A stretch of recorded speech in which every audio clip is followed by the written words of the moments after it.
ವ್ಯಾಪಾರಿಗಳೇ, ಉದ್ಯಮಿಗಳೇ, ಗ್ರಾಹಕರೇ, ಆಗಿವೆ ನಿಮ್ಮ ಸಮಸ್ಯೆಗಳು ಕ್ರಾನಿಕ್, ಆಗಬೇಡಿ ಯಾವತ್ತೂ ಪ್ಯಾನಿಕ್.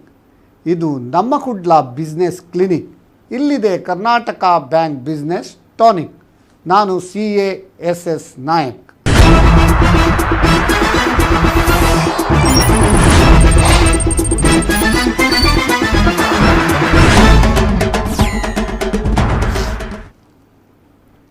ವೀಕ್ಷಕರೇ, ನಿಮಗೆಲ್ಲರಿಗೂ ಕರ್ನಾಟಕ ಬ್ಯಾಂಕ್ ಬಿಸ್ನೆಸ್ ಟಾನಿಕ್ ಇದರ 112ನೇ ಸಂಚಿಕೆಗೆ ಸ್ವಾಗತ. ಇಂದಿನ ವಿಷಯ calendar of events and statutory deadlines for business. ಈ ಒಂದು ಪ್ರೋಗ್ರಾಮ್ ತುಂಬ ಮಹತ್ವದಾದ ಪ್ರೋಗ್ರಾಮ್ ಅಂತ ಹೇಳಲಿಕ್ಕೆ ಬಹಳ ಒಂದು ಸಂತೋಷ ಆಗ್ತದೆ. ಯಾಕಂದರೆ ಎಲ್ಲ ಬಿಸ್ನೆಸ್ ವರ್ಗದವರಿಗೆ ಏಪ್ರಿಲ್ 1 ಅನ್ನೋದು ಫೈನಾನ್ಷಿಯಲ್ ಇಯರಿನ ಆರಂಭ, ಅದೇ ರೀತಿ ಮಾರ್ಚ್ ಎಂಡ್ ಅನ್ನೋದು ಫೈನಾನ್ಷಿಯಲ್ ಇಯರಿನ ಅಂತ್ಯ. ಈ ಏಪ್ರಿಲ್ 1ರಿಂದ ಮಾರ್ಚ್ 31ರವರೆಗೆ ಆ ಫೈನಾನ್ಷಿಯಲ್ ಇಯರಲ್ಲಿ ಯಾವುದೆಲ್ಲ ಅವರದು ಕಂಪ್ಲೈನ್ಸಸ್ ಅಂಡರ್ ವೇರಿಯಸ್ ಸ್ಟ್ಯಾಟ್ಯೂಟ್ಸ್ ಮಾಡಬೇಕು, ಅದರ ಡೆಡ್ಲೈನ್ ಏನು, ಇದರ ಬಗ್ಗೆ ನಾವು ಮಾಹಿತಿ ನೀಡ್ತಾ ಇದ್ದೇವೆ. ಯಾಕಂದರೆ ಕಂಪ್ಲೈನ್ಸ್ ನೀವು ಮಾಡದಿದ್ದರೆ you will end up in penalties, even in some extreme cases you may be prosecuted also. ಅದಲ್ಲದೆ if you don't do compliances on time, ಅದರ ರಿಫರ್ಕೇಷನ್ ಏನು, ವೇರಿಯಸ್ ಆಸ್ಪೆಕ್ಟ್ಸ್, ಅದು ಬ್ಯಾಂಕಿಂಗಲ್ಲಿರ್ಬೋದು ಅಥವಾ ನಿಮ್ಮ ಬೇರೆ ಬೇರೆ ಸಿಬಿಲ್ ಸ್ಕೋರ್ ವಿಷಯದಲ್ಲಿ ಕೂಡ ಇರ್ಬೋದು, ಅಥವಾ ನಿಮ್ಮ ಟ್ಯಾಕ್ಸ್ ಅಥಾರಿಟೀಸ್ನಲ್ಲಿ ಕೂಡ ಇರ್ಬೋದು. ಯು ವಿಲ್ ಬಿ ಅಂಡರ್ ಏನು ಹೇಳ್ತಾರೆ, ಒಂದು ಅದು ಕಪ್ಪು ಚುಕ್ಕೆ ಅಂತ ಹೇಳಲಿಕ್ಕೆ ಬಹಳ ಬೇಸರ ಆಗ್ತದೆ. ಆದ್ದರಿಂದ when you do the business, ಈಗ ಕ್ರಿಕೆಟಲ್ಲಿ ಮ್ಯಾಚಲ್ಲಿ ಹೇಗಂತ ಹೇಳಿದರೆ ಯಾವ ರೀತಿ ಪ್ಲೇ ಫೀಲ್ಡಲ್ಲಿ ಆಟ ಆಡ್ತಾರೋ ಅದೇ ರೀತಿ ಸ್ಕೋರ್ ಬೋರ್ಡ್ ಕೂಡ ಅದೇ ರೀತಿಯಲ್ಲಿ ಇಡಬೇಕಾಗ್ತದೆ. ಮತ್ತು ಅದರ ಒಂದು ವೀಕ್ಷಕ ವಿವರಣೆ ಹೇಗೆ ಮತ್ತು ಕಮೆಂಟ್ರಿ ಯಾವ ರೀತಿಯಲ್ಲಿ ನಮ್ಮ ಮ್ಯಾಚಲ್ಲಿ ಮಾಡ್ತಾರೆ ಅದೇ ರೀತಿ ಇಲ್ಲಿ ಕೂಡ ಬಿಸ್ನೆಸ್ ಮಾಡಿದಾಗ ಕಾಲಕ್ಕೆ ಅದಕ್ಕೆ ಸಂಬಂಧಪಟ್ಟ ದಾಖಲೆ ಇರ್ಬೋದು, ಸ್ಟ್ಯಾಟ್ಯೂಟರಿ ಕಂಪ್ಲೈನ್ಸ್ ಇರ್ಬೋದು, ಇದೆಲ್ಲ ವಿಷಯದಲ್ಲಿ ನಾವು ಯಾವಾಗಲೂ ಯೇಷ ಸುಪ್ತೇಶು ಜಾಗೃತಿ ಅಂತ ನಮ್ಮ CA ಇನ್ಸ್ಟಿಟ್ಯೂಟ್ನಲ್ಲಿ ಹೇಳ್ತಾರೆ. ಯಾವಾಗಲೂ ನಾವು ಜಾಗೃತರಾಗಿರಬೇಕು ಅಂತ ಹೇಳ್ತಾ, ಇದು ಇವತ್ತಿನ 112ನೇ ಸಂಚಿಕೆ calendar of events and statutory deadlines for business, ಇದರ ಒಂದು ಕಾರ್ಯಕ್ರಮವನ್ನು ಮುಂದುವರಿಸ್ತಾ ಇದ್ದೇವೆ. ಇಂದು ನಮ್ಮೊಂದಿಗಿದ್ದಾರೆ ಈರುವರು ತಜ್ಞರು ಅಂತ ಹೇಳ್ತೇವೆ. ಪ್ರಪ್ರಥಮವಾಗಿ CA K ಗುರುರಾಜ್ ಆಚಾರ್ಯ. CA K ಗುರುರಾಜ್ ಆಚಾರ್ಯ ಇವರ ಬಗ್ಗೆ ನಾನು ಎಷ್ಟು ವರ್ಣನೆ ಮಾಡಿದರೂ ಸಾಲದು, 100 ಕಣ್ಣು ಸಾಲದು ನಿನ್ನ ನೋಡಲು ಅಂತೇಳಕ್ಕೆ 100 ಪದ್ಯಗಳಿದ್ದರೂ ಕೂಡ ಇವರನ್ನು ನಾವು ವರ್ಣನೆ ಮಾಡಲಿಕ್ಕೆ ಆಗೋದಿಲ್ಲ. ಆದರೂ ಸಂಕ್ಷಿಪ್ತವಾಗಿ ಒಂದು ಪುನರಪಿ ಆ್ಯಸ್ ಎ ಪ್ರೋಟೋಕಾಲ್ ನಾನು ಅವರನ್ನು ಸಂಕ್ಷಿಪ್ತವಾಗಿ ವರ್ಣನೆ ಮಾಡ್ತೇನೆ. ಯಾಕಂದರೆ ಈ is the star player in our business tonic ಅಂತ ಹೇಳಲಿಕ್ಕೆ ಬಹಳ ಸಂತೋಷ ಆಗ್ತದೆ. ಅನೇಕ ಈಗ ಟಾನಿಕ್ ಅಲ್ಲ, ಈವನ್ ವ್ಯಾಕ್ಸಿನ್ ಕೂಡ ಅವರು ನಮ್ಮ ಬಿಸ್ನೆಸ್ ಕಮ್ಯುನಿಟಿಗೆ ಕೊಟ್ಟಿದ್ದಾರೆ ಅಂತ ಹೇಳಲಿಕ್ಕೆ ಬಹಳ ಒಂದು ನಮಗೆ ಹೆಮ್ಮೆ ಆಗ್ತದೆ. K ಗುರುರಾಜ ಆಚಾರ್ಯ ಇವರ ಬಗ್ಗೆ ಹೇಳೋದಾದರೆ, ಹುಟ್ಟಿದ್ದು ಉಡುಪಿಯು, ಬೆಳೆದದ್ದು ಬಳ್ಳಾರಿ, ಈಗ ಅವರು ಪ್ರಾಕ್ಟೀಸ್ ಮಾಡ್ತಾ ಇರುವುದು ನಾಲೆಜ್ ಸಿಟಿ ಬೆಂಗಳೂರಿನಲ್ಲಿ ಅಂತ ಹೇಳಲಿಕ್ಕೆ ಬಹಳ ಒಂದು ಹೆಮ್ಮೆ ಆಗ್ತದೆ. ಅದೇ ರೀತಿ ಇವರು ಕಳೆದ 25 ವರ್ಷಗಳಿಂದ KG Acharya and co chartered accountant Bangalore ಅಂದರೆ specialised in corporate finance, corporate taxes ಮತ್ತು ಕಂಪನಿ ಲಾ ಅಲ್ಲಿ ಪ್ರಾಕ್ಟೀಸ್ ಮಾಡ್ತಾ ಇದ್ದಾರೆ. ಇವರ ಅಕಾಡೆಮಿಕ್ ಕ್ವಾಲಿಫಿಕೇಷನ್ ನಾವು ಆಲ್ರೆಡಿ ಗೊತ್ತುಂಟು, ಆದರೂ ಒಂದು ಹೇಳ್ತೇವೆ. BCom ಫಸ್ಟ್ ರ್ಯಾಂಕ್, ಅದೇ ರೀತಿ CA inter 21st rank, CA final 10th rank, ICWA inter first rank ಹಾಗೂ ICWA ಫೈನಲಲ್ಲಿ 3rd ರ್ಯಾಂಕ್ ಗಳಿಸಿದ್ದಾರೆ. ಅದೇ ರೀತಿ is A member in various expert advisory committee ಇರ್ಬೋದು, ನಮ್ಮ ICA ಅನೇಕ ಒಂದು ಫೈನಾನ್ಸ್ ರಿಪೋರ್ಟಿಂಗ್ ರಿವ್ಯೂ ಗ್ರೂಪಲ್ಲಿ ಇರ್ಬೋದು. ಅದೇ ರೀತಿ ಇವರು ಒಂದು ಪರಿಣಿತ ಬ್ಯಾಂಕರ್ ಕೂಡ ಹೇಳ್ಬೋದು. ಯಾಕಂದರೆ he was A director of state bank of Mysuru ಅಂತ ಹೇಳಲಿಕ್ಕೆ ಕೂಡ ಬಹಳ ಒಂದು ಸಂತೋಷ ಆಗ್ತದೆ. And he is A resource person in various fields. ಅದರಲ್ಲಿ ಒಂದು ಹೈಲೈಟ್ಸ್ ಏನಂದರೆ accounting standards and standard of auditing, companies act ಮತ್ತು LLP ಇರ್ಬೋದು, corporate finance and financial analysis, corporate tax and tax audit. ಅದೇ ರೀತಿ ಇವರು ಡೈರೆಕ್ಟ್ ಟ್ಯಾಕ್ಸಸ್ಸಲ್ಲಿ ಒಂದು ತಜ್ಞರಂತ ಹೇಳಲಿಕ್ಕೆ ಭಾಳ ಒಂದು ಸಂತೋಷ ಆಗ್ತದೆ. ಸರ್, CA ಗುರುರಾಜ್ ಆಚಾರ್ಯ, ನಿಮಗೆ ಈ ಕಾರ್ಯಕ್ರಮಕ್ಕೆ ಸ್ವಾಗತ. ನಮಸ್ಕಾರ. ಅದೇ ರೀತಿ ನಮ್ಮ ಮಂಗಳೂರಿನ ಮಣ್ಣಿನ ಮಗ ಅಂತ ಹೇಳಲಿಕ್ಕೆ ಬಹಳ ಒಂದು ಸಂತೋಷ ಆಗ್ತದೆ. CA Keshava Ballukuraya. Is a practising chartered accountant in Mangalore. ಕಳೆದ 3 ದಶಕಗಳಿಂದ ಅವರು ನಮ್ಮ ಮಂಗಳೂರಿನಲ್ಲಿ ಬಳ್ಳುಕುರಾಯ ಆ್ಯಂಡ್ ಅಸೋಸಿಯೇಟ್ಸ್ ಅನ್ನುವ ಒಂದು ಸಂಸ್ಥೆ, ಅದರ ಫೌಂಡರ್ ಆಗಿ ಕಾರ್ಯನಿರ್ವಹಿಸ್ತಾ ಇದ್ದಾರೆ. ಇವರು ನಮ್ಮ the institute of chartered accountant of India Mangaluru ಶಾಖೆಯ ಪಾಸ್ಟ್ ಚೇರ್ಮನ್ ಕೂಡ ಆಗಿದ್ದಾರೆ. ಅದರಲ್ಲಿ ಒಂದು ಗರಿಮೆ ಏನಂದರೆ, during his tenure as A chairman he won the best branch award in SIRC level ಅಂತ ಹೇಳಲಿಕ್ಕೆ ಭಾಳ ಒಂದು ಸಂತೋಷ ಆಗ್ತದೆ. ಇವರ ಒಂದು ಅಧ್ಯಕ್ಷತೆಯಲ್ಲಿ ಮಂಗಳೂರಿನಲ್ಲಿ ಅನೇಕ ಕಾರ್ಯಾಗಾರಗಳನ್ನು ಮಾಡಿದ್ದಾರೆ. ಅದರಲ್ಲಿ GST ಕಾರ್ಯಾಗಾರ ಅನ್ನೋದು ಒಂದು ದೊಡ್ಡ ಒಂದು ಏನು ಹೇಳ್ತಾರೆ record event, highest number of participants ಇಂದ ರೆಕಾರ್ಡ್ ಈವೆಂಟ್ ಅಂತ ಒಂದು ಪರಿಗಣಿಸಲ್ಪಟ್ಟಿದೆ ಅಂತ ಹೇಳಲಿಕ್ಕೆ ಬಹಳ ಒಂದು ಸಂತೋಷ ಆಗ್ತದೆ. ಅದೇ ರೀತಿ is the chairman of indirect taxes committee of KCCI Canara chamber of commerce and industry for the last 8 consecutive years ಅಂತ ಹೇಳಲಿಕ್ಕೆ ಭಾಳ ಒಂದು ಹೆಮ್ಮೆ ಆಗ್ತದೆ. ಅದೇ ರೀತಿ he is specialised in indirect tax and GST. So ಇವರು ಹಾಗೂ ಇವರ ಗಣ ಅಂತ ಹೇಳಲಿಕ್ಕೆ ಭಾಳ ಒಂದು ಸಂತೋಷ ಆಗ್ತದೆ. ಅನೇಕ GST ಕಾರ್ಯಕ್ರಮ, GST ಬಗ್ಗೆ ನಮ್ಮ ಈ ಬಿಸ್ನೆಸ್ ಟಾನಿಕಲ್ಲಿ ನೀಡಿದ್ದಾರೆ. ಅದಕ್ಕೆ ನಾವು ಈ GST ಬಗ್ಗೆ ಕೂಡ ಏನಾದರೂ ನಿಮಗೆ ಡೌಟ್ಸ್ ಇದ್ದರೆ, ಏನಾದರೂ ಕ್ಯಾಲೆಂಡರ್ ಆಫ್ ಇವೆಂಟ್ಸ್ ಅದರ ಬಗ್ಗೆ ಇರ್ಬೋದು, ಅಥವಾ ಸ್ಟ್ಯಾಟ್ಯೂಟರಿ ಡೆಡ್ಲೈನ್ಸ್ ಇದ್ಬೋದು, ಅದರ ಬಗ್ಗೆ ಕೂಡ ನೀವು ನಮ್ಮ ಕೇಶವ ಬಳ್ಳುಕುರಾಯ ಇವರಲ್ಲಿ ಸಂದೇಹವನ್ನು ಪರಿಹರಿಸಿಕೊಳ್ಳಬಹುದು. CA ಕೇಶವ ಬಳ್ಳುಕುರಾಯ, ನಿಮಗೆ ಈ ಕಾರ್ಯಕ್ರಮಕ್ಕೆ ಸ್ವಾಗತ. ವೀಕ್ಷಕರಿಗೆಲ್ಲ ನನ್ನ ನಮಸ್ಕಾರ ಹಾಗೂ ಯುಗಾದಿ ಹಬ್ಬದ ಶುಭಾಶಯ.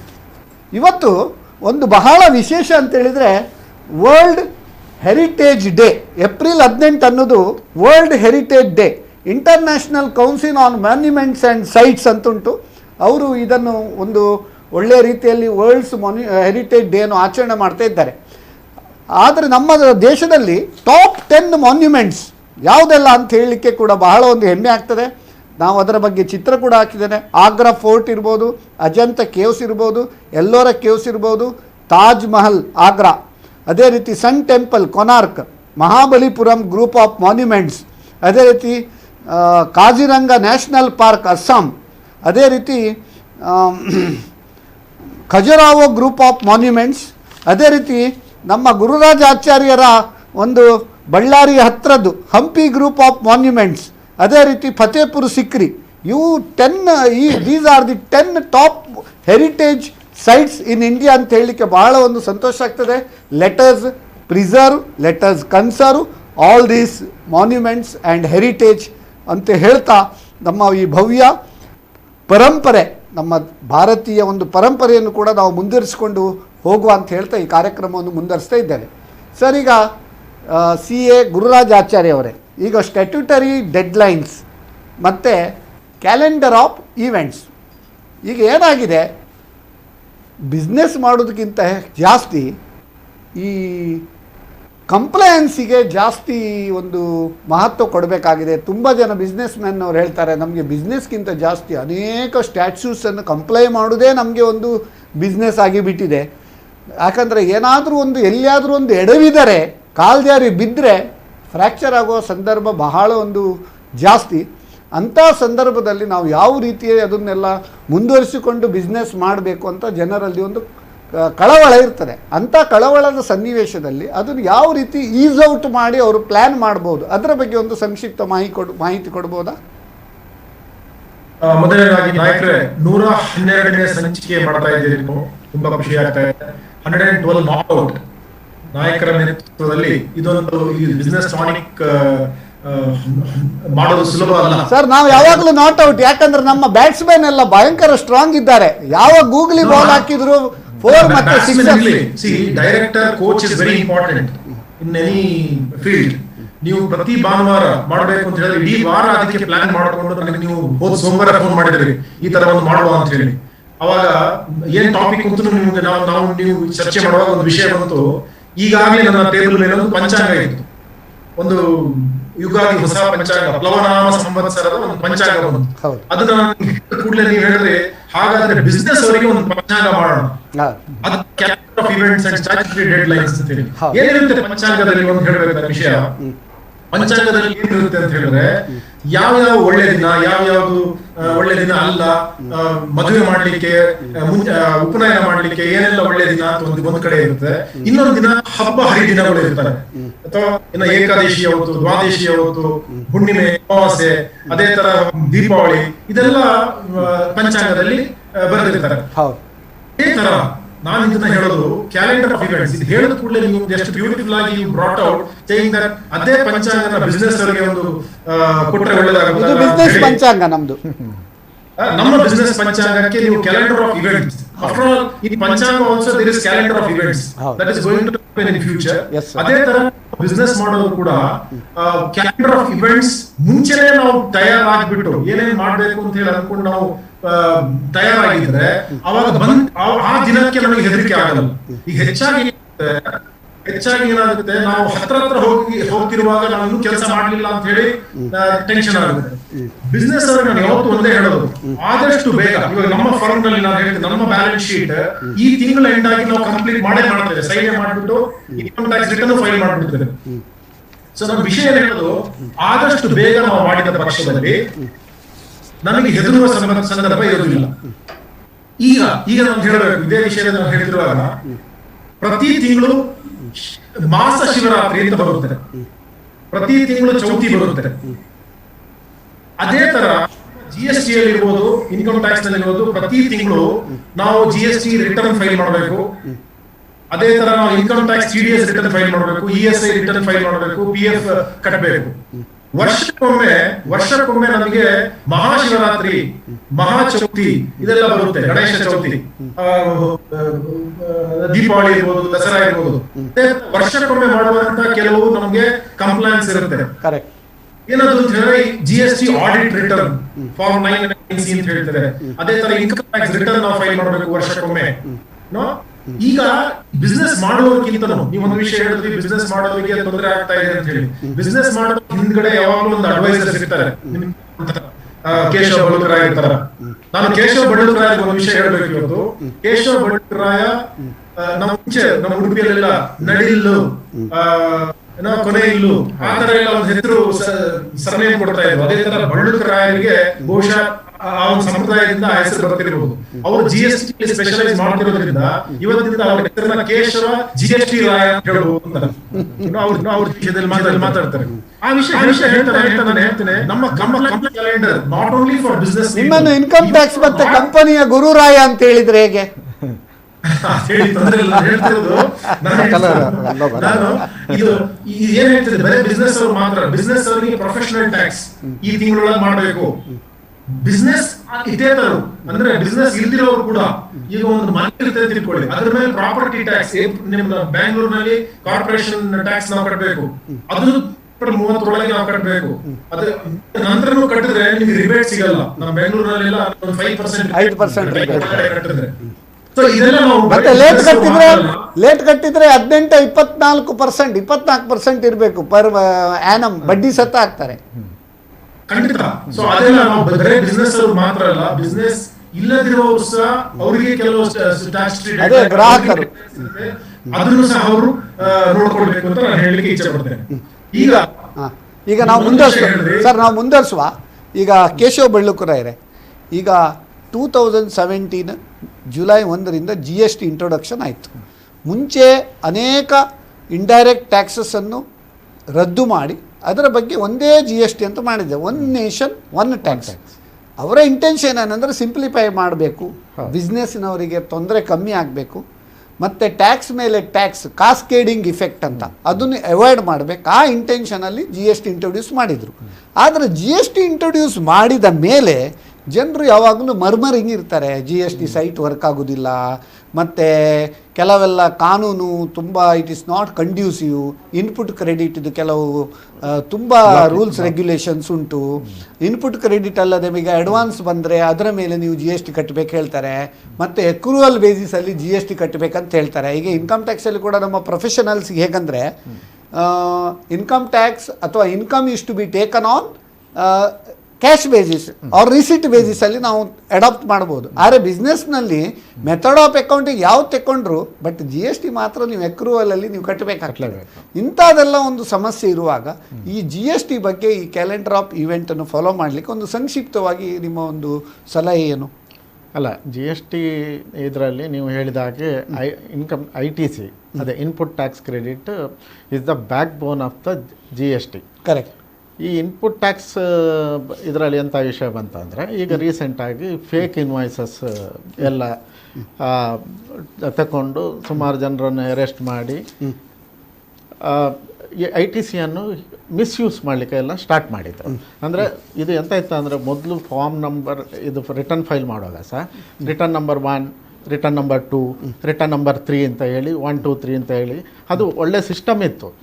ಆ ಸಿಸ್ಟಮನ್ನು ಫಾಲೋ ಮಾಡಲಿಕ್ಕೆ ನಮ್ಮ ಈ ಸಾಫ್ಟ್ವೇರ್ ನಾವು ಪ್ರಿಪೇರ್ಡ್ ಆಗಿರಲಿಲ್ಲ. ಬೇರೆ ಆ್ಯಕ್ಟ್ ಇದರಲ್ಲೆಲ್ಲ ಪ್ರಿಪೇರ್ಡ್ ಆಗಿದ್ದೆವು. ಆದರೆ ಸಡನ್ನಾಗಿ ನಮ್ಮದು ಇಂಪ್ಲಿಮೆಂಟ್ ಅಂತ ಮಾಡಿದೆವು ಅಂದರೆ, ನಾವು ಸಾಫ್ಟ್ವೇರ್ ಬೇಸಿಸಲ್ಲಿ ಎಲ್ಲ ರಿಟರ್ನ್ ಕೂಡ ಅಪ್ಲೋಡ್ ಮಾಡುವಂಥದ್ದು ಇಮಿಡಿಯೇಟ್ ಸ್ಟಾರ್ಟ್ ಮಾಡಿದೆವು. ಇದರಿಂದ ನಮಗೆ ಸ್ವಲ್ಪ ಬ್ಯಾಕ್ ಫುಟ್ ಅಂದರೆ ನಮಗೆ ಸ್ವಲ್ಪ ಹಿನ್ನಡೆ ಆಯಿತು. ಇನಿಷಿಯಲಿ ನಾವು ಮ್ಯಾನ್ಯಲ್ ಪ್ಲಸ್ ಆನ್ಲೈನ್ ಫೆಸಿಲಿಟಿ ಕೊಡ್ತಿದ್ರೆ ಇಂಥದ್ದೆಲ್ಲ ಸಮಸ್ಯೆ ಬರ್ತಿರಲಿಲ್ಲ. ಒಮ್ಮೆಲೆ ನಾವು ಸಾಫ್ಟ್ವೇರ್ ಮಾಡಿ ನಾವು ಸಾಫ್ಟ್ವೇರ್ಗೆ ಪ್ರಿಪೇರ್ಡ್ನೆಸ್ ಆಗದ ಕಾರಣ ಈ ಸಮಸ್ಯೆ ಬಂದು ಈಗ ನೀವು ಹೇಳಿದಾಗೆ ಸುಮಾರು ಕಾಂಪ್ಲಿಕೇಶನ್ ರಿಟರ್ನ್ ಫೈಲ್ ಮಾಡುವಾಗ ಇದು ತಿರುಗ್ತಾ ಇರ್ತದೆ, ನಮಗೆ ಇದು ಮಾಡಲಿಕ್ಕೆ ಆಗೋದಿಲ್ಲ, ಇಮಿಡಿಯೇಟ್ ಫೈಲ್ ಮಾಡಲಿಕ್ಕೆ ಆಗೋದಿಲ್ಲ. ಆದರೆ ಟೆಕ್ನಿಕಲ್ ಗ್ಲಿಚಸ್ ಉಂಟು. ಅದಕ್ಕೆ ಸುಮಾರು ಎಕ್ಸ್ಟೆನ್ಷನ್ ಕೊಟ್ಟರು. ಮತ್ತು ಪುನಃ ನೋಟಿಫಿಕೇಷನು ರೂಲ್ ಇದರಲ್ಲಿ ಎಕ್ಸ್ಟೆನ್ಷನ್ ಎಲ್ಲ ನೋಟಿಫಿಕೇಷನ್ ಮೂಲಕ ಎಲ್ಲ ತಂದರು, ಆರ್ಡರ್ಸ್ ಎಲ್ಲ ತಂದರು. ಈ ಎಕ್ಸ್ಟೆನ್ಷನ್ ನೋಟಿಫಿಕೇಷನ್ ಆರ್ಡ್ರೇ ಅದು ಒಂದು ಈ ಜಿ ಎಸ್ ಟಿ ಬುಕ್ಕಿಗಿಂತ ಆ್ಯಕ್ಟ್ ಬುಕ್ಕಿಗಿಂತ ಜಾಸ್ತಿ ಆಗಿ ನಮ್ಮದು ಈಗ ಯಾವುದು ಡ್ಯೂ ಡೇಟ್ ಅಂತ ನೀವು ಹೇಳಿದ್ರೆ ಕಾಂಪ್ಲೈನ್ಸ್ ಮಾಡಲಿಕ್ಕೆ ಸರ್ಕ್ಯುಲರೇ ಕನ್ಫ್ಯೂಷನ್ ಮಾಡ್ತದೆ. ಅದು ಯಾವಾಗ ನಿಮಗೆ ಫೈಲ್ ಮಾಡಬೇಕು ಆಗ ಕಾಂಪ್ಲೈನ್ಸ್ ಲೆವೆಲ್ ನಿಮಗೆ ಸ್ವಲ್ಪ ನೀವು ಗೊತ್ತಿರಬೇಕಾಗ್ತದೆ. ಅಂದರೆ ನೀವು ಆಗಾಗ ಇದರಲ್ಲಿ ಅಪ್ಡೇಟ್ ಆಗಿರಬೇಕಾಗ್ತದೆ. ಬಹಳ ಒಂದು ಸಂತೋಷ. ಈಗ ಸರ್ CA ಗುರುರಾಜ್ ಆಚಾರ್ಯ ಅವರೇ, ಈಗ ನಾವು ಡೈರೆಕ್ಟ್ಲಿ ಫಸ್ಟ್ ಇನ್ಕಮ್ ಟ್ಯಾಕ್ಸ್ ಬಗ್ಗೆ ಬರುವ. ಈಗ ಯಾಕಂದರೆ ಎಂಪ್ಲಾಯೀಸ್ ಅವರಿಗೆ ಕೂಡ ಈಗ 31 ಜುಲೈ ಇರ್ಬೋದು, ಟ್ಯಾಕ್ಸ್ ಆಡಿಟ್ ಕೇಸಸ್ ಇವೆ. ಅದರ ಬಗ್ಗೆ ಇನ್ಕಮ್ ಟ್ಯಾಕ್ಸ್ನಲ್ಲಿ ಆ್ಯನ್ಯುವಲ್ ಇವೆಂಟ್ಸ್ ಏನು, ಮತ್ತು ನಾವು ಮಂತ್ ಬೈ ಮಂತ್ ನಾವು ಮಾಡುವ ಈಗ ಆ್ಯನ್ಯುವಲ್ ಇವೆಂಟ್ಸ್ ಏನು ಮಾಡಬೇಕಾಗ್ತದೆ? ಮೊದಲನೇದಾಗಿ ಒಂದು ವಿಷಯ ನಾನು ಹೇಳಬೇಕು. ನಾವು ಒಂದು ಡೆಡ್ಲೈನ್ಸ್ ಅಂತ ಹೇಳ್ತೀವಿ. That does not mean that everybody should. ಈಗ ಕೇಳಿಸ್ತದೆ, ಹೇಳಿ ಸರ್. ಡೆಡ್ಲೈನ್ ಅಂತ ಹೇಳಿ ಹೇಳಿದ್ರೆ ಇಲ್ಲ ಸರ್, ಕೇಳೋದಿಲ್ಲ. ಇನ್ಕಮ್ ಟ್ಯಾಕ್ಸ್ ರಿಟರ್ನ್ ಫೈಲ್ ಮಾಡಲಿಕ್ಕೆ depends on what type of a person you are. ನಿಮಗೆ ಬಿಸ್ನೆಸ್ ಇರ್ಬೋದು, ಸ್ಯಾಲರಿಡ್ ಪರ್ಸನ್ ಇರ್ಬೋದು. ಆಡಿಟ್ ಇದೆಯಾ ಇಲ್ಲ ಅಂತೇಳಿ ಫಸ್ಟ್ ಕ್ವಶನ್. ಯಾರ್ದು ಕೇಸಸ್ ನಲ್ಲಿ ಆಡಿಟ್ ಇಲ್ವೋ ಅವರು 31 ಜುಲೈ ಒಳಗೆ ಅವರು ಇನ್ಕಮ್ ಟ್ಯಾಕ್ಸ್ ರಿಟರ್ನ್ ಫೈಲ್ ಮಾಡಬೇಕು. ಓಕೆ. ಯಾರ್ಯಾರ ಬಿಸ್ನೆಸ್ ಗೆ ಆಡಿಟ್ ಆಗುತ್ತೆ under any act, it could be under companies act, it could be under cooperative societies act, it could be under LLP act, or it could be under income tax act itself. ಯಾರಿಗೆ audit ಆಗುತ್ತೋ ಅವರು proper financial statements prepare ಮಾಡಿ audit report file ಮಾಡಿ income tax return file ಮಾಡಲಿಕ್ಕೆ ಅಂತವರಿಗೆ 30th October end ವರೆಗೆ time ಇರುತ್ತೆ. 31 October ವರೆಗೆ ಟೈಮ್ ಇರುತ್ತೆ. ಟ್ರಾನ್ಸ್ಫರ್ ಪ್ರೈಸಿಂಗ್ ಅಂತ ಹೇಳಿ ಬಾರಿ ದೊಡ್ಡವರು, ಅವರಿಗೆ ನವೆಂಬರ್ ವರೆಗೆ. ನಾನು ಏನ್ ಹೇಳ್ತೀನಿ, 31 ಜುಲೈ ಇದನ್ನು ಡಿಸೆಂಬರ್ ವರೆಗೆ ಎಕ್ಸ್ಟೆಂಡ್ ಮಾಡಬಹುದು ವಿತ್ ಫೈನ್. ಅಲ್ಲ, ಅದೇ ನಾವು ಪ್ರಶ್ನೆ ಇದೆ ಬರೋದು. ನಾವು ಎಕ್ಸ್ಟೆಂಡ್ ಮಾಡ್ತಾರೆ ಅಂತ ಹೇಳಿ ಅನ್ಕೊಂಡು ನಾವು ನಮ್ಮ ಒಂದು ಕಂಪ್ಲೈನ್ಸ್ ಎಕ್ಸ್ಟೆಂಡ್ ಮಾಡಿದ್ರೆ ಅದೇ ಮೊದಲನೆಯ ತಪ್ಪು. ನಾನು ಹೇಳ್ತೀನಿ, 31 ಜುಲೈ ಅವರಿಗೆ ಸ್ಯಾಲರಿಡ್ ಕೇಸಸ್, ಇನ್ಕಮ್ ಯಾರ್ಯಾರ ಬಿಸ್ನೆಸ್ ಇದೆ ಅವರಿಗೆ ಆಡಿಟ್ ಇಲ್ವಾ ಅವರು 31 ಜುಲೈ ವರೆಗೆ ಫೈಲ್ ಮಾಡಬೇಕು. ಅವರು 31 ಜುಲೈ ಎಂಡ್ ವರೆಗೆ ಮಾತ್ರವೇ ಅವತ್ತೇ ಫೈಲ್ ಮಾಡಬೇಕು ಅಂತಲ್ಲ. They can start filing. ಈಗ ಏನಾಗುತ್ತೆ, TDS ಇರುತ್ತೆ, ಬಿಸ್ನೆಸ್ ನಲ್ಲಿ TDS ಇರುತ್ತೆ. ಯಾರ್ಯಾರು TDS ಆಗುತ್ತೋ ಅವರ TDS ಅವ್ರಿಗೆ ಎಷ್ಟಾಗಿದೆ ಏನ್ ಕತೆ ಅಂತೇಳಿ ಇನ್ನೂ ಗೊತ್ತಾಗಲ್ಲ. ಬಿಸ್ನೆಸ್ ಫೈಲ್ TDS ಮಾಡೋರಿಗೆ ಈ ತಿಂಗಳ ಕೊನೆ ಒಳಗೆ ಅಂದ್ರೆ ಏಪ್ರಿಲ್ ಎಂಡ್ ವರೆಗೆ ಫೈಲ್ ಪೇಮೆಂಟ್ ಮಾಡ್ಲಿಕ್ಕೆ ಟೈಮ್ ಇದೆ. ಬರೋ ತಿಂಗಳು ಎಂಡ್ ಅಂದ್ರೆ ಮೇ ಎಂಡ್ ವರೆಗೆ ಆ TDS ರಿಟರ್ನ್ ಫೈಲ್ ಮಾಡ್ಲಿಕ್ಕೆ ಅವ್ರಿಗೆ ಲಾಸ್ಟ್ ಡೇಟ್ ಇದೆ.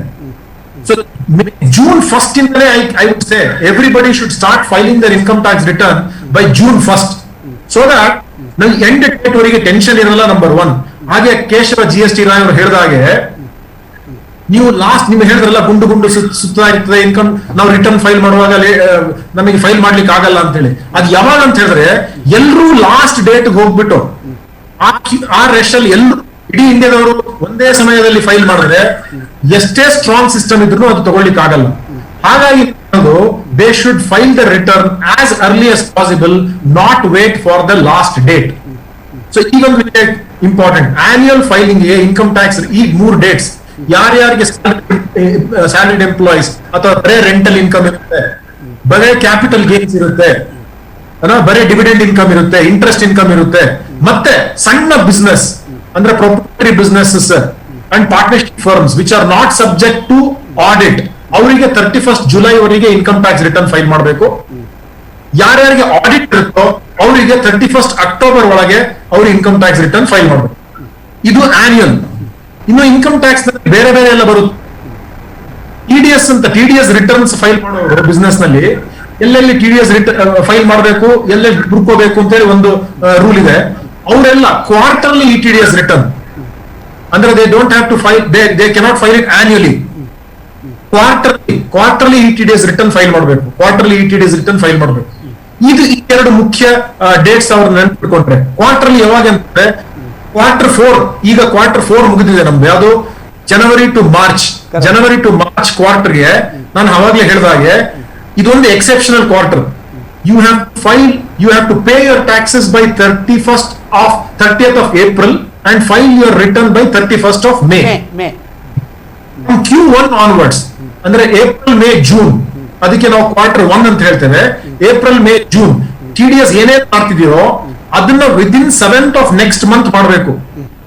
7ನೇ ತಾರೀಕು ನೆಕ್ಸ್ಟ್ ಮಂತ್ 7th ಒಳಗೆ ಇನ್ಕಮ್ ಟ್ಯಾಕ್ಸ್ TDS ಏನೇನ್ ನೀವು ಮುರ್ಕೊಂಡಿರ್ತೀರೋ ಅದನ್ನ 7th of the next month ಒಳಗೆ ಕಟ್ಟಬೇಕು. ಹಾಗಾದ್ರೆ ಒಂದು ಸಿಂಪ್ಲಿಫೈಡ್ ಹೇಳುದು, 1 ಕ್ವಾರ್ಟರ್, 2 ಕ್ವಾರ್ಟರ್, 3 ಕ್ವಾರ್ಟರ್ ತಗೊಳ್ಳುವಾಗ 1 ತಿಂಗಳು ಅಲ್ಲಿ ನೆಕ್ಸ್ಟ್ 7 ದಿನ ಮಾತ್ರ ಟೈಮ್ ಉಂಟು. ನೀವು 4 ಕ್ವಾರ್ಟರ್ ತಗೊಂಡ್ರೆ ಮಾತ್ರ 2 ತಿಂಗಳು ನಿಮ್ಗೆ ಬೇಕಾಗ್ತದೆ ಅಂತ ಹೇಳಿ ಅಲ್ವಾ? ನಾವು ಕ್ವಾರ್ಟರ್ ತಗೊಂಡು ಅಭ್ಯಾಸ ಇಲ್ಲ, ಹಾಗಾಗಿ ಅದ್ರ ವಿಷಯ ಹೆಚ್ಚು ಮಾತಾಡೋದು. ಕ್ವಾರ್ಟರ್ ತಗೊಳ್ಳುವಾಗ ನಿಮ್ಗೆ 2 ತಿಂಗಳು ಟೈಮ್ ಕೊಡ್ತಾರೆ.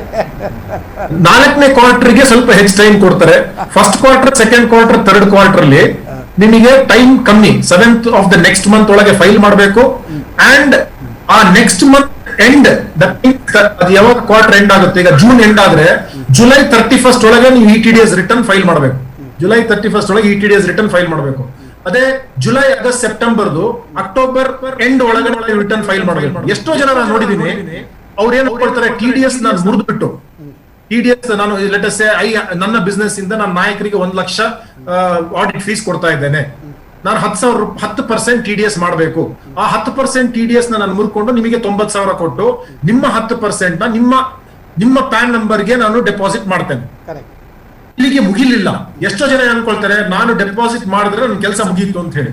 ಒಂದು ನಾವು ಹೇಳ್ಕೋಬೇಕು, ನಿಮಗೆ ಆ ಕ್ರೆಡಿಟ್ ಸಿಗ್ಬೇಕು ಅಂತ ಹೇಳಿದ್ರೆ ನಾನು ಮಾಡುವಂತಹ ಒಂದು ಡಿಡಕ್ಟ್ ಮಾಡಿ ಡೆಪಾಸಿಟ್ ಮಾಡಿರೋದು ನಿಮಗೆ ಕ್ರೆಡಿಟ್ ಸಿಗ್ಬೇಕು ಅಂತ ಆದ್ರೆ ನಾನು ಕ್ವಾರ್ಟರ್ಲಿ TDS ರಿಟರ್ನ್ ಫೈಲ್ ಮಾಡಿದ್ರೆ then I am informing the department that this 10,000 rupees credit should be given to this chartered accountant SS Nayak. Correct.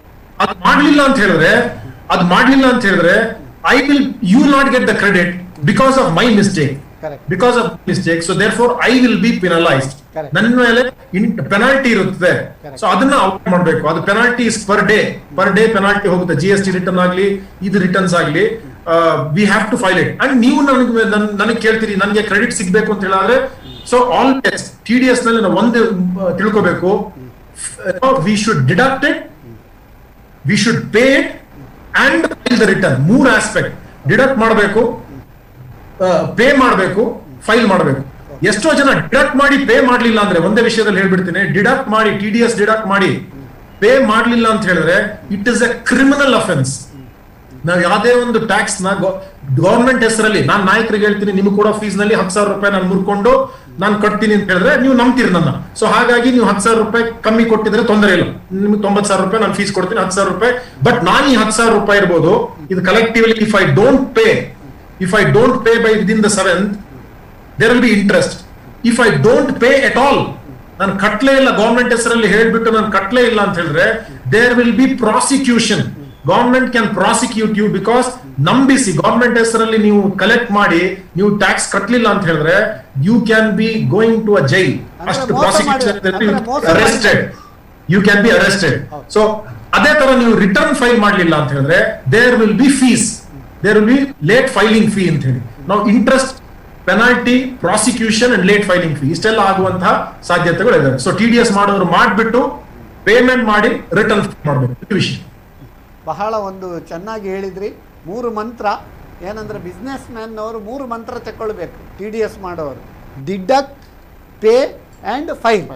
So ನೀವು ಈ 3 ಮಂತ್ರದಲ್ಲಿ ಯಾವುದಾದ್ರೂ ಒಂದು ಮಂತ್ರ ನೀವು ಮಾಡದಿದ್ರೂ ಕೂಡ it is as good as non compliance ಅಂತ ನಿಮ್ಮ ಒಂದು ಭಾವನೆ. ಈಗ ಕೇಶವ್ ಬೆಳ್ಳುಕುರ ಇರುವೆ, ಈಗ GSTಯಲ್ಲಿ ಯಾವುದೆಲ್ಲ ಕಂಪ್ಲಯನ್ಸ್ ಒಂದು ಬೇಸಿಕಲಿ ಜನ ಮಾಡಬೇಕು, ಇನ್ಡೆಪ್ತ್ ನಾವು ಆಮೇಲೆ ಹೋಗುವ, ಸಂಕ್ಷಿಪ್ತವಾಗಿ. ಮತ್ತು ಯಾವುದೆಲ್ಲ ಡೇಟ್ಸನ್ನು ನಾವು ಕ್ಯಾಲೆಂಡರ್ ಆಫ್ ಇವೆಂಟ್ಸ್, ನಾವೀಗ PPTಯಲ್ಲಿ ಒಂದು ಚಂದ ಮಾಡಿ ನೀವು ಡೇಟ್ ಎಲ್ಲ ಹಾಕಿ ಒಂದು ಮಾರ್ಕ್ ಎಲ್ಲ ಮಾಡಿ ಕೊಟ್ಟಿದ್ದೀರಿ, ಅದರ ಬಗ್ಗೆ ಒಂದು ಸಂಕ್ಷಿಪ್ತ ಮಾಹಿತಿ. GST ಕಾಂಪ್ಲಯನ್ಸ್ ಹೇಳಿದಾಗೆ ಅದರಲ್ಲಿ 2 ವಿಧ: ಸ್ಟ್ಯಾಟ್ಯುಟರಿ ಕಾಂಪ್ಲಯನ್ಸ್ ಮತ್ತು return related compliance. Statutory compliance ಅಂದರೆ ಟೈಮ್ ಲಿಮಿಟ್. ITC ನಾವು ನೀವು ಹೇಳಿದ್ದು ITC is the backbone of the GST. Correct. ನೀವು ಯಾವುದರ ಒಳಗೆ ITCಯನ್ನು ನಿಮಗೆ ತಗೊಳ್ಬೋದು ಅಂತ. Suppose during the financial year 2021 ನಿಮ್ಮದು GSTದ್ದು ಇನ್ಪುಟ್ ಏನೋ ಬಿಟ್ಟು ಹೋಯಿತು, ಅದನ್ನು ಎಲ್ಲಿವರೆಗೆ ನೀವು ತಗೊಳ್ಬೋದು ಅಂತ ಹೇಳಿ. ಮೊದಲೆಲ್ಲ ಇದು ರಿಸ್ಟ್ರಿಕ್ಷನ್ ಇರಲಿಲ್ಲ. ಅರ್ಲಿಯರ್ ಈಗ 6 ತಿಂಗಳು ಮಾಡಿದ್ದಾರೆ, ಅಪ್ ಟು ಸೆಪ್ಟೆಂಬರ್ ವರೆಗೆ. ಸೆಪ್ಟೆಂಬರ್ ರಿಟರ್ನ್ ನೀವು ಫೈಲ್ ಮಾಡೋದು ಅಕ್ಟೋಬರ್ 20th ಆದರೆ ಅಲ್ಲಿವರೆಗೆ ನೀವು ಕ್ರೆಡಿಟ್ ಅನ್ನು ತಗೊಳ್ಬಹುದು. 6 ತಿಂಗಳ ನಂತರ ಆದರೆ 6 ತಿಂಗಳ ನಂತರ ಆದರೆ ಆಟೋಮೆಟಿಕ್ ನಿಮ್ದು ಲ್ಯಾಪ್ಸ್ ಆಗ್ತದೆ. ಅದನ್ನು ಮತ್ತೆ ನೀವು ಕ್ಲೈಮ್ ಮಾಡಲಿಕ್ಕೆ ಆಗುದಿಲ್ಲ. ಕ್ಲೈಮ್ ಮಾಡಲಿಕ್ಕೆ ಆಗುದಿಲ್ಲ. ಲೇಟ್ ಆದ್ರೆ 119 ನಲ್ಲಿ ಅಪ್ಲಿಕೇಶನ್ ಹಾಗೆ ಮಾಡಿದಾಗ ಇಲ್ಲಿ ಇಲ್ಲ, ಆದರೆ ಸಹ ಮಾಡಬಹುದು ಅಂತ ಕೆಲವರು ಹೇಳ್ತಾರೆ. ಅಂದ್ರೆ ಲಿಟಿಗೇಷನ್ ಎಲ್ಲ ಅಂದ್ರೆ ಮೊದಲು ಸುಪ್ರೀಂ ಕೋರ್ಟ್ ಡಿಸಿಷನ್ ಉಂಟು, ಈಚರ್ ಮೋಟರ್ ಮತ್ತೆ ಹೇಳುದು GST ಆಕ್ಟ್ ಪ್ರಕಾರ ITC ಲಿಮಿಟೇಷನ್ ಇಸ್ 6 ಮಂತ್ ಅಂತ ಹೇಳುದು. ಜಾಗ್ರತೆಯಿಂದ ಯಾವುದೆಲ್ಲ ITC ಉಂಟು ಅದನ್ನು ತೆಕ್ಕೊಳ್ಬೇಕು. ಸೆಪ್ಟೆಂಬರ್ ಈಗ ರಾಂಗ್ ಕೆಲವರು ಏನಾದ್ರು ಟ್ಯಾಕ್ಸ್ ಈ ತಿಂಗಳು ಕಟ್ಟಲಿಕ್ಕೆ ಭಾರಿ ಕಷ್ಟ ಆಗ್ತದೆ, ಮಾರ ದುಡ್ಡಿಲ್ಲ ಅಂತೇಳಿ ರಾಂಗ್ ಕ್ಲೈಮ್ ಮಾಡಿದ್ರೆ ಏನಾಗ್ತದೆ? ಅದೇ ಪನಿಷ್ಮೆಂಟ್. ಅವರು ಹೇಳಿದಾಗೆ ಜೈಲ್. ಅದರಲ್ಲಿ ನೀವು ಏಕೆ ಇನ್ಪುಟ್ ಕ್ರೆಡಿಟ್ ತಗೊಂಡ್ರಿ ಅಂತ ಫೇಕ್ ಇನ್ವಾಯ್ಸ್ ಸೇಮ್ ಇಶ್ಯೂ ಹಾಗೆ ಬರ್ತದೆ. ಅದರಲ್ಲಿ ಫೇಕ್ ಇನ್ವಾಯ್ಸ್ ಅಲ್ಲ, ಕೆಲವರು ಇದು ಹೇಳ್ತಾರೆ, ಏನು ಹೇಳ್ತಾರೆ, ಅಲ್ಲ ಫೇಕ್ ಕ್ರೆಡಿಟ್ ಅಂತ ಹೇಳುದು. ಅದಕ್ಕೆ ಫೇಕ್ ಇನ್ವಾಯ್ಸ್ ಅಲ್ಲ, fake credit. You are availing the fake credit. Car ತಗೊಳ್ತಾರೆ, ಕಾರು ಅದರ್ ದ್ಯಾನ್ ಅವರ ಟೂರಿಸ್ಟ್ ಇದಕ್ಕೆ ಮತ್ತೆ ನಿಮ್ದು ಬೇರೆ commercial vehicle other than their own ಬಿಸ್ನೆಸ್ಸಿಗೆ ಯೂಸ್ ಮಾಡಿದ್ದಲ್ಲದಿದ್ದರೆ ಅವರಿಗೆ ಎಷ್ಟೋ ಜನ ಕಾರು ತಗೊಂಡ್ರೆ ಕಾರ್ ಮೇಲೆ ಕಂಡಪಡಿ GST ಕಟ್ಟಿದ್ರಂತ ಅದನ್ನು ಕೂಡ ಇನ್ಪುಟ್ ಕ್ರೆಡಿಟ್ ತಗೊಳ್ತಾರೆ. ಕೆಲವರು ಬಿಲ್ಡಿಂಗ್ ಕಟ್ತಾರೆ ಬಿಸ್ನೆಸ್ಗೆ, ಬಿಲ್ಡಿಂಗ್ ಮೇಲೆ ಕೂಡ ಅದು ಸಿಮೆಂಟ್ ಸ್ಟೀಲ್ಗೆಲ್ಲ ಎಷ್ಟು GST ಕಟ್ಟಿದ್ರಲ್ಲ ಅಂತೇಳಿ ಅದು ಇನ್ಪುಟ್ ಕ್ರೆಡಿಟ್ ತಗೊಂಡು ಕ್ಲೈಮ್ ಮಾಡ್ತಾರೆ ಅಲ್ವಾ? ಅದೇ ಅದಕ್ಕೆ ಹೇಳಿದ್ದು. ಈಗ ಅಂದ್ರೆ ಮೊನ್ನೆಯಿಂದ 9C ಹೋಯ್ತು. 9C ಅನ್ನೋ ಗವರ್ಮೆಂಟ್ ತೆಗ್ದಿದೆ. ಈ ನಾವೆಲ್ಲ ಎಂತ ಮಾಡ್ತಿದ್ದೇವೆ ಅಂದ್ರೆ ಫಾರ್ಮೇ ಇಲ್ಲ ಈಗ, ಅಂದ್ರೆ ಈಗ ಆಡಿಟ್ ವಿಷಯವೇ ಇಲ್ಲ, ಖಾಲಿ 9. ಹೌದು, ಈಗ GSTR 9 ಆಕ್ಚುಲಿ ನಾವೇ ಮಾಡುವಾಗ. But if you file 9, if there are mistakes you will end up in a fine. To avoid fine you have to if they introduce 9C it is very fine ಅಂತ ನಾವು ಹೇಳುದಲ್ವಾ? ಹೌದು. GSTR 9C ಅಲ್ಲಿ ನಾವು ಮಾಡುವಾಗ ಇಂಥದ್ದೆಲ್ಲ aspect ಅನ್ನು ನಾವು reverse ಮಾಡ್ತಾ ಇರ್ತೇವೆ. ITC ನೀವು ಹೇಳಿದಾಗ motor car, ITC on building, rented ಬಿಲ್ಡಿಂಗ್ಗೆ ನೀವು ಒಂದು ಕೇಳಿದ್ರಿ, ITC ಈಗ ನಾವು ತಗೊಳ್ಬೋದಾ ಎಲ್ಲ, ಅಥವಾ ನಮ್ಮ ಆಫೀಸ್ ಬಿಲ್ಡಿಂಗ್ಗೆ ತಗೊಳ್ಬೋದಾ ಅಂತ. ರೆಂಟೆಡ್ ಬಿಲ್ಡಿಂಗ್ಗೆ ಅದು ರೆಂಟ್ಗೆ ತಗೊಳ್ಬೋದಾ, ಅದು ಇಲ್ಲ, ರೆಸ್ಟ್ರಿಕ್ಷನ್ ಉಂಟು. ವರ್ಕ್ಸ್ ಕಾಂಟ್ರಾಕ್ಟ್ ಅದು ಕೂಡ ರೆಸ್ಟ್ರಿಕ್ಷನ್ ಉಂಟು. ಆದರೆ ಒಂದು ಹೈಕೋರ್ಟ್ ಡಿಸಿಷನ್ ಬಂದಿತ್ತು, ಅದರ ಪ್ರಕಾರ ನೀವು ತಗೊಳ್ಬೋದು ಅಂತ. ಅದಕ್ಕೆ ಡಿಪಾರ್ಟ್ಮೆಂಟ್ ಎಂತ ಮಾಡಿದೆ, ಅದನ್ನು ಸುಪ್ರೀಂ ಕೋರ್ಟಲ್ಲಿ ಫೈಲ್ ಮಾಡಿದ್ದಾರೆ, ಏಪ್ರಿಲ್ ಫೈಲ್ ಮಾಡಿದ್ದಾರೆ. ಹಾಗೆ ಪೆಂಡಿಂಗ್ ಉಂಟು. ನೀವು ತಗೊಳ್ಳೋದಿದ್ರೆ ಸಹ ಅದನ್ನು ತಗೊಂಡು ಯುಟಿಲೈಸ್ ಮಾಡೋದಿದ್ರೆ ಆಯಿತು. ನಂಬರ್ 2 ರಿವರ್ಸಲ್ ಆಫ್ ITC ಅಂತ ಇನ್ನೊಂದು ಸ್ಟ್ಯಾಚ್ಯುಟರಿ ಕಂಪ್ಲಯನ್ಸ್. ನೀವು ಈಗ ಎಕ್ಸೆಂಪ್ಟೆಡ್ ಪ್ಲಸ್ ಟ್ಯಾಕ್ಸೇಬಲ್ ಟರ್ನ್ ಓವರನ್ನು ತಗೊಂಡ್ರೆ ನೀವೆಂತ ಮಾಡಬೇಕಂದ್ರೆ ITC ಪ್ರೊಪೋರ್ಷನೇಟ್ ಆಗಿ ನೀವು ರಿವರ್ಸ್ ಮಾಡಬೇಕು. ಅದು ಸಹ ಸ್ಟ್ಯಾಟ್ಯೂಟರಿ ಕಾಂಪ್ಲೈನ್ಸಲ್ಲಿ ಬರ್ತದೆ. Next credit note. Credit note, G S T credit note ಮತ್ತು ಫಿನಾನ್ಷಿಯಲ್ ಕ್ರೆಡಿಟ್ ನೋಟಿಗೆ ಸುಮಾರು ಡಿಫರೆನ್ಸ್ ಉಂಟು. G S T credit note section 34 ಕ್ಲಿಯರಾಗಿ ಮೆನ್ಷನ್ ಮಾಡಿದ್ದಾರೆ ಯಾವ್ಯಾವ ಕಂಡೀಷನಲ್ಲಿ ನೀವು ಕ್ರೆಡಿಟ್ ನೋಟ್ ಇಶ್ಯೂ ಮಾಡ್ಬೋದು. ಗೂಡ್ಸ್ ಸಪೋಸ್ ನೀವು ರಿಟರ್ನ್ ಮಾಡಿದ್ರಿ, ಆಗ ನೀವು credit note G S T credit note issue ಮಾಡಿ ನೀವು ರಿಟರ್ನಲ್ಲಿ ಫೈಲ್ ಮಾಡ್ಬೋದು. ಅದಕ್ಕೆ ಸಹ ಡೆಡ್ ಲೈನ್ ಉಂಟು. ಮತ್ತು ರಿಫಂಡ್ ಮೇಯ್ನ್, ಈಗ ಇಶ್ಯೂ ಬರೋದೆಲ್ಲ ರಿಫಂಡಲ್ಲಿ. ನಾವು ಹೇಳಿದಾಗೆ ರಿಫಂಡ್ ಫೈಲ್ ಮಾಡುವಾಗ ಈಗ ತಿರುಗ್ತದೆ. ತುಂಬ ಕಂಪ್ಲೇಂಟ್ ಉಂಟು, ಸರ್ಕಾರದವರು ರಿಫಂಡ್ ಟೈಮಲ್ಲಿ ಕೊಡ್ತಾ ಇಲ್ಲ. ಅದು ಏನಂತ ಹೇಳಿದ್ರೆ ನಮ್ಮ ಇನ್ಕಮ್ ಟ್ಯಾಕ್ಸ್ ರಿಫಂಡ್ ಮತ್ತು ಜಿ ಎಸ್ ಟಿ ರಿಫಂಡ್ ಏನಂದರೆ ಈ ನೆಕ್ಸ್ಟ್ ಅಡ್ವಾನ್ಸ್ ಟ್ಯಾಕ್ಸ್ ಬಂದ ಮೇಲೆ, ದುಡ್ಡು ಬಂದ ಮೇಲೆ ಮುಂಚಿದ್ದು ರಿಫಂಡ್ ಕೊಡೋದು, ಅದೇ ರೀತಿ ಮಾಡ್ತಾ ಇದ್ದಾರೆ. ಅಲ್ಲ, ಇಲ್ಲಿ ಅಂತ ಆಗ್ತದೆ ಎಲ್ಲ ಆನ್ಲೈನಲ್ಲಿ ಫೈಲ್ ಮಾಡಬೇಕು. ಆನ್ಲೈನಲ್ಲಿ ಫೈಲ್ ಮಾಡುವಾಗ ಎಂತ ಆಗ್ತದೆ, ನಾನು ಹಾಗೆ ಹೇಳಿದಾಗೆ ತಿರುಗ್ತದೆ ಅಂತ ಹೇಳಿ ಅಥವಾ ಟೆಕ್ನಿಕಲ್ ಗ್ಲಿಚಸ್ ಇರ್ತದೆ. ಆಗ ಇಲ್ಲಿ ಆದರೂ ನಿಮ್ಮದು 2 years ಲ್ಯಾಪ್ಸ್ ಆದರೆ ನಿಮ್ಮನ್ನು ಅವರು ಹೇಳ್ತಾರೆ ಇದು ನಿಮ್ಮದು 2 years ಲ್ಯಾಪ್ಸ್ ಆಗಿದೆ, ನಿಮಗೆ ರಿಫಂಡೇ ಸಿಗೋದಿಲ್ಲ ಅಂತ ಹೇಳಿ ಅದೆಲ್ಲ ಲಿಟಿಗೇಷನ್ಗೆ ಹೋಗ್ತದೆ. ನಾವೊಂದು ವೀಕ್ಷಕರ ಕರೆ ಉಂಟು, ಅಟೆಂಡ್ ಆಗುವ. ಹಲೋ, ರಾಮರಾವ್ ಕೊಟ್ಟಾರ ಚೌಕಿ. ರಾಮರಾಯರೇ ನಮಸ್ಕಾರ, ನಿಮಗೆ ನಮ್ಮ ಈ ಕಾರ್ಯಕ್ರಮಕ್ಕೆ ಸ್ವಾಗತ. Thanks sir. 3 ದಿಗ್ಗಜರಿಗಳಿಗೂ ನಮಸ್ಕಾರ. ನಮಸ್ಕಾರ. ನನ್ನ ಪ್ರಶ್ನೆ ಎಷ್ಟು ರಿಲೆವೆಂಟ್ ಗೊತ್ತಾಗುದಿಲ್ಲ. ಈಗೆಲ್ಲ ಒನ್ ನೇಷನ್ ಒನ್ ಕಾರ್ಡ್ ಅಂತ ಹೇಳ್ತಾರೆ, ಒನ್ ನೇಷನ್ ಒನ್ ಕಾರ್ಡ್ ಹೇಳ್ತಾರಲ್ಲ, ಹಾಗೆ if it not possible to have at least 1 date, at least we can have 4 dates coinciding with 4 quarters end. ಈಗ ಬ್ಯಾಂಕ್ನಲ್ಲೆಲ್ಲ every quarter end is important ಅಲ್ಲ, ಹಾಗೆ ಮಾಡ್ಲಿಕ್ಕೆ ಸಾಧ್ಯ ಇಲ್ಲ ಅಂತ. ಮತ್ತೆ ಕೊರೋನಾ ಪುನಃ ಸೆಕೆಂಡ್ ಫೇಸ್ ಬರ್ತಾ ಉಂಟು, ಅಲ್ಲೋಲ ಕಲ್ಲ ಆಗ್ತಾ ಉಂಟು. ಲಾಸ್ಟ್ ಇಯರ್ ಎಲ್ಲ ಈ ಡೇಟ್ಸ್ ಚೇಂಜ್ ಆಗಿದೆ, ಈ ಸರ್ತಿ ಹಾಗೆ ಆಗ್ತದ ಅಂತ. Next for filing income tax return 31st June is the last date. Every year because of heavy rate or for some other reason it is postponed. Actually we are having balance in SB account that is paid as a tax. If we pay income tax in April or May, will there be well before 31st June, why can't the department can refund us the SB rate of interest for tax amount? Heavy rush problem can be solved. Moreover, department can accumulate more money in advance. Next, some senior citizens may not be having mobile or email ID. ಅವರಿಗೆ ಏನು ಪರಿಹಾರ? Next, Mangaluru income tax office ನಲ್ಲಿ ಒಂದು ಬೆಂಕಿ ಬಿತ್ತು, soft copy ಎಲ್ಲ ಉಂಟಂತ ಹೇಳ್ತಾರೆ, ಅದರಿಂದಾಗಿ ನಮಗೆ ಎಲ್ಲ ಯಾವ್ದಾದ್ರು ಬಾಧಕ ಉಂಟಾ ಅಂತ. ಮತ್ತೆ whether what are the consequences of false declaration given in 15G and 15H? Practical ಈಗ ಹೆಚ್ಚಿನವರು ಕೆಲವರೆಲ್ಲ ಏನ್ ಮಾಡ್ತಾರಂದ್ರೆ ಬರೀ 80,000 ಡೆಪಾಸಿಟ್ ಇಟ್ಟು ಬೇರೆ ಬೇರೆ ಬ್ಯಾಂಕಿನಲ್ಲಿ, ಬ್ರಾಂಚ್ ಮಾತ್ರ ಅಲ್ಲ, ಬೇರೆ ಬೇರೆ ಬ್ಯಾಂಕ್ನಲ್ಲಿ, ಕೋಆಪರೇಟಿವ್ ಬ್ಯಾಂಕ್ನಲ್ಲಿ ಇರ್ತಾರೆ. ಮತ್ತೆ for TDS deduction 15G and 15H, some banks are not giving acknowledgement for submission of 15G and H. Next year ನಾವು ಅಲ್ಲಿ ಹೋಗುವಾಗ ಆ ಆಫೀಸರು ಅಥವಾ ಮ್ಯಾನೇಜರ್ ಟ್ರಾನ್ಸ್ಫರ್ ಆಗಿರ್ತಾರೆ, ಪುನಃ ಪ್ರಾಬ್ಲಮ್ ಆಗ್ಬೋದು. ಮತ್ತೆ annual interest payable on term deposits exceeds rupees 40,000 or senior citizen 50,000, TDS will be deducted. ಇದು ತುಂಬಾ OB ರಾಯನ್ ಕಾಲದ ಚಿದಂಬರಂ ಫೈನಾನ್ಸ್ ಮಿನಿಸ್ಟರ್ ಆಗಿದ್ದು, ಅದನ್ನ ಚೇಂಜ್ ಮಾಡಿದ್ರೆ ಒಳ್ಳೇದಿತ್ತು. ಮತ್ತೆ ನಿಮ್ಮ ಬಿಸ್ನೆಸ್ ಟಾನಿಕ್ ನಲ್ಲಿ ಶಬನಾ ಮೇಡಮ್ ಹೇಳ್ತಾ ಇದ್ರು GST ಕಬ್ಬಿಣದ ಕಡಲೆಕಾಯಿ ಅಲ್ಲ ಅಂತ. ಆದ್ರೆ ಇನ್ನು ಕೂಡ ನಾವು ಪೇಪರ್ಲೆಲ್ಲ ಓದ್ತಾ ಇದ್ದೇವೆ, ಕೆಲವುದಕ್ಕೆ ಅದರಲ್ಲೆಲ್ಲ ಸಮ್ ಕನ್ಫ್ಯೂಷನ್ ಇದೆ, ಕೆಲವು ಕೇಸಸ್ ಕೋರ್ಟಿಗೆ ಕೂಡ ಹೋಗಿದೆ ಅಲ್ವಾ ಸರ್? ನಮಸ್ಕಾರ ಸರ್. ನಮಸ್ಕಾರ. ರಾಮರಾಯರೇ, ನೀವು ತುಂಬ ಉತ್ತಮ ಕ್ವಶನ್ ಕೇಳಿದರೆ, ಆದರೆ ಒಂದು ಮಿಸ್ಟೇಕ್ ಇತ್ತು ನಿಮ್ಮ ಕ್ವಶನಲ್ಲಿ. OB ರಾಯನ ಚಿದಂಬರಂ ಕಾಲದಲ್ಲಿ 40 ಮತ್ತು 50 ಸಾವಿರ ಮಾಡಿದ್ದಲ್ಲ ಇದು. ಇದು ಇತ್ತೀಚೆಗೆ ಮಾಡಿದ್ದು ಸೀನಿಯರ್ ಸಿಟಿಸನ್ಗೆ ಕೂಡ ಇಲ್ಲ. ಸ್ಟಾರ್ಟ್ ಮಾಡಿದ ನಾವು ಚಿದಂಬರ. ಈಗ ಇದಕ್ಕೆ ನಾವು ಹೇಳಲಿಕ್ಕೆ ಆಗುದಿಲ್ಲ, ಯಾಕಂದ್ರೆ ಅದು ಹೇಳಿದ್ರೆ ಈಗ ಚಿದಂಬರ ರಹಸ್ಯ ಆಗ್ತದೆ, ಅದು ಬೇಡ.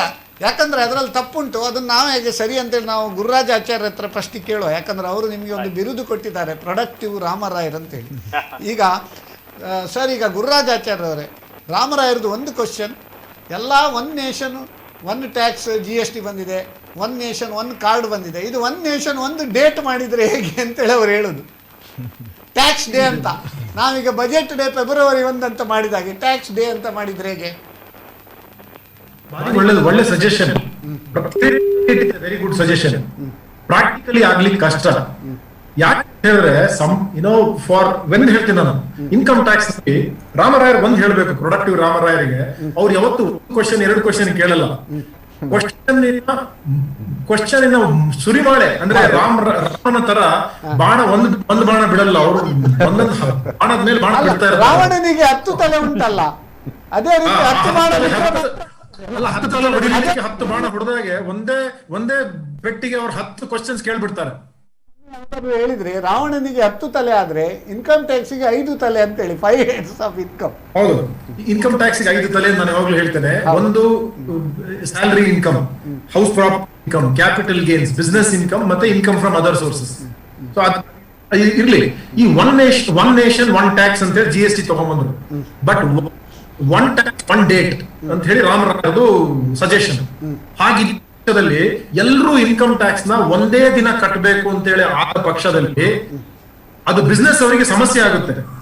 ಒಂದೇ ಸತಿ ಇಡೀ ವರ್ಷದ್ದು ಒಟ್ಟು ಮಾಡ್ಕೊಂಡು ಕಟ್ಟಲಿಕ್ಕೆ ಬಿಸ್ನೆಸ್ ಮ್ಯಾನ್ ಅಲ್ಲ, ಕೂಡ ಸಮಸ್ಯೆ ಆಗ್ತದೆ. ಸಂಬಳ ತಿಂಗಳು ತಗೊಳ್ಳೋದಿಲ್ಲ, ಒಂದೇ ಡೇಟ್ ಅಲ್ಲಿ ಸಂಬಳ ತಗೊಳ್ತಾರೆ. ಇಲ್ಲ, ಅದನ್ನು ಸಂಬಳ ನೋಡೋದು ಕಷ್ಟ ಆಗುತ್ತೆ. ಅದೇ ನಾನು ಬರ್ತಾ ಇದ್ದೆ ನಾನು. ಈ ಅದಕ್ಕೆ ಏನ್ ಮಾಡಿದ್ದಾರೆ, ಅಡ್ವಾನ್ಸ್ ಟ್ಯಾಕ್ಸ್. ನಾನು ಅದನ್ನು ಇನ್ಕಮ್ ಟ್ಯಾಕ್ಸ್ ಹೇಳುವಾಗ ಅಡ್ವಾನ್ಸ್ ಟ್ಯಾಕ್ಸ್ ವಿಷಯ ಮಾತಾಡಬೇಕಿತ್ತು. ಇದೇನ್ ಅಡ್ವಾನ್ಸ್ ಟ್ಯಾಕ್ಸ್ ಅಂತ ಹೇಳಿದ್ರೆ, ಈ ವರ್ಷ 21-22 ಅಲ್ಲಿ ನನಗೆ ಎಷ್ಟು ಇನ್ಕಮ್ ಬರುತ್ತೆ ಅಂತ ಹೇಳಿ ಈಗಲೇ ಎಸ್ಟಿಮೇಟ್ ಮಾಡಬೇಕು. And in installments I have to pay the tax. 15% I have to pay by 15th June. To 45% I have to pay by 15th September. Correct. Up to 70% of my total taxes I should have paid by 15th December. Correct. And up to 90% I should have paid by 15th of March. Correct. ಈಗ ಪ್ರಶ್ನೆ ಹೇಳ್ಬೋದು, ಹೇಗಪ್ಪ ನನ್ಗೆ ಇಡೀ ವರ್ಷದ estimate ಆಗುತ್ತೆ ಅಂತ ಹೇಳಿ. ಅದು ಬಿಸ್ನೆಸ್ ಅವರಿಗೆ ಬ್ಯಾಂಕಿಗೆ ಲೋನ್ ತಗೊಂಡ್ಲಿಕ್ಕೆ ಹೋಗುವಾಗ ಅವ್ರು ಎಸ್ಟಿಮೇಟ್ ಮಾಡ್ಲಿಕ್ಕೆ ಆಗುತ್ತೆ. ಬಟ್ ಇನ್ಕಮ್ ಟ್ಯಾಕ್ಸ್ ಆಗಲ್ಲ ಅಂತ ಹೇಳೋದು ತಪ್ಪಾಗುತ್ತೆ. ಹೇಳಬೇಕು, ಅಡ್ವಾನ್ಸ್ ಟ್ಯಾಕ್ಸ್ ಸೀನಿಯರ್ ಸಿಟಿಸನ್ ರಾಮರಾಯರ್ ತರದವರು ಇನ್ಕಮ್ ಇದ್ದ ಪಕ್ಷದಲ್ಲಿ, ಸೀನಿಯರ್ ಸಿಟಿಸನ್ಸ್ ಇದ್ರೆ they don't have unless they have business income ಇದ್ದ ಪಕ್ಷದಲ್ಲಿ ಮಾತ್ರ senior citizens have to pay advance tax. Rental income ಇದ್ರೆ ಅಡ್ವಾನ್ಸ್ ಟ್ಯಾಕ್ಸ್ ಸಣ್ಣ ಜನಗಳು ಅಂದ್ರೆ ಸಣ್ಣ ಇನ್ಕಮ್ ಇರುವಂತಹ ಜನಗಳು 10,000 ರೂಪಾಯಿ ಒಳಗಡೆ ಅಂತ ಟ್ಯಾಕ್ಸ್ ಕಟ್ಟಬೇಕಿದ್ರೆ ಅಂತವ್ರು ಅಡ್ವಾನ್ಸ್ ಟ್ಯಾಕ್ಸ್ ಕಟ್ಟೋದು ಬೇಡ. ಸೊ ಹಾಗಾಗಿ staggered payment of taxes is the best way to pay taxes. ನಾವ್ ಎಷ್ಟೋ ಜನ ನೋಡ್ತೀವಿ ನಮ್ಮ ಆಫೀಸ್ ನಲ್ಲಿ, ಸಪೋಸ್ ಅಡ್ವಾನ್ಸ್ ಟ್ಯಾಕ್ಸ್ ಕರೆಕ್ಟ್ ಆಗಿ ಕಟ್ಟಲಿಲ್ಲ ಅಂತ ಹೇಳ್ಬಿಟ್ಟು ಲಾಸ್ಟ್ ಮೀಟಿಂಗ್ ನಾವು ಅವ್ರಿಗೆ ಎಸ್ಟಿಮೇಟ್ ಮಾಡ್ಬಿಟ್ಟು ಇಷ್ಟು ಟ್ಯಾಕ್ಸ್ ಕಟ್ಟಬೇಕು, ನೀವು ಒಂದೇ ಸರ್ತಿ 20 ಲಕ್ಷ ಟ್ಯಾಕ್ಸ್ ಕಟ್ಟಬೇಕು ಅಂತ ಹೇಳಿದ್ರೆ ಅವಾಗ ಅವ್ರಿಗೆ ತಲೆ ಬಿಸಿ ಬಾರಿ ದೊಡ್ಡದು. ಅದಕ್ಕೆ ನಾವು 3 ಲಕ್ಷ 4 ಲಕ್ಷ 8 ಲಕ್ಷ ಏನೋ ಇನ್ನು ಉಳಿದಿರೋ ಬ್ಯಾಲೆನ್ಸ್ ಮಾತ್ರ 3-4 ಲಕ್ಷ ಕಟ್ಟಿ ಅಂತ ಹೇಳಿದ್ರೆ ದೇ ಡೋಂಟ್ ಮೈಂಡ್. ಅಷ್ಟು ಲಕ್ಷ ಕೊಡುದಿಲ್ಲ ಅವಾಗ ಅವರು.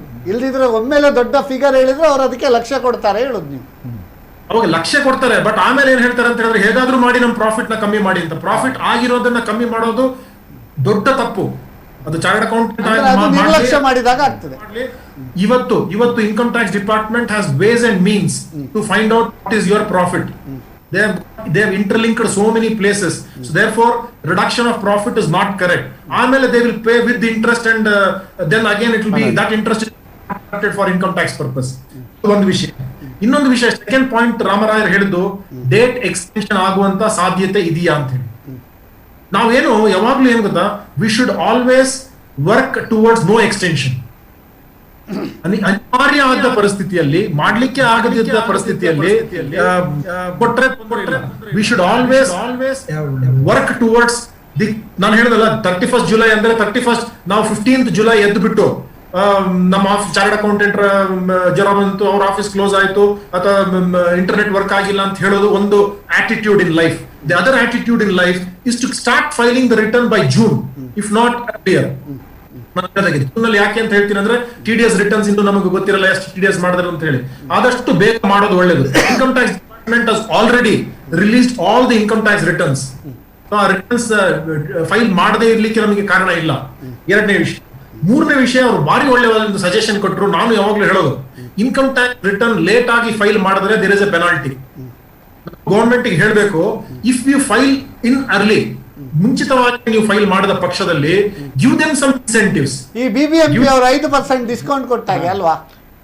ಇದು ನಾವು ಅವಾಗಲೇ ಮಾತಾಡೋದಲ್ಲ, ಪ್ರಾಪರ್ಟಿ ಟ್ಯಾಕ್ಸ್ ಗೆ 5% ಡಿಸ್ಕೌಂಟ್ ಕೊಟ್ಟಾಗೆ ಏನಾದ್ರೂ ಒಂದು ಬೇಗ ಮಾಡ್ಲಿಕ್ಕೆ ಒಂದು ಸಾಧ್ಯತೆ ಮಾಡಿಕೊಟ್ಟ ಪಕ್ಷದಲ್ಲಿ I think that will B A very good suggestion. ಯಾರೋ ಹೇಳಿದ್ರು ಈಗ ಟ್ಯಾಕ್ಸ್ ಪೇಯರ್ ಚಾರ್ಟರ್ ಮಾಡ್ತಾ ಇದ್ದಾರೆ ಅಂತೇಳಿ.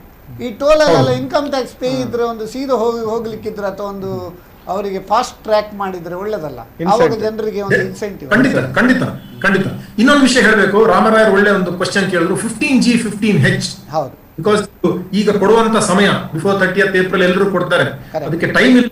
ಆದಷ್ಟು ಬೇಗ ಕೊಟ್ರೆ ನಿಮ್ದು ನೆಕ್ಸ್ಟ್ ಯಾವಾಗ TDS ಅವ್ರು ಮಾಡ್ಬೇಕು ಅದನ್ನ ಮಾಡಲ್ಲ ಅವರು. ಇಲ್ಲ ನೀವು ಲೇಟ್ ಆಗಿ ಕೊಟ್ರೆ ಅವರು TDS ಮಾಡಿದ್ಮೇಲೆ ಕೊಟ್ರೆ ಅದು 15G 15H ವಿಡ್ರಾ ಮಾಡ್ಲಿಕ್ಕೆ ಆಗಲ್ಲ, TDS ಕಟ್ಟಿರೋದು. ಅದಕ್ಕೆ ನಾವು ಹೇಳ್ತೀವಿ ಬಿಫೋರ್ 30th ಏಪ್ರಿಲ್ ನೀವು 15G 15H ಕೊಡಿ. ಏನಿದೆ 15G 15H ರಾಮರಾಯರ್ಗೆ ಅರ್ಥ ಆಗಿರ್ಬೋದು, ಬೇರೆ ಎಲ್ಲ ವೀಕ್ಷಕರಿಗೆ ಅರ್ಥ ಮಾಡ್ಲಿಕ್ಕೆ ನಾನು ಒಂದು ವಿಷಯ ಹೇಳ್ತೀನಿ. ಯಾರು ಎಲ್ಲ TDS ಆಗ್ತಾ ಇದೆ, ಅವರು TDS ಮಾಡಿ ಮತ್ತೆ ನನಗೆ ಇನ್ಕಮ್ ಇಲ್ಲ, ನನಗೆ ರಿಟರ್ನ್ ಫೈಲ್ ಮಾಡಿ TDS ರಿಫಂಡ್ ತಗೊಳ್ಳೋ ಬದಲು income tax has come out with a very good scheme. It has been there for a long time. ನೀವೇನ್ ಯು ಗಿವ್ 15 ಯಾರ್ಯಾರು TDS ಮಾಡ್ತಾ ಇದ್ದಾರೆ, they have told specific headings, interest income ಇರ್ಬೋದು, dividend income ಇರ್ಬೋದು, rental income ಇರ್ಬೋದು, ಈ ತರದೆಲ್ಲ ಯಾರ್ಯಾರಿಗೆ TDS ಮಾಡಬೇಕು. But other person who is receiving the income does not have that much of tax payable, he can go to the deductor and give him 15G 15H. 15G is to be given by Gururaj and 15H is to be given by ರಾಮರಾಯ್. ಯಾಕಂದ್ರೆ ಅವರಿಗೆ 60 ಹೆಚ್ಚು ವಯಸ್ಸಾದವರು 15H ಕೊಡಬೇಕು, ಇನ್ನು ಕಮ್ಮಿ ವಯಸ್ಸಿದ್ದವರು 15G ಕೊಡಬೇಕು. ಅದ್ರಲ್ಲಿ ಒಂದು ಸ್ಮಾಲ್ ಡಿಫರೆನ್ಸ್ ಇದೆ, ಅಷ್ಟು ನಾನು ಟೆಕ್ನಿಕಲ್ ಆಗಿ ಹೋಗಲ್ಲ ಇವತ್ತು. 15G 15H ಕೊಟ್ಬಿಟ್ಟು, ನೋ ಪ್ಲೀಸ್ ಅಂಡರ್ಸ್ಟ್ಯಾಂಡ್ ಒಂದು ವಿಷಯ, ಯಾರು ಕೊಡಬಾರ್ದಿತ್ತು, ಲೆಟ್ ಅಸ್ ಸೇ ನಂದು ಟ್ಯಾಕ್ಸ್ ನಾನು ಕಟ್ಟಬೇಕು, ನಾನು 15G 15H ಕೊಟ್ಟ ಪಕ್ಷದಲ್ಲಿ what happens after I give 15H to the bank or to anybody who is deducting, they will have to file within the 7th of next month all the 15G 15H in my PAN number. ನನ್ನ PAN number ಹೇಳ್ತಾರೆ, ಆಚಾರ್ಯ ಅವರು ಕೊಟ್ಟರು 15G 15H. Department will check whether Acharya is eligible to give that. ನನ್ನ income taxable income ಕಿಂತ ಕಮ್ಮಿ ಇದ್ದ ಪಕ್ಷದಲ್ಲಿ ಅಥವಾ ನಾನು ಟ್ಯಾಕ್ಸೇ ಕಟ್ಟೋದು ಬೇಡದಿದ್ದ ಪಕ್ಷದಲ್ಲಿ ಮಾತ್ರ 15G 15H ಕೊಡಬೇಕು. ನಾನು ಟ್ಯಾಕ್ಸ್ ಕಟ್ಕೊಂಡು 15G 15H ಕೊಟ್ಟ ಪಕ್ಷದಲ್ಲಿ department will then levy penalty on me for wrong declaration of 15G 15H. ಅದು ಫಸ್ಟ್ ಪ್ರಶ್ನೆ. ಸೆಕೆಂಡ್ ಕ್ವಶನ್, ರಾಮರಾಯರ್ ಏನ್ ಹೇಳಿದ್ರು, ಈಗ ಎಷ್ಟೋ ಬ್ಯಾಂಕ್ಸ್ ಅಕ್ನಾಲೆಜ್ಮೆಂಟ್ ಕೊಡ್ತಾ ಇಲ್ಲ ಅಂತೇಳಿ, ಅದು ದೊಡ್ಡ ತಪ್ಪು. Please give the banker and collect the acknowledgement. ಅದೇ ಪ್ರೂಫ್ ನಿಮಗೆ ನಾಳೆ 15G 15H ಕೊಟ್ಟಿದ್ದೀರಿ ಅಂತ ಹೇಳಲಿಕ್ಕೆ. ಅದನ್ನ ನೀವು ನಿಮ್ಮ ಅಕ್ನಾಲೆಜ್ಮೆಂಟ್ ಇಲ್ದಿದ್ರೆ ನಾಳೆ by mistake the bank has deducted TDS after you gave the 15G 15H, you can claim it back from the bank saying that you have wrongly deducted and paid on my behalf ಅಂತ ಹೇಳ್ಬಿಟ್ಟು. So ಆ ಸಮಯದಲ್ಲಿ ನೀವು acknowledgement ಕೊಟ್ರೆ ಮಾತ್ರ you will have a good case. That is one point. ಈಗ sir ನಾವೀಗ continue ಮಾಡುವ. ಅದರಲ್ಲಿ ಮುಂಚೆಗೆ GST ಅಲ್ಲ, ನಾನು ಅದಕ್ಕೆ ಪೂರಕವಾಗಿ ರಾಮರಾಯರದ್ದು GST ಇದು ಸಾಧ್ಯವೇ ಇಲ್ಲ. ಯಾಕೆಂದ್ರೆ GST ನೀವು ಆಸ್ ಆನ್ ಏಜೆಂಟ್, ನೀವು ಗೌರ್ಮೆಂಟ್ ಏಜೆಂಟ್ ಆಗಿ ನೀವು ಕಲೆಕ್ಟ್ ಮಾಡಿ ನೀವು ಅದನ್ನು ಮಂತ್ಲಿ ಪೇಮೆಂಟ್ ಮಾಡೋದು, ಅದು ಆಕ್ಟ್ ಅಲ್ಲೇ ಉಂಟು. ನೀವು ಸರ್ಕಾರದ ಹಣವನ್ನು ನೀವು ಆಸ್ ಎ ಏಜೆಂಟ್ ಆಗಿ ನೀವು ನಿಮ್ಮ ಮಾಡುವಂತ ಕೆಲಸ, ಅದನ್ನು ನೀವು ಒಮ್ಮೆಲೆ ಕಲೆಕ್ಟ್ ಮಾಡಿ 1 ವರ್ಷಕ್ಕೆ ಒಮ್ಮೆಲೆ ಪೇಮೆಂಟ್ ಮಾಡೋ ಚಾನ್ಸ್ ಸಾಧ್ಯವೇ ಇಲ್ಲ. ಈಗ ಕಂಪ್ಲೈನ್ಸ್ ಬಗ್ಗೆ ಈಗ ಇಮಿಡಿಯೇಟ್ಲಿ ಈಗ ಒಬ್ರದ್ದು ಎಕ್ಸಿಸ್ಟಿಂಗ್ ಬಿಸ್ನೆಸ್ ಮ್ಯಾನ್ ಇದ್ದಾರೆ, ಈಗ ಏಪ್ರಿಲ್ ಮಾರ್ಚ್ ವರೆಗೆ ಕೆಲವು ರಿಪೀಟೆಡ್ ಡೇಟ್ಸ್ ಇರ್ತಾರೆ, ಅದರ ಬಗ್ಗೆ ಒಂದು ಕಂಪ್ಲೈನ್ಸ್. ಈಗ ಅದರ ಬಗ್ಗೆ ಇನ್ನೊಂದು ನಾನು ಸ್ಟ್ಯಾಟ್ಯುಟರಿ ಕಂಪ್ಲೈನ್ಸ್ ಅಲ್ಲಿ ಬಿಟ್ಟು ಹೋಗಿದೆ, ರಿವೋಕೇಶನ್ ಆಫ್ ರಿಜಿಸ್ಟ್ರೇಷನ್ ಅಂತ ಹೇಳಿ. ಅದು ಸಹ ಒಂದು 30 ಡೇಸ್ನ ಒಳಗೆ ನೀವು ಫೈಲ್ ಮಾಡೋದಿದ್ರೆ, ಈಗ ಎಲ್ಲ ಕ್ಯಾನ್ಸಲೇಷನ್ ಆಫ್ ರಿಜಿಸ್ಟ್ರೇಷನ್ ಸುಮಾರು ಜನರಿಗೆ ನೋಟಿಸ್ ಬರ್ತಾ ಉಂಟು. ನೀವು 6 months ರಿಟರ್ನ್ ಫೈಲ್ ಮಾಡಲಿಲ್ಲ, ನಿಮ್ಮದು ಕ್ಯಾನ್ಸಲ್ ಮಾಡಿದ್ದೇವೆ, ನೀವು ಯಾಕೆ ನಿಮ್ಮದು ಕ್ಯಾನ್ಸಲ್ ಆರ್ಡರ್ ಬರ್ಬೋದು, ಇದು ಸೂಪರಿಂಟೆಂಡೆಂಟ್ ಲೆವೆಲಲ್ಲಿ ಬಂದಿರ್ಬೋದು ಅಥವಾ ಅಸಿಸ್ಟೆಂಟ್ ಕಮಿಷನರ್ ಲೆವೆಲಲ್ಲಿ ಬಂದಿರ್ಬೋದು. ಅದನ್ನು ನೀವು ಟೈಮ್ಲಿ ನೀವು ರಿಪ್ಲೈ ಮಾಡದಿದ್ದರೆ ಮತ್ತು GST ರಿಟರ್ನ್ ಫೈಲ್ ಮಾಡದಿದ್ದರೆ ನಿಮ್ಮದು ಕ್ಯಾನ್ಸಲ್ ಆಗಿ ನಿಮಗೆ ಬಿಸ್ನೆಸ್ ಕಂಟಿನ್ಯೂ ಮಾಡಲಿಕ್ಕೆ ಆಗೋದಿಲ್ಲ. ಹೌದು. ಮತ್ತು ನೀವು ಹೇಳಿದಾಗೆ ನಾವು ಕಂಪ್ಲೈನ್ಸ್ ಕ್ಯಾಲೆಂಡರ್ ಅಂತ ಹೇಳಿ ನಾವು ಒಂದು ಕೊಟ್ಟಿದ್ದೇವೆ. ಅದರಲ್ಲಿ ಮೇಯ್ನ್ ಆಗಿ ನಾನು ಅದರ ಮುಂಚೆ ಒಂದು ವೀಕ್ಷಕರ ಕರೆ ಉಂಟು. ಹಲೋ, ನೀವು ಮಾತನಾಡುತ್ತಿರುವ ವ್ಯಕ್ತಿಯು ನಿಮ್ಮ ಕಾಲ್ ಕಟ್ ಆಯಿತು. ವೀಕ್ಷಕರ ಒಂದು ನೆನಪಿಟ್ಕೊಳ್ಳಿ, ನೀವು ಕರೆ ಮಾಡಿದ ಕೂಡಲೇ ನಾವು ಕರೆ ತಗೊಳ್ಳಿಕ್ಕೆ ಕೆಲವು ಸಾರಿ ಸಾಧ್ಯ ಆಗುವುದಿಲ್ಲ. ಯಾಕಂದರೆ ಇಲ್ಲಿ ವಿವರಣೆ ಮಾಡುವಾಗ ಅರ್ಧದಲ್ಲಿ ನಾವು ಕಟ್ ಮಾಡಿದರೆ ಅದು ಸರಿಯಾಗುವುದಿಲ್ಲ. ಆದ್ದರಿಂದ ಕೆಲವು ಸಾರಿ ನೀವು ಸ್ವಲ್ಪ ಹೋಲ್ಡ್ ಮಾಡಬೇಕಾಗ್ತದೆ, ಸ್ವಲ್ಪ ಪೇಷನ್ಸ್ ಬೇಕಾಗ್ತದೆ. ಜಿ ಎಸ್ ಟಿ ಒಂದು ಕ್ಯಾಲೆಂಡರ್ ಮಂತಲ್ಲಿ ನೀವು ಎಂಥ ಕಾಂಪ್ಲೈನ್ಸ್ ಲೆವೆಲ್ ನೋಡ್ತಾ ಬಂದರೆ ಹೆಚ್ಚಿನ ಅದಾಗಿ ರಿಪೀಟೇಟಿವ್ ಆಗಿ ಇರ್ತದೆ. ಸಪೋಸ್ ಅಲ್ಲ, ನಾನು ಒಂದು ನಿಮಿಷ, ಅದು ವೀಕ್ಷಕರ ಕರೆ ಉಂಟು. ಹಲೋ. ಹಲೋ ಹಾಂ, ಸರ್, ಕ್ವೆಶ್ಚನ್ ಕೇಳಲಿಕ್ಕೆ ಬಂದು. ಯಾರು ಮಾತಾಡೋದು? ಶ್ರದ್ಧಾ ಅಂತ ನನ್ನ ಹೆಸರು, ಹಾಂ, ಶ್ರದ್ಧಾ. ಹಳೆಂಗಡಿಯಿಂದ. ಹಾಂ, ಹೇಳಿ. ಸರ್, ಅದು IFF ಅಂತ ಉಂಟಲ್ಲ ಸರ್, ಈಗ ಯಾವುದು? ಆಪ್ಷನಲ್ IFF ಅಂತ GST ಅಲ್ಲಿ. ಹಾಂ, ಓಕೆ. ಅದು ಆಪ್ಷನಲ್ ಅಂತ ಉಂಟಲ್ಲ ಸರ್, ಅದು ಕಂಪಲ್ಸರಿ ಮಾಡ್ಬೇಕಂತ ಇಲ್ಲಲ್ಲ ಸರ್? ಅಥವಾ GST 1 ಮಾತ್ರ ಮಾಡಿದ್ರೆ ಸಾಕಲ್ಲ ಸರ್? ಕ್ವಾರ್ಟರ್ಲಿ ರಿಟರ್ನ್ ಮತ್ತು ಮಂತ್ಲಿ ಪೇಮೆಂಟ್ ಅಂತ ಈಗ ಒಂದು ಸ್ಕೀಮ್ ಬಂದಿದೆ. ಹೌದು. 5 crore ಬಿಲೋ ನಿಮ್ಮದು ಟರ್ನ್ ಓವರ್ ಇದ್ದರೆ you can opt for quarterly return monthly payment basis ಅಂತ. ಕರೆಕ್ಟ್. ಅದರಲ್ಲಿ ಈ ಮೊದಲು ನಮಗೆ ಇಂಥ ನಿಮ್ಮ ವೀಕ್ಷಕರ ಕರೆ ಬರ್ತಾ ಇತ್ತು, ಸರ್ ನಾವು ಕ್ವಾರ್ಟರ್ಲಿ ರಿಟರ್ನ್ ಫೈಲ್ ಮಾಡ್ತಾ ಇದ್ದೇವೆ, ಆದರೆ ನಮ್ಮದು ಬೈಯರಿಗೆ ಅದು 2A ರಿಫ್ಲೆಕ್ಟ್ ಆಗೋದಿಲ್ಲ, ಹಾಗೆ ನಮಗೆ ಅವರು ಹಣ ಕೊಡೋದಿಲ್ಲ, ಇದು ನಮಗೆ ಸಮಸ್ಯೆ ಆಗ್ತದೆ ಈ ಕ್ವಾರ್ಟರ್ಲಿ ರಿಟರ್ನ್ ಫೈಲ್ ಮಾಡುವಾಗ. ಆದ ಕಾರಣ 2A ರಿಫ್ಲೆಕ್ಟ್ ಆದ ಕಾರಣ ಹಣ ನಮಗೆ ಬರೋದು ಬ್ಲಾಕ್ ಆಗ್ತದೆ ಅಂತ ಹೇಳಿ ಒಂದು ಮೊದಲು ಎಲ್ಲ ಸುಮಾರು ಸಮಸ್ಯೆ ನಮ್ಮ ಈ ಕಾರ್ಯಕ್ರಮದಲ್ಲಿ ನಮಗೆ ಕ್ವಶನ್ ಕೇಳಿದರು.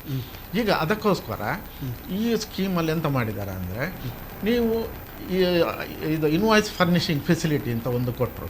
ನೀವು ಎಂತ ಮಾಡ್ಬೋದು ಅಂದರೆ, ಕ್ವಾರ್ಟರ್ಲಿ ರಿಟರ್ನ್ ಫೈಲ್ ಮಾಡುವವರು ಕೂಡ ನಿಮಗೆ ಈಗ B2B ಟ್ರಾನ್ಸಾಕ್ಷನ್, ಈಗ ಇನ್ನೊಬ್ಬರಿಗೆ ನಿಮಗೆ ಇಮಿಡಿಯೇಟ್ ಅವನ 2A ಅಪಿಯರ್ ಆಗಬೇಕು, ನೀವು ಫೈಲ್ ಮಾಡಿದ್ದೀರಿ ಅಂತ ಕ್ರೆಡಿಟ್ ಸಿಗಬೇಕು ಅಂತ ಹೇಳಿದರೆ 35% ಅದಲ್ಲ, ಅದು ಪೇಮೆಂಟ್. ನೀವು ರಿಟರ್ನ್ ಫೈಲ್ ಮಾಡಿ ಈ ನಿಮ್ಮದು ಇನ್ವಾಯ್ಸನ್ನು, ಈಗ ನಾವು ಚಾರ್ಟ್ ಅಕೌಂಟೆಂಟ್, ನಾವು 2A ಇನ್ನು ಯಾವುದೋ ಬ್ಯಾಂಕ್ ಆಡಿಟ್ ಮಾಡಿದ್ದು ಬ್ಯಾಂಕಿನ ಇದರಲ್ಲಿ 2A ಬರಲಿಲ್ಲ ಅಂತ ಹೇಳಿದರೆ ಇಮಿಡಿಯೇಟ್ ನಾವು IFF ಇನ್ಫಾರ್ಮೇಷನ್ ಫೆಸಿಲಿಟಿ ಅದರಲ್ಲಿ ಒಂದು ಇದು ಉಂಟು, ರಿಟರ್ನ್ ಉಂಟು, ಅದರಲ್ಲಿ ನೀವು ಫಿಲ್ ಮಾಡಿ ಇಮಿಡಿಯೇಟ್ ನೀವು ಫೈಲ್ ಮಾಡಿದ ಕೂಡಲೇ ಅವನ 2A ಅದು ರಿಫ್ಲೆಕ್ಟ್ ಆಗ್ತದೆ. ಆಮೇಲೆ ನೀವು ಪೇಮೆಂಟ್ ಮಾಡುವಂಥದ್ದು ಅದು ಬೇರೆ ಉಂಟು. ಪೇಮೆಂಟ್ ಪ್ರೊಸೀಜರ್ ಅವರು ಕೇಳಲಿಲ್ಲ, ಈಗ ಖಾಲಿ ನಾವು ಅದನ್ನು ಕಂಪಲ್ಸರಿಯಾ ಅಲ್ವಾ ಅಂತ ಹೇಳಿ, it is optional, it is not compulsory. ನೀವು ಫೈಲ್ ಮಾಡಬೇಕು ಅಂತಲೇ ಇಲ್ಲ, ಆದರೆ ನೆಕ್ಸ್ಟ್ ಮಂತಲ್ಲಿ ಸಹ ಫೈಲ್ ಮಾಡ್ಬೋದು. ಆದರೆ ಕ್ವಾರ್ಟರ್ ಎಂಡಿಗೆ ಬರುವಾಗ ನೀವು GSTR 1 ಅಂತ ಫೈಲ್ ಮಾಡ್ತೀರಿ, ಅದರಲ್ಲಿ ಫುಲ್ಲು ನೀವು ಇನ್ಫಾರ್ಮೇಷನ್ ಹಾಕಬೇಕಾಗ್ತದೆ, ಇಲ್ಲದಿದ್ದರೆ ಅವನಿಗೆ ಮತ್ತೊಬ್ಬನಿಗೆ ನಿಮ್ಮ ರಿಟರ್ನಲ್ಲಿ 2A ಸಿಗೋದಿಲ್ಲ. So IFF is the facility for temporary purpose for taking the credit by the, ಅಂದರೆ ಅವನಿಗೆ 2A ರಿಫ್ಲೆಕ್ಟ್ ಆಗಲಿಕ್ಕೆ ಒಂದು ಸಾಧನ ಅಷ್ಟೇ ಅದರದ್ದು. ಸರ್, ಈಗ ಗುರುರಾಜ್ ಆಚಾರ್ಯ ಅವರೇ, 26AS ನಾವು it place A vital role ಅಲ್ವಾ? ಯಾವುದು TDS ಮಾಡಲಿ, ಯಾವುದು TCS ಮಾಡಲಿ, ಯಾವುದೇ ಅಡ್ವಾನ್ಸ್ ಟ್ಯಾಕ್ಸ್ ಕಟ್ಟಲಿ, ಅದೆಲ್ಲ 26AS ಅಲ್ಲಿ ಬರ್ತದೆ. ಈಗ ಎಲ್ಲಿವರೆಗಂದರೆ, ಈಗ GST ಮತ್ತು ಇನ್ಕಮ್ ಟ್ಯಾಕ್ಸ್ ಇದು ಕೂಡ ಲಿಂಕ್ ಮಾಡಿ ಅಲ್ಲಿ ಮಾಡಿದ GST ಟರ್ನ್ ಓವರ್ ಕೂಡ ಈಗ 26AS ಅಲ್ಲಿ ರಿಫ್ಲೆಕ್ಟ್ ಮಾಡೋ ಇದು ಬಂದಿದೆ. ಸೊ ಆದ್ದರಿಂದ 26AS ಬಗ್ಗೆ ಒಂದು ಸಂಕ್ಷಿಪ್ತ ಒಂದು ಮಾಹಿತಿ ಕೊಟ್ಟರೆ ಒಳ್ಳೆದಿದೆ. ಈ 26AS ಅಂತ ಹೇಳೋದು ಒಂಥರ ಬ್ಯಾಂಕ್ ಪಾಸ್ಬುಕ್ ಇದ್ದ ಹಾಗೆ. ಕರೆಕ್ಟ್. ಇದು ಪಾಸ್ಬುಕ್ ಎಲ್ರದ್ದು ಟ್ರಾನ್ಸಾಕ್ಷನ್ಸ್ ಏನೋ ಬ್ಯಾಂಕ್ ಪಾಸ್ಬುಕ್ ನಲ್ಲಿ ಬ್ಯಾಂಕ್ ಎಂಟರ್ಸ್ ಮೈ ಟ್ರಾನ್ಸಾಕ್ಷನ್ಸ್, ಇದರ income tax department enters my transactions. Income tax department has got cameras in so many places. They have kept cameras in so many places and told them to give the information to them. Correct. To tell what are all my incomes. Na munche 26AS na ನಾನು TDS ನೋಡ್ಲಿಕ್ಕೆ ನೋಡ್ತಾ ಇದ್ದೆ. Correct. ನಾನು bank ಮಾಡಿದೆ ಅಥವಾ ಇನ್ನೊಬ್ರು TDS ನಾನು professional fee ಕೊಡುವಾಗ ಎಷ್ಟು ಮಾಡಿದ್ದಾರೆ ಅದೆಲ್ಲ ಕಾಣಿಸ್ತಾ ಇತ್ತು ನನಗೆ. ಈಗ ಏನ್ ಮಾಡಿದ್ದಾರೆ, not only bank interest, bank professional fee, even capital gains. Capital gains ಬಾರಿ ವಿಶೇಷ. ಕ್ಯಾಪಿಟಲ್ ಗೇನ್ಸ್ ಹೇಗೆ ಗೊತ್ತಾಗುತ್ತೆ ನಾನು ಪ್ರಾಪರ್ಟಿ ಒಂದು ಸೇಲ್ ಮಾಡಿದ್ರೆ ಅಥವಾ ಶೇರ್ಸ್ ನಾನು ಸೇಲ್ ಮಾಡಿದ್ರೆ ಅಂದ್ರೆ, ಸಬ್ ರಿಜಿಸ್ಟ್ರಾರ್ ಇರ್ತಾರಲ್ಲ, sub registrar will have to inform the income tax department by filing the returns periodically. ಅಂದ್ರೆ ಅದು above 30 lakhs ಮೇಲಲ್ಲ sir transaction. above 35 lakhs they have to file. But below 35 lakhs also, if there is some information which is doubtful, that also they can be filing. Adirli ಒಂದು ಪ್ರಶ್ನೆ. So now property sale ಮಾಡಿದ್ರೆ sub registrar will inform the income tax department about the sale value. So income tax department knows the sale value. If you don't file the return, ಏನಾಗುತ್ತೆ ಅಂತ ಹೇಳಿದ್ರೆ, if you don't, let us say ಒಂದು property ನಾನು 80 ಲಕ್ಷಕ್ಕೆ ಮಾರಿರ್ತೇನೆ, ನನಗೆ 30 ಲಕ್ಷ ಅದು property purchase ಮಾಡಿರ್ತೇನೆ. ಅದಕ್ಕೆ indexation ಮಾಡ್ಕೊಂಡು 45 ಲಕ್ಷ ಆದ ಪಕ್ಷದಲ್ಲಿ ನಾನು 80 - 45 35 ಲಕ್ಷದ ಮೇಲೆ ಕ್ಯಾಪಿಟಲ್ ಗೇನ್ಸ್ ಟ್ಯಾಕ್ಸ್ ಕಟ್ಟಬೇಕು. Correct. ನಾನು ಇನ್ಕಮ್ ಟ್ಯಾಕ್ಸ್ ರಿಟರ್ನ್ ಫೈಲ್ ಮಾಡ್ಲಿಲ್ಲ ಅಂತ ಹೇಳಿದ್ರೆ income tax department will say your capital gains is 80 lakhs only. Sale value itself is the capital gains unless you file the income tax return and tell that my gain is only 35 lakhs. Correct. So you have an option of showing a lesser value. Otherwise, the income tax will do a best judgment assessment ಅಂತ ಹೇಳ್ತೇವೆ ನಾವು, showing the sale value itself as your capital gains. So ಅದೊಂದು 26As ನಲ್ಲಿ reflect ಆಗುತ್ತೆ. Share transactions, ಎಷ್ಟೋ ಜನ ಅನ್ಕೊಳ್ತಾರೆ ನಾನು ಕಣ್ಣು ಮುಚ್ಕೊಂಡು ಹಾಲು ಕುಡಿದ್ರೆ ಗವರ್ಮೆಂಟ್ ಹೆಂಗ್ ಗೊತ್ತಾಗುತ್ತೆ ಅಂತ ಹೇಳಿ. ಏನೋ ನಾನು ಸುಮ್ಮನೆ ಶೇರ್ ಪರ್ಚೇಸ್ ಮಾಡ್ತೀನಿ, ಸೇಲ್ ಮಾಡ್ತೀನಿ, 1 ಲಕ್ಷ ಬಂತು ಜೋಗ ಹಾಕೊಂಡು ನಾನು ಹೋಗ್ಬಿಟ್ರೆ ಗವರ್ಮೆಂಟ್ ಹೇಗೆ ಗೊತ್ತಾಯ್ತು ಅಂತ ಹೇಳಿ. ಬ್ಯಾಂಕ್ ಅಲ್ಲಿ ಕ್ರೆಡಿಟ್ ಆಗಿರೋದು ನಾನು ಡ್ರಾ ಮಾಡ್ಕೊಂಡು ಹೋಗ್ಬಿಟ್ರೆ ಗವರ್ಮೆಂಟ್ ಹೆಂಗ್ ಗೊತ್ತಾಗುತ್ತೆ ಅಂತ ಹೇಳಿ. PAN number, your PAN number, your Aadhaar number, everything is there with the income tax department. Number ಇಟ್ಕೊಂಡು ನನ್ನ ನಂಬರ್ ನಲ್ಲಿ ಏನೆಲ್ಲ ಟ್ರಾನ್ಸಾಕ್ಷನ್ಸ್ ಆಗಿದೆ, it could B virtue of interest earned in mutual fund, interest earned from the bank fixed deposits. ನಾವು ಅನ್ಕೊಳ್ತೇವೆ ರಾಮರಾಯರ್ ಹೇಳಿದ ಪ್ರಕಾರ ಒಂದು bank ನಲ್ಲಿ 40,000 ಅಥವಾ 50,000 ರೂಪಾಯಿಗಿಂತ ಹೆಚ್ಚು ಇಂಟ್ರೆಸ್ಟ್ ಆದ ಪಕ್ಷದಲ್ಲಿ, ಒಂದು ಬ್ರಾಂಚ್ ಅಲ್ಲ, ಒಂದು ಇಡೀ ಬ್ಯಾಂಕ್, ಸಮಗ್ರ ಬ್ಯಾಂಕ್ ನಲ್ಲಿ 40,000 for you and me, 50,000 for senior citizens, ಅದಕ್ಕಿಂತ ಹೆಚ್ಚಾದ ಪಕ್ಷದಲ್ಲಿ ಬ್ಯಾಂಕ್ ವಿಲ್ ಡೂ TDS. ನಾನೇನ್ ಮಾಡ್ತೀನಿ, TDS ಉಳಿಸ್ಲಿಕ್ಕೆ TDS ಹೇಳ್ಬಿಟ್ಟು ನಾನು 5-6 ಬ್ಯಾಂಕ್ ಅಲ್ಲಿ ಇಟ್ಟಿರ್ತೇನೆ. ಆ 5-6 ಬ್ಯಾಂಕ್ ಅಲ್ಲಿ ಇಟ್ಟಿದ್ರೆ ನಾನು ಅನ್ಕೊಳ್ತೀನಿ ಗವರ್ಮೆಂಟ್ ಗೊತ್ತಾಗಲ್ಲ ಅಂತ ಹೇಳಿ. All this information PAN based, because for income tax department ನಾಯಕರಲ್ಲ, ಕೇಶವ ಅಲ್ಲ, ಎವ್ರಿಬಡಿ ಇಸ್ ಅ ನಂಬರ್. ಆ number information will go to the income tax department collectively. ಅವ್ರು ಗೊತ್ತಾಗುತ್ತೆ ನನ್ನ ಒಂದು ಪರ್ಮನೆಂಟ್ ಅಕೌಂಟ್ ನಂಬರ್ ನಲ್ಲಿ ಏನೆಲ್ಲ ಇನ್ಕಮ್ ಆಗಿದೆ ಅಂತ ಹೇಳ್ಬಿಟ್ಟು. ಆ income, all those income will now be reflected in form 26As. All those incomes will be reflected. ನಾನು ಅದೇ ತರ ನಾನು ಯಾವ್ದಾದ್ರು credit card, income finally has to be spend. So ಅವ್ರ ಎಕ್ಸ್ಪೆಂಡಿಚರ್ ಯಾವ್ದಾದ್ರು ಟ್ರ್ಯಾಕ್ ಮಾಡಿದ್ರೆ ಅವ್ರ ಇನ್ಕಮ್ ಎಷ್ಟು ಅಂತ ಕೂಡ ಗೊತ್ತಾಗುತ್ತೆ. ಅದಕ್ಕೆ expenditure leads to income. Expenditure ಆಗಬೇಕು ಅಂತ ಹೇಳಿದ್ರೆ ಇನ್ಕಮ್ ಆಗಿರ್ಬೇಕು, ಇನ್ಕಮ್ ಇದ್ರೆ ಟ್ಯಾಕ್ಸ್ ಕಟ್ಟಬೇಕು. ನಾನು ಕ್ರೆಡಿಟ್ ಕಾರ್ಡ್ 2 ಲಕ್ಷಕ್ಕಿಂತ ಹೆಚ್ಚು ಕ್ರೆಡಿಟ್ ಕಾರ್ಡ್ ಟ್ರಾನ್ಸಾಕ್ಷನ್ ಮಾಡಿದ್ರೆ, ಅದೇ ತರ ಎಲೆಕ್ಟ್ರಿಸಿಟಿ ಬಿಲ್ ನಾನು ಹೆಚ್ಚು ಕೊಡ್ತಾ ಇದ್ರೆ, I am under obligation to file the income tax return. So ಆ ಇನ್ಫಾರ್ಮೇಶನ್ ಕೂಡ 26As ನಲ್ಲಿ ಬರುತ್ತೆ. ಒಂದು ವೀಕ್ಷಕರ ಕರೆ ಉಂಟು sir. Hello hello sir. Hello, who speaking? Pravya ಅಂತ ಮುಲ್ಕಿಯಿಂದ. ಏನು ಹೆಸರು? ಪ್ರವ್ಯ ಅಂತ ಮುಲ್ಕಿಯಿಂದ. ಓಕೆ, ನಿಮ್ಮ ಪ್ರಶ್ನೆ ಸರ್, ಕ್ವೆಶ್ಚನ್ ಇತ್ತೊಂದು. ಮುಂಚೆ ಅದು GST 2A ಅಂತ ಮಾತ್ರ ಇತ್ತಲ್ಲ ಸರ್, ಈಗ 2B ಅಂತ ಬಂದಿದೆ. ಹಾಗೆ ಅದು ಸ್ವಲ್ಪ ಕನ್ಫ್ಯೂಷನ್ ಉಂಟು ಸರ್. ಅದು 2A 2B ಡಿಫ್ರೆನ್ಸ್ ಏನು ಅಂತ ಎಕ್ಸ್ಪ್ಲನೇಷನ್ ಕೊಡ್ಬೋದಾ ಸರ್? GSTR 2A ಮತ್ತು 2B. ಅದೇ 2A ಈಗ ನಾವು GSTR 1 ಫೈಲ್ ಮಾಡಿದ ಕೂಡಲೇ GSTR 2A ಅಲ್ಲಿ ರಿಫ್ಲೆಕ್ಟ್ ಆಗ್ತದೆ. ಮತ್ತೊಂದು ಈಗ 2B ಇನ್ನೊಂದು ಬಂದಿದೆ. ಮೊದಲು 1, 2, 3 ಅಂತ ಹೇಳಿದರು, ಈಗ 2A 2B ಅಂತ. ಈಗ ನನಗೆ ನೆನಪಾಗ್ತದೆ, ಈಗ 1, 2, 3 ಅಂತ ಹೇಳುವಾಗ ಮೊದಲು ಈ ಒಂದು ಪದ್ಯ, ರಾಮ್ ಲಖನ್ ಅಂತ ಒಂದು ಪದ್ಯ ಇತ್ತು. 1 2 ka 4, 4 2 ka 1, my name is Lakhan ಅಂತ ಹೇಳಿ ಒಂದು ಪದ್ಯ ಹಾಡ್ತಾ ಇದ್ರು. ಅದು ಈಗ 1 2 ka 4, 4 2 ka 1, my name is GST ಅಂತ ಒಂದು ಮಾಡಿದರೆ ಒಳ್ಳೇದಿತ್ತು. SS ನಾಯಕರೇ ನಮ್ಮದು ಎಲ್ಲದರ ಫೀಲ್ಡಲ್ಲಿ ಇದ್ದಾರೆ. ನೀವೊಂದು ಫಿಲ್ಮ್ ಮಾಡಿದರೆ ನಾವು ಅದಕ್ಕೆ ಒಂದು ಸಾಂಗ್ ಸಹ ಬರೆದು ಕೊಡ್ಬೋದು. ಈಗ GSTR 1 ಅವರು ಹೇಳಿದಾಗೆ 2A ಮತ್ತು 2B ಅಲ್ಲಿ ರಿಫ್ಲೆಕ್ಟ್ ಆಗುವಂಥದ್ದು. ಈಗ 2A ಡೈನಮಿಕ್ ಅಂದರೆ, ನೀವು ಸಪೋಸ್ ನಾನು ಏಪ್ರಿಲ್ ಮಂತಿದ್ದು ರಿಟರ್ನ್ ಇಲ್ಲಿ ಫೈಲ್ ಮಾಡಿದೆ. ಆ ಏಪ್ರಿಲ್ ರಿಟರ್ನ್ ಫೈಲ್ ಮಂತ್ ಮಾಡಿದ ರಿಟರ್ನಲ್ಲಿ ನಾನು ಜನವರಿದ್ದು ಇನ್ವಾಯ್ಸ್ ಕೂಡ ಹಾಕಿದೆ, ಅಂದರೆ ಬಿಟ್ಟು ಹೋಯಿತು, ಜನವರಿಯಲ್ಲಿ ಹಾಕಿದೆ. ಆಗ 2A ಅಲ್ಲಿ ಅಂತ ಕಾಣ್ತಂದರೆ ಜನವರಿಯಲ್ಲೇ ರಿಫ್ಲೆಕ್ಟ್ ಆಗ್ತದೆ. ಆದರೆ 2B ಅಲ್ಲಿ ಅಂತ ಆಗ್ತದೆ, ನೀವು ಏಪ್ರಿಲ್ ಮಂತ್ ಫೈಲ್ ಮಾಡಿದ ಕಾರಣ ಏಪ್ರಿಲಲ್ಲೇ ರಿಫ್ಲೆಕ್ಟ್ ಆಗ್ತದೆ. ಏಪ್ರಿಲಲ್ಲಿ 2B ಅಲ್ಲಿ ಮತ್ತೊಂದು ಎಂತ ಮೇನ್ ಈಗ ಇದು ಮಾಡಿದ್ದಾರೆ ಅಂದರೆ, ITC ಅನ್ನು ನಿಮಗೆ ನಾಟ್ ಅವೈಲೇಬಲ್ ಅಂತ ಒಂದು ಟ್ಯಾಬ್ ಸಹ ಹಾಕಿಬಿಟ್ಟಿದ್ದಾರೆ. ಅಂದರೆ ನೀವು 2A ಹೇಳೋದು ಇನ್ಸ್ಟಾಗ್ರಾಮ್, 2B ಅನ್ನೋದು ವಾಟ್ಸಪ್ ಅಲ್ಲ, ಅದು ಇದು ಪರ್ಮನೆಂಟ್. ಅಂದರೆ ಅದು ನೀವು ಯಾವ ಮಂತಲ್ಲಿ ಫೈಲ್ ಮಾಡಿದ್ರಿ ಆ ಮಂತಲ್ಲೇ ಅದು 2B ರಿಫ್ಲೆಕ್ಟ್ ಆಗ್ತದೆ. ನೀವು ಸಪೋಸ್ ಈಗ 2017-18 ಇದ್ದು ನೀವು ಈಗ ಫೈಲ್ ಮಾಡಿದ್ರಿ ಅಂತ ಇಟ್ಕೊಳ್ಳಿ. 2A ಅಲ್ಲಿ 17-18 ಯಾವ ಪರ್ಟಿಕ್ಯುಲರ್ ಮಂತ್ ಉಂಟು ಅಲ್ಲಿಗೆ ಹೋಗ್ತದೆ. 2B ಅಲ್ಲಿ ಹಾಗೆ ಅಲ್ಲ, ನೀವು ಯಾವ ಮಂತ್ ಫೈಲ್ ಮಾಡಿದ್ರಿ ಅದೇ ಅಲ್ಲಿ ಬರ್ತದೆ ಮತ್ತು ಹೇಳ್ತದೆ ನಿಮಗೆ ITC ಸಿಗುವುದಿಲ್ಲ, ITC ನಾಟ್ ಅವೈಲೇಬಲ್ ಅಂತೇಳಿ. ಸಪೋಸ್ ನೀವು ಅದನ್ನು ಇದಕ್ಕೆ 3B ಅಲ್ಲಿ ನೀವು ಹಾಕಿದರೆ ಒಂದು ರೆಡ್ ಇದು ಸಹ ಸಿಗ್ನಲ್ ಸಹ ಬರ್ತದೆ ನಿಮಗೆ, ಅಂದರೆ ನೀವು ತಗೊಂಡದ್ದು ಏನೋ ಮಿಸ್ಟೇಕ್ ಇರಬೇಕು, ಪ್ಲೀಸ್ ಚೆಕ್ ಅಂತ, ಅಂದರೆ ನಿಮಗೆ ರೆಡ್ ಸಿಗ್ನಲ್ ನೋಟಿಸ್ ಗೌರ್ಮೆಂಟಿಂದ ಒಂದು ನೋಟಿಸ್ ಬರ್ಬೋದು ಅಂತ ಹೇಳಿ. ಸೊ ಹಾಗೆ 2B ಈಗ ಸಿಗ್ನಲ್ ಜಂಪ್ ಮಾಡಿ ಹೋದ್ರೆ ಫೈನ್ ಗ್ಯಾರಂಟಿ. ಫೈನ್ 3B ಅಲ್ಲಿ ಒಂದು ಈಗ ರೆಡ್ ಸಿಗ್ನಲ್ ಜಂಪ್ ಮಾಡ್ಲಿಕ್ಕಿಲ್ಲ.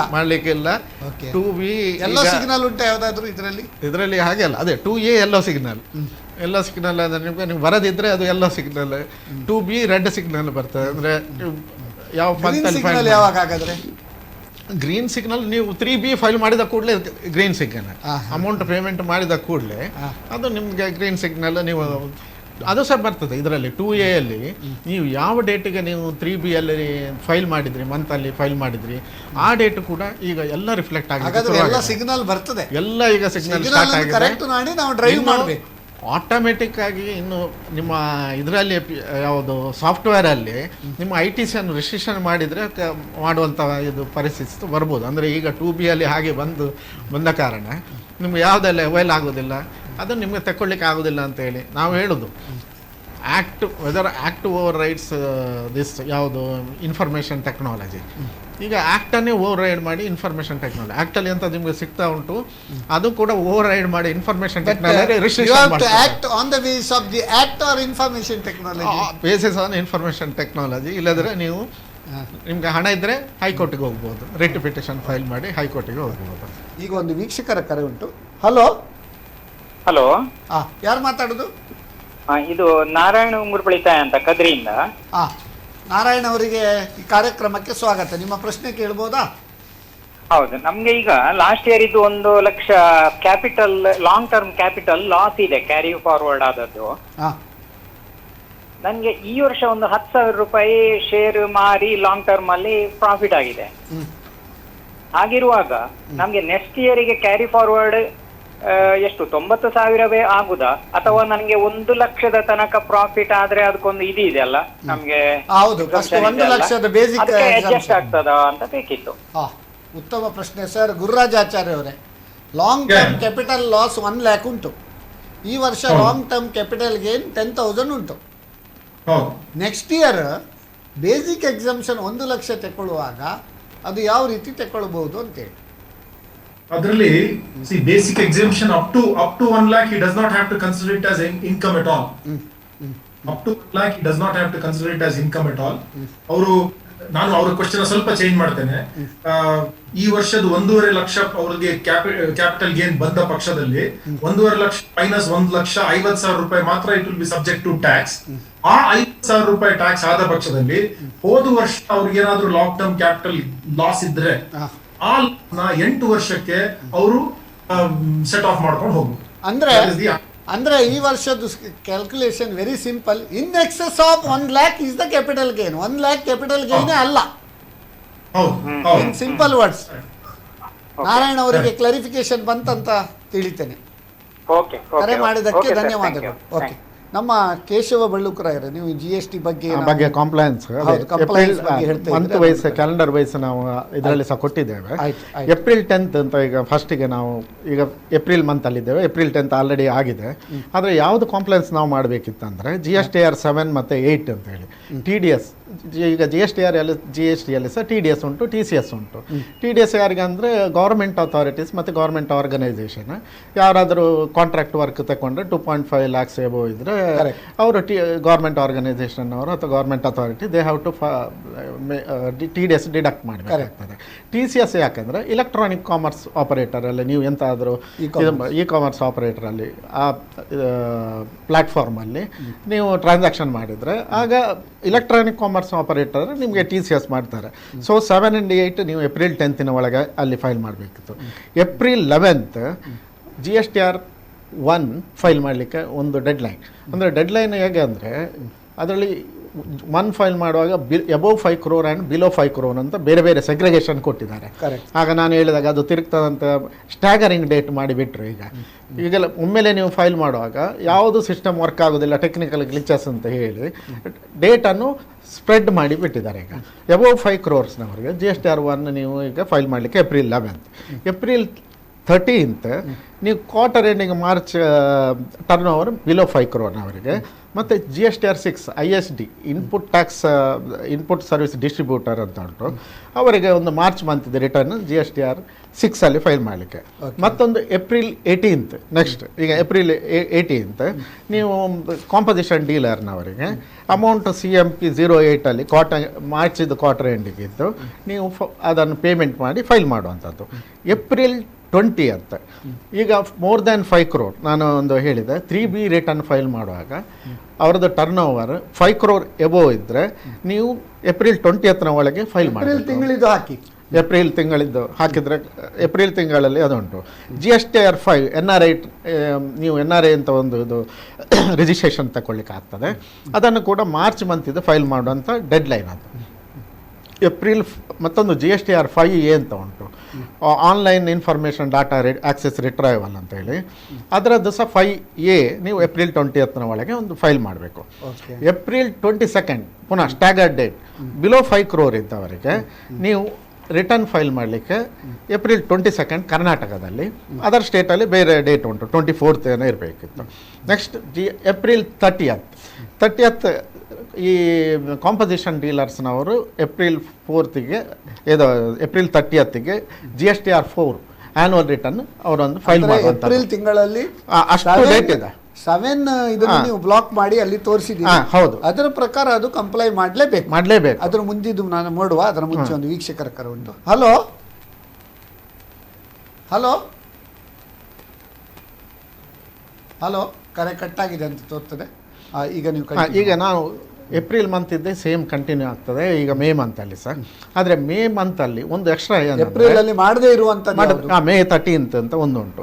IFF ಆಗ ಕ್ವಶನ್ ಬಂದಿತ್ತು, ಇನ್ಫಾರ್ಮೇಷನ್ ಇನ್ವಾಯ್ಸ್ ಫರ್ನಿಷಿಂಗ್ ಫೆಸಿಲಿಟಿ ಅಂತ ಹೇಳಿ, ಅದನ್ನು ನೀವು May 13th ಒಳಗೆ ಫೈಲ್ ಮಾಡಬೇಕು. ಅದು ಯಾವುದು ಕ್ವಾರ್ಟರ್ April to June ಆದರೆ ನೀವು ಏಪ್ರಿಲ್ ಇದ್ದು May 12th 13th ಒಳಗೆ ಫೈಲ್ ಮಾಡಬೇಕಾಗ್ತದೆ. ಅದು ಮಾಡಿದರೆ ಅವರಿಗೆ ನಾವು ಹೇಳಿದಾಗೆ 2A ಅಥವಾ 2B ಅದು ರಿಫ್ಲೆಕ್ಟ್ ಆಗ್ತದೆ. ನೆಕ್ಸ್ಟ್ ಇನ್ನೊಂದು May 25th ಈ ಕ್ವಾರ್ಟರ್ಲಿ ರಿಟರ್ನ್ ಫೈಲ್ ಮಾಡುವವರಿಗೆ ಈಗ ಪೇಮೆಂಟಿಗೆ they have to file monthly quarterly return monthly payment ಅಂತ ಹೇಳಿ, ಅದಕ್ಕೆ ಆ ಸ್ಕೀಮಿಗೆ ಹೆಸರು ಹಾಗೆ 5 crore ಬಿಲೋ ಇದ್ದವರಿಗೆ ಆ ಸ್ಕೀಮಿನ ಹೆಸರೇ ಅಂತ. ಆದರೆ ಅವರು May 25th May 25th ಅಲ್ಲಿ PMT 06 ಅಂತ ಹೇಳಿ ಒಂದು ಪೇಮೆಂಟ್ ಚಲನ್ ಉಂಟು, ಅದನ್ನು ಸಿಲೆಕ್ಟ್ ಮಾಡಿ ಅದನ್ನೊಂದು ಪೇಮೆಂಟ್ ಮಾಡಲಿಕ್ಕೆ. ಓಕೆ, ಸೊ ಮೇಯಲ್ಲಿ ಅದಾಯಿತು, ಜೂನಲ್ಲಿ ರಿಪೀಟ್ ಆಗ್ತದೆ. ವೀಕ್ಷಕರ ಕರೆ ಉಂಟು. ಹಲೋ ಹಲೋ, ಯಾರು ಮಾತಾಡೋದು? ರಮಾಕಾಂತ್ ಅಂತ. ರಮಾಕಾಂತ್, ಎಲ್ಲಿಂದ? ರಮಾಕಾಂತ್, ಎಲ್ಲಿಂದ ಮಾತಾಡೋದು? ಕಟ್ಪಾಡಿ, ಉಡುಪಿ. ಕಟ್ಪಾಡಿ, ಹೇಳಿ ನಿಮ್ಮ ಪ್ರಶ್ನೆ ಕೇಳಿ. ಬಳ್ಳಕರಾಯರು. ಕೇಳಿ. ಬಳ್ಳಕರಾಯರೇ, ನಮಸ್ಕಾರ. ನಮಸ್ಕಾರ. ಇದು ಈ ಸರಿ ಮೊನ್ನೆ 31 ಮಾರ್ಚಿಗೆ ರಿಟೈರ್ಡ್ ಆಗಿದೆ ನನಗೆ. ಆದರೆ ಅದರಲ್ಲಿ ನನಗೆ ಇದು ಗ್ರ್ಯಾಚ್ಯುಟಿ ಮತ್ತು ಎನ್ಕ್ಯಾಶ್ಮೆಂಟ್ ಈಗ ಮೊನ್ನೆ ಏಪ್ರಿಲ್ಗೆ ಇನ್ನೂ ಕೊಟ್ಟಿಲ್ಲ. ಈಗ ಅದು ಅದರಲ್ಲಿ ಟ್ಯಾಕ್ಸೇಬಲ್ ಪೋರ್ಷನ್ ಇದೆಯಲ್ಲ ಎಂತ ಬರ್ತದೆ, ಅದನ್ನು ನಾನು ಲಾಸ್ಟ್ ಇಯರ್ದಕ್ಕೆ ತಗೊಳ್ಬೇಕಾ ಈ ವರ್ಷಕ್ಕೆ ತಗೋಬೋದಾ ಫಿನಾನ್ಷಿಯಲ್ ಇಯರ್? ನಾವು ಗುರುರಾಜಾಚಾರ್ಯರವರು ಇದು ಡೈರೆಕ್ಟ್ ಟ್ಯಾಕ್ಸ್ ಬಗ್ಗೆ ಹೇಳ್ತಾರೆ. ಈಗ ಮಾರ್ಚ್ ಮಂತಲ್ಲಿ ರಿಟೈರ್ಡ್ ಆಗಿದ್ದಾರೆ, ಹಣ ಬರಲಿಲ್ಲ. ಈಗ ಏಪ್ರಿಲ್ ಮಂತಲ್ಲಿ ಬರ್ಬೋದು ಗ್ರ್ಯಾಚ್ಯುಟಿ ಮತ್ತು ಲೀವ್ ಎನ್ಕ್ಯಾಶ್ಮೆಂಟ್. ಆವಾಗ ಅದನ್ನು ಲಾಸ್ಟ್ ಇಯರ್ ಮಾರ್ಚ್ ಒಳಗೆ ತಗೊಳ್ಬೇಕಾ, ಲಾಸ್ಟ್ ಫೈನಾನ್ಷಿಯಲ್ ಇಯರಿಗೆ, ಅಥವಾ ಈ ವರ್ಷ ಬರುವಾಗ ಈ ವರ್ಷಕ್ಕೆ ತಗೊಳ್ಬೇಕಂತ.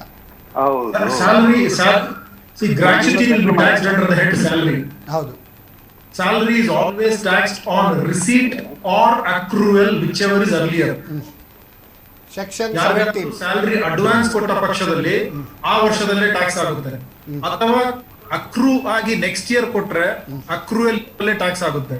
ಇನ್ this case, since it pertaining to financial year 2021, bank or wherever the employer who is giving the gratuity to him, he would have put it as an expenditure in financial year 2021. So therefore, it will be applicable for financial year 2021, although he receives it this year. Correct. So salary adondu vishesha risk or accrual whichever is earlier. Okay gratuity ವಿಷಯದಲ್ಲಿ ಹೇಳುವಾಗ ಇನ್ನೊಂದು ವಿಷಯ ಹೇಳೇ ಬಿಡ್ತೀನಿ ನಾನು. Gratuity ಯಾರಿಗೆ ಕೊಡೋದು ಅಂತ ಹೇಳಿ ಒಂದು ಪ್ರಶ್ನೆ ಬರುತ್ತೆ. Anybody who has completed 5 years of service, correct he will be paid gratuity ಅಂತ ಅನ್ಕೊಂಡ್ರೆ ಅದು ತಪ್ಪು. Anybody who has completed 4.5 years of service is eligible for gratuity. ಯಾಕೆ ಅಂತ ಹೇಳಿದ್ರೆ that any person who has completed more than 6 months will be considered as 1 year. ಇದು business ಅವರಿಗೆ very important. 5 ವರ್ಷ ಅಲ್ಲ, 4.5 ವರ್ಷಕ್ಕೆ the employee will be eligible for gratuity. ಎಷ್ಟು gratuity ಅಂತ ಹೇಳಿದ್ರೆ 15 days of salary for each year of completed service. For each completed service, up to a maximum of 20 lakhs. Up to a maximum of 20 lakhs. That is the payment of gratuity. Up to 20 lakhs So, ವರೆಗೆ question and answer, payment or receipt accrual, whichever is earlier. ಹೌದು. ಆದರೆ ಗ್ರ್ಯಾಚ್ಯುಟಿಗೆ 20 ಲಕ್ಷದವರೆಗೆ tax ಇಲ್ಲ, exemption. Tax ನಾನು ಈಗ ಹೇಳ್ದಲ್ಲ, if it is paid as per the provisions of the Gratuity Act, 15 day salary for each year of completed services or up to 20 lakhs, then there is no tax on that. Okay TDS ಮಾಡ್ತಾರೆ. Paid more than that. Let us say for Ramakant, his employer has paid him 25 lakhs. Then only on the 5 lakhs he has to pay. Correct. And let's say that 25 lakhs is computed in such a manner that he is given 30 days salary for each year of completed service, then it will be restricted to 15 days salary for each year of completed service. If that comes to about 12 lakhs and he is actually getting 25 lakhs, Correct. then 25 minus 12 will be taxed. That is eligible gratuity up to 20 Correct. lakhs, it is exempted. If it is Correct. more than eligible gratuity or in excess of 20 lakhs, whatever it is that, it is taxable, and it is taxable in the year of it accrues, not in the year of Or which he receives. receipt whichever is earlier. ಹೌದು, Or ಅದೇ. receipt whichever is ಹೌದು. earlier. ಈಗ Suppose the ಇವರ employer has paid him ಕೇಸಲ್ಲಿ in 1920. ಇವರ ಕೇಸಲ್ಲಿ gratuity ಇನ್ನು ಬಂದಿಲ್ಲ, ಮತ್ತೆ ಲೀವ್ ಎನ್ಕ್ಯಾಶ್ಮೆಂಟ್ ಬಂದಿಲ್ಲ.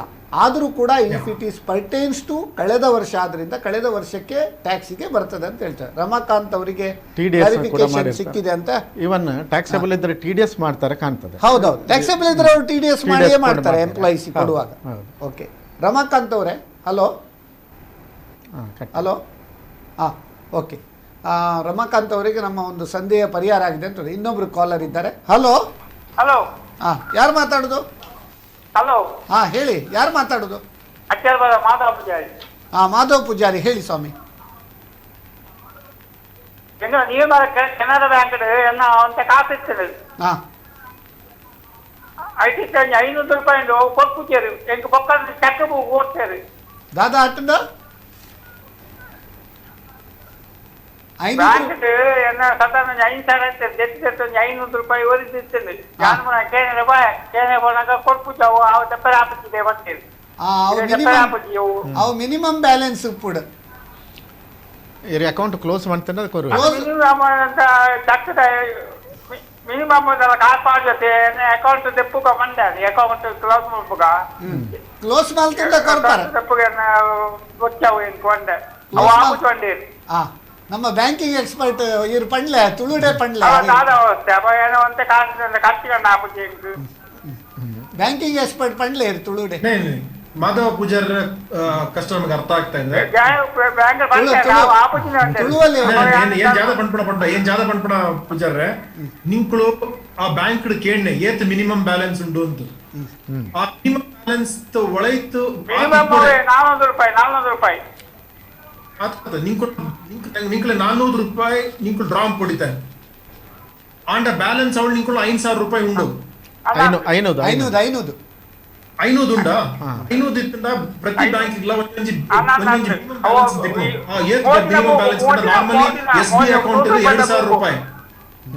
SBI ಅಕೌಂಟ್ 2,000 1,000 ಬೇತೆ ಬೇತೆ ಬ್ಯಾಂಕಿಗೆ ಬೇತೆ ಬೇತೆ ಮಿನಿಮಮ್ ಬ್ಯಾಲೆನ್ಸ್ ಅಂತ ಉಂಡು.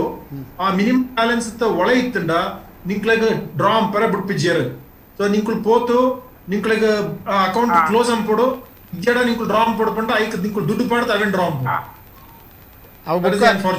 ಬುಕ್ಕ ಝೀರೋ ಬ್ಯಾಲೆನ್ಸ್ ಅಕೌಂಟ್ ಅಂಡ ಇರೇ ಫುಲ್ ದೆಪ್ಪೇರ ಹಾಕೊಂಡು ಝೀರೋ ಬ್ಯಾಲೆನ್ಸ್ ಅಂತ ಪ್ರೈಮ್ ಮಿನಿಸ್ಟರ್ ಬ್ಯಾಲೆನ್ಸ್ ಇದ್ರೆ ಅದಲ್ಲ ಆ ಸ್ಕೀಮ್ ಆದ್ರೆ ಅದರಲ್ಲಿ ಫುಲ್ ತೆಗಿಲಿಕ್ಕೆ ಬರ್ತದೆ.